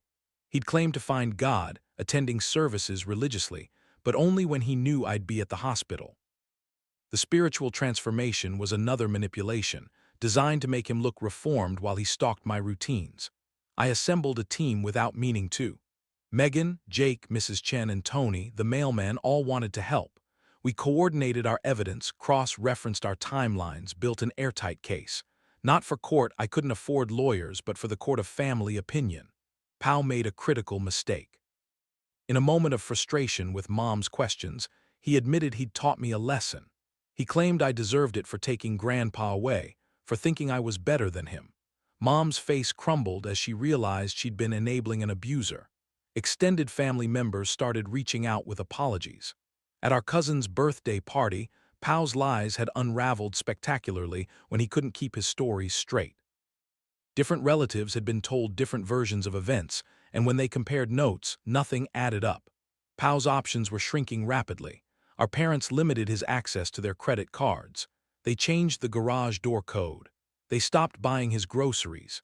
Each small boundary felt like a victory. Even as my own situation grew more desperate, Megan revealed the full extent of Pao's pattern. He'd done this to at least 3 women. Her, another ex-girlfriend, and now me, always after rejection, always targeting finances, always positioning himself as the victim. The behavior was pathological, repetitive, and escalating. I focused on protecting Grandpa while dealing with Pao. His care remained excellent. His finances secure behind legal protections. Whatever happened to me, Grandpa would be safe. That knowledge gave me strength during the darkest moments. The neighbors organized an informal mail watch after learning about Pao's scheme. They took turns monitoring the mailboxes, documenting any suspicious activity. Pow's ability to intercept mail vanished overnight as the community rallied against him. Delivery drivers started recognizing Pow from the warnings we distributed. His attempts to intercept packages failed repeatedly. One driver called me directly when Pow tried to claim a package addressed to me, pretending I'd asked him to pick it up. Dad caught Pow red-handed trying to access a storage unit in the garage where I kept childhood items and important documents. The confrontation was ugly, with Pow claiming he was just looking for old video games, but Dad had seen him picking the lock, tools in hand. My workplace cleared me after I presented evidence of Pow's harassment campaign.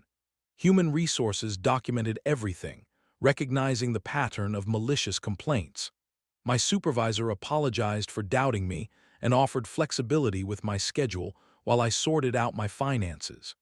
Bank security footage revealed Pow had attempted to access my accounts using a fake ID. The quality wasn't good enough for prosecution, but it was enough to show my family. The image of him at the teller window, pretending to be me, shattered their remaining illusions. 7 days until eviction created crushing pressure. Oh my gosh, Jake coming back to help after realizing Pow tricked him is crazy, bro. I can't believe that Dad actually found boxes of stolen mail hidden in the garage. I accelerated my plans, knowing time was running out. Every piece of evidence needed to be in place. Every ally needed to be ready.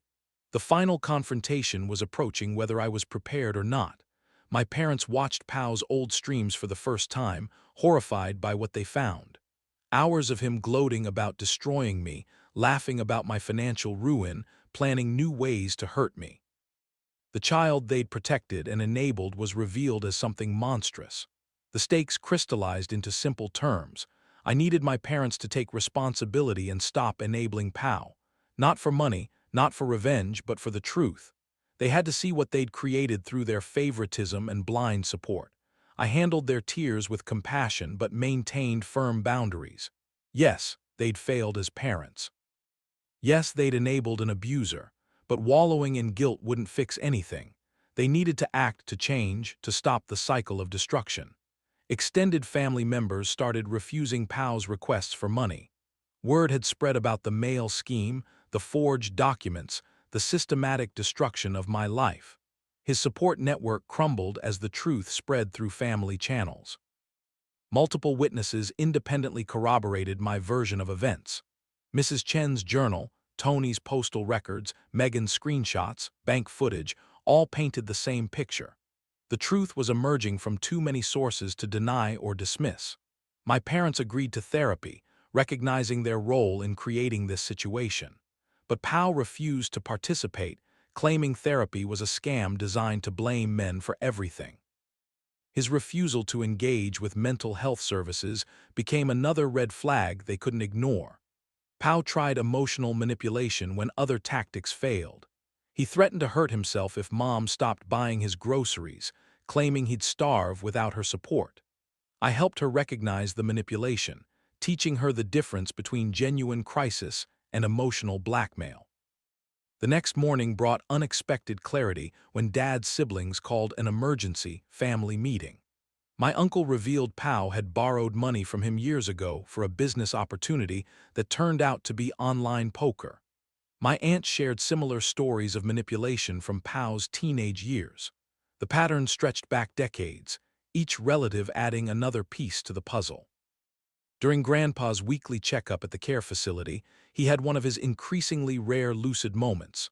The doctor called me immediately, and I rushed over with my parents. Grandpa's eyes were clear as he gripped my hand and told everyone present about finding Pow, passed out hammered while supposedly watching him. He described the hunger, the confusion, the fear when Pow would disappear for days. My mother sobbed as Grandpa confirmed every detail I'd been trying to tell them. That afternoon, I submitted my complete evidence package to the representative reviewed Mrs. Chen's journal, the forged signatures, the mail theft documentation, and Pow's own streaming confessions. She initiated the dispute process, warning it would take months, but expressing optimism given the thorough documentation. Small victories felt monumental in my current state. Megan compiled her final evidence package, including screenshots of Pao bragging to mutual friends about destroying her finances after their breakup. One message stood out where he'd written about teaching women lessons when they thought they were too good for him. The pattern was undeniable: systematic financial revenge against any woman who rejected or challenged him. My parents held their own confrontation with Pao that evening. I wasn't present, but Mom called me afterward, her voice shaking. They'd formally banned him from their property until he sought mental health treatment. Dad had changed all the locks and installed security cameras. The enablement was finally ending, though the damage stretched deep. Pao's response came swiftly. He created fake social media profiles, spreading lies about me planting evidence. He claimed I'd hacked his streaming accounts, forged the screenshots, manipulated Grandpa during his confusion. The desperation reeked through every post, each accusation more unhinged than the last, but without my parents' support, his influence was crumbling. My landlord reviewed my situation and agreed to a payment plan, though I'd need to downsize to a studio apartment. The moving costs would drain my remaining savings, but keeping a roof over my head mattered more than space. I started packing immediately, each box a reminder of how much Pao had stolen from me. Jake's parents expressed concern when he told them about our situation. His mother worried about him getting pulled into family drama, while his father questioned whether someone from such a dysfunctional family was right for their son. Jake defended me initially, but the pressure was mounting. He showed up at my apartment looking exhausted. The conversation was brief but devastating. Jake needed space to think, time to process everything that had happened. He wasn't ending things, he insisted, just stepping back while I dealt with the chaos. I watched him leave, adding another loss to Pao's tally.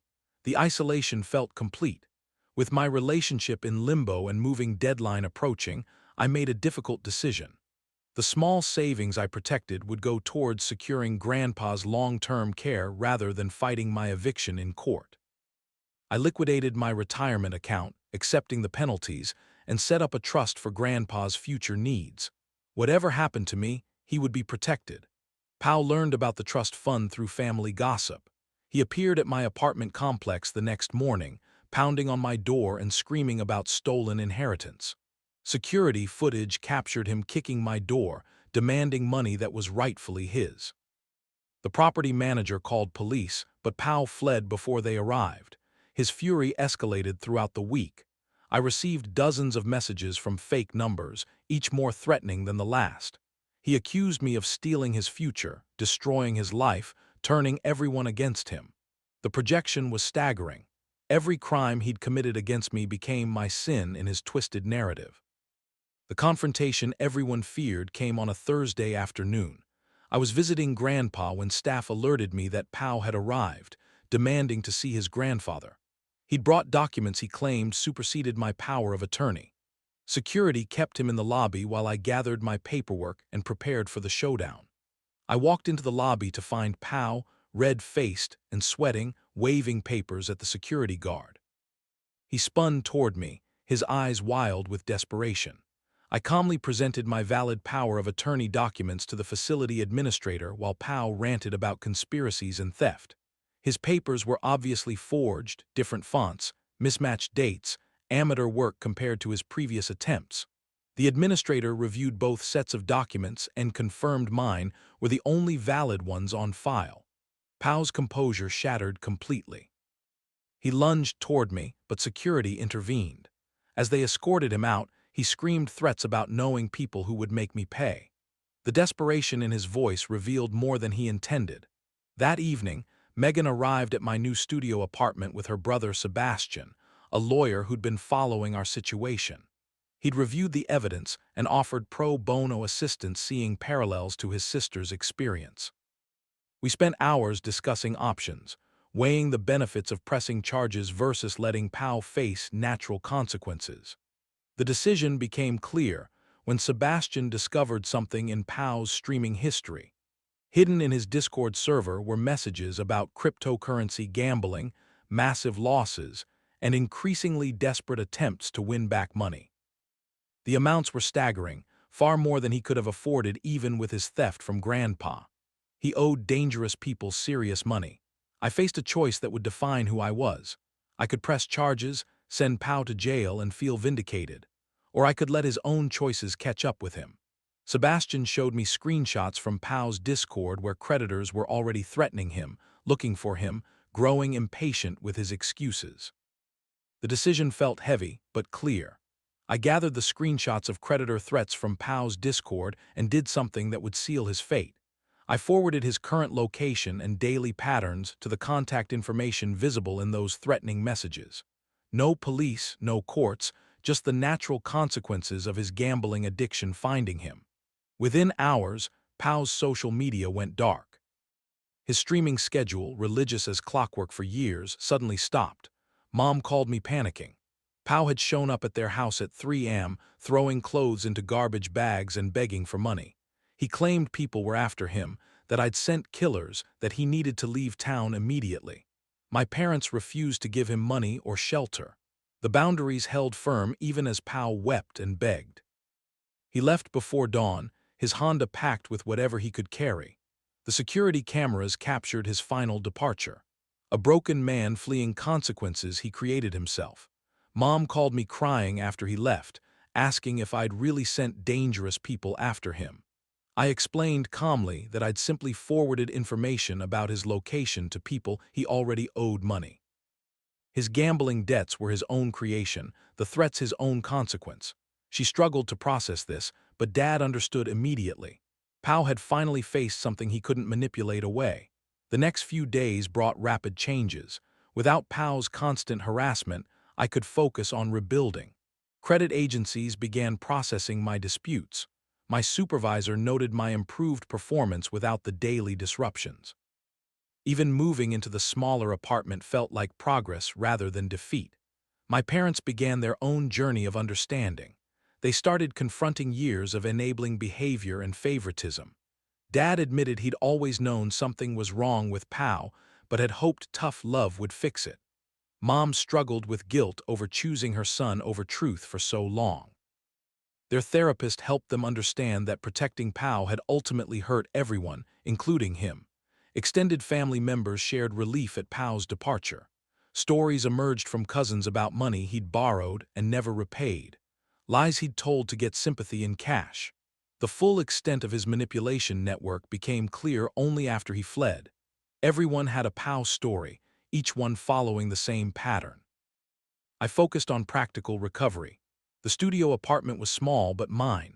I established new routines, new mail security, new boundaries. Grandpa's care remained excellent, his trust fund secure. I visited him daily, bringing photos and stories. On good days, he recognized me and smiled. On bad days, I held his hand anyway. My finances slowly stabilized. The credit disputes showed progress. Collections costs decreased as documentation proved the debts weren't mine. Each small victory, a removed collection, a corrected report, felt monumental. Megan celebrated each win with me, understanding the long road to recovery. Work relationships healed as colleagues realized the truth about Pau's harassment campaign. People who'd received strange calls about my supposed substance problem apologized for doubting me. My supervisor advocated for a small raise, recognizing I'd maintained performance despite personal crisis. Normal life crept back in small doses. 3 weeks after Pau fled, I received a final message from an unknown number. So she actually gave Pau's location to those dangerous people he owed money to? I wonder if she thought about what might really happen when those creditors found him. It's interesting how his parents finally held their boundaries when he showed up at 3 and begging for, though I'm curious about where he actually went after packing up that Honda. He blamed me for ruining his life, claimed I destroyed his future, promised this wasn't over, but the threat felt hollow from someone hiding from his own choices. I documented the message and blocked the number, refusing to engage with his narrative. I changed every password, upgraded all security, installed cameras at my new apartment. Not from fear, but from wisdom. Pau might return someday, might try again, might escalate, but I wouldn't live in fear. I'd live prepared, protected, and free from his influence. The hardest part was accepting the losses. My relationship with Jake remained in limbo. My savings were gone. my credit would take years to fully recover. But I'd kept my integrity, protected Grandpa, and broken the cycle of enabling that had created POW. The victory came with costs I'd be paying for years. Megan started a private Facebook group for POW's victims. 3 women joined immediately, sharing their stories of financial destruction and recovery. We created resources, warning signs, and support networks. If POW tried his schemes elsewhere, future targets would have a warning. The group became about healing and prevention rather than revenge. Mom sent me photos of their redecorated living room. Without POW's constant presence and drama, they'd begun reclaiming their space. Dad had turned POW's former gaming den into a workshop. They looked happier, lighter, finally free to be themselves without managing POW's moods and manipulation. 6 months after POW fled, Jake reached out. He'd spent time in therapy processing everything, understanding how toxic family dynamics had affected our relationship. He wanted to try again, but slowly, with boundaries and communication. We met for coffee, then dinner, rebuilding trust one conversation at a time. The new normal settled into place. Weekly dinners with my parents, who'd become different people without POW's influence. Daily visits with Grandpa, sharing quiet moments in the sunshine. Slow reconciliation with Jake, built on honesty rather than assumptions. Small apartment but stable life. Hard-won peace after chaos. Word reached me through family networks that POW had surfaced in another state, running similar scams on new victims. But Megan's Facebook group had expanded, creating warnings that spread faster than his lies. Women shared his photo, his tactics, his patterns. Each new target received warnings before he could destroy them. I tended a small balcony garden in my studio apartment, finding peace in nurturing life after so much destruction. Herbs and flowers thrived in containers, proof that beautiful things could grow in small spaces. The morning ritual of watering and pruning became meditation, grounding me in the present rather than the painful past. Grandpa's good days grew rarer, but I treasured each one. We'd sit in the facility's garden while he told stories from his railroad days. Sometimes he called me by my mother's name. Sometimes he didn't recognize me at all, but he was safe, comfortable, and cared for. The trust fund ensured he'd never face neglect again. My parents sent photos from their first real vacation in years. Without POW's constant financial drain and emotional manipulation, they'd saved enough for a modest trip. They looked younger in those pictures. Rediscovering who they were as a couple, the guilt had faded into acceptance and growth. I received notice that POW had been arrested in another state for check fraud. Megan forwarded the news article. He'd tried his old schemes but picked the wrong target. The woman had seen warnings in our Facebook group and gathered evidence from day one. His luck had finally run out, consequences catching up despite his flight. The recovery was real but incomplete. Credit scores slowly climbed, relationships carefully rebuilt, trust cautiously extended, but some scars would always remain, reminders of how much damage one person could inflict when enabled by family systems. I carried those lessons forward, boundaries forged in painful experience. Sitting in my small garden as spring arrived, I felt something I hadn't experienced in years: contentment. Not happiness exactly, but peace with where life had led. Grandpa was safe, my parents were healing, POW was gone. I'd lost much but kept what mattered most: integrity, family who finally saw truth, and hard-won wisdom about standing firm against manipulation. The phone rang occasionally from unknown numbers I never answered. Messages arrived from fake profiles I immediately blocked. POW's presence lingered like smoke but without substance or power. He was someone else's problem now, his schemes exposed before they could take root. The cycle was broken, even if the breaking had cost everything. I smiled, watering my tiny garden in the golden evening light. Tomorrow would bring Grandpa visits, dinner with parents still learning to be themselves, maybe coffee with Jake if we both felt ready. Simple moments that POW had tried to steal but couldn't destroy. Life rebuilt on truth was smaller, but stronger than the lies that had nearly consumed us all. Thanks all for watching the video in full. Much love, you guys all appreciated.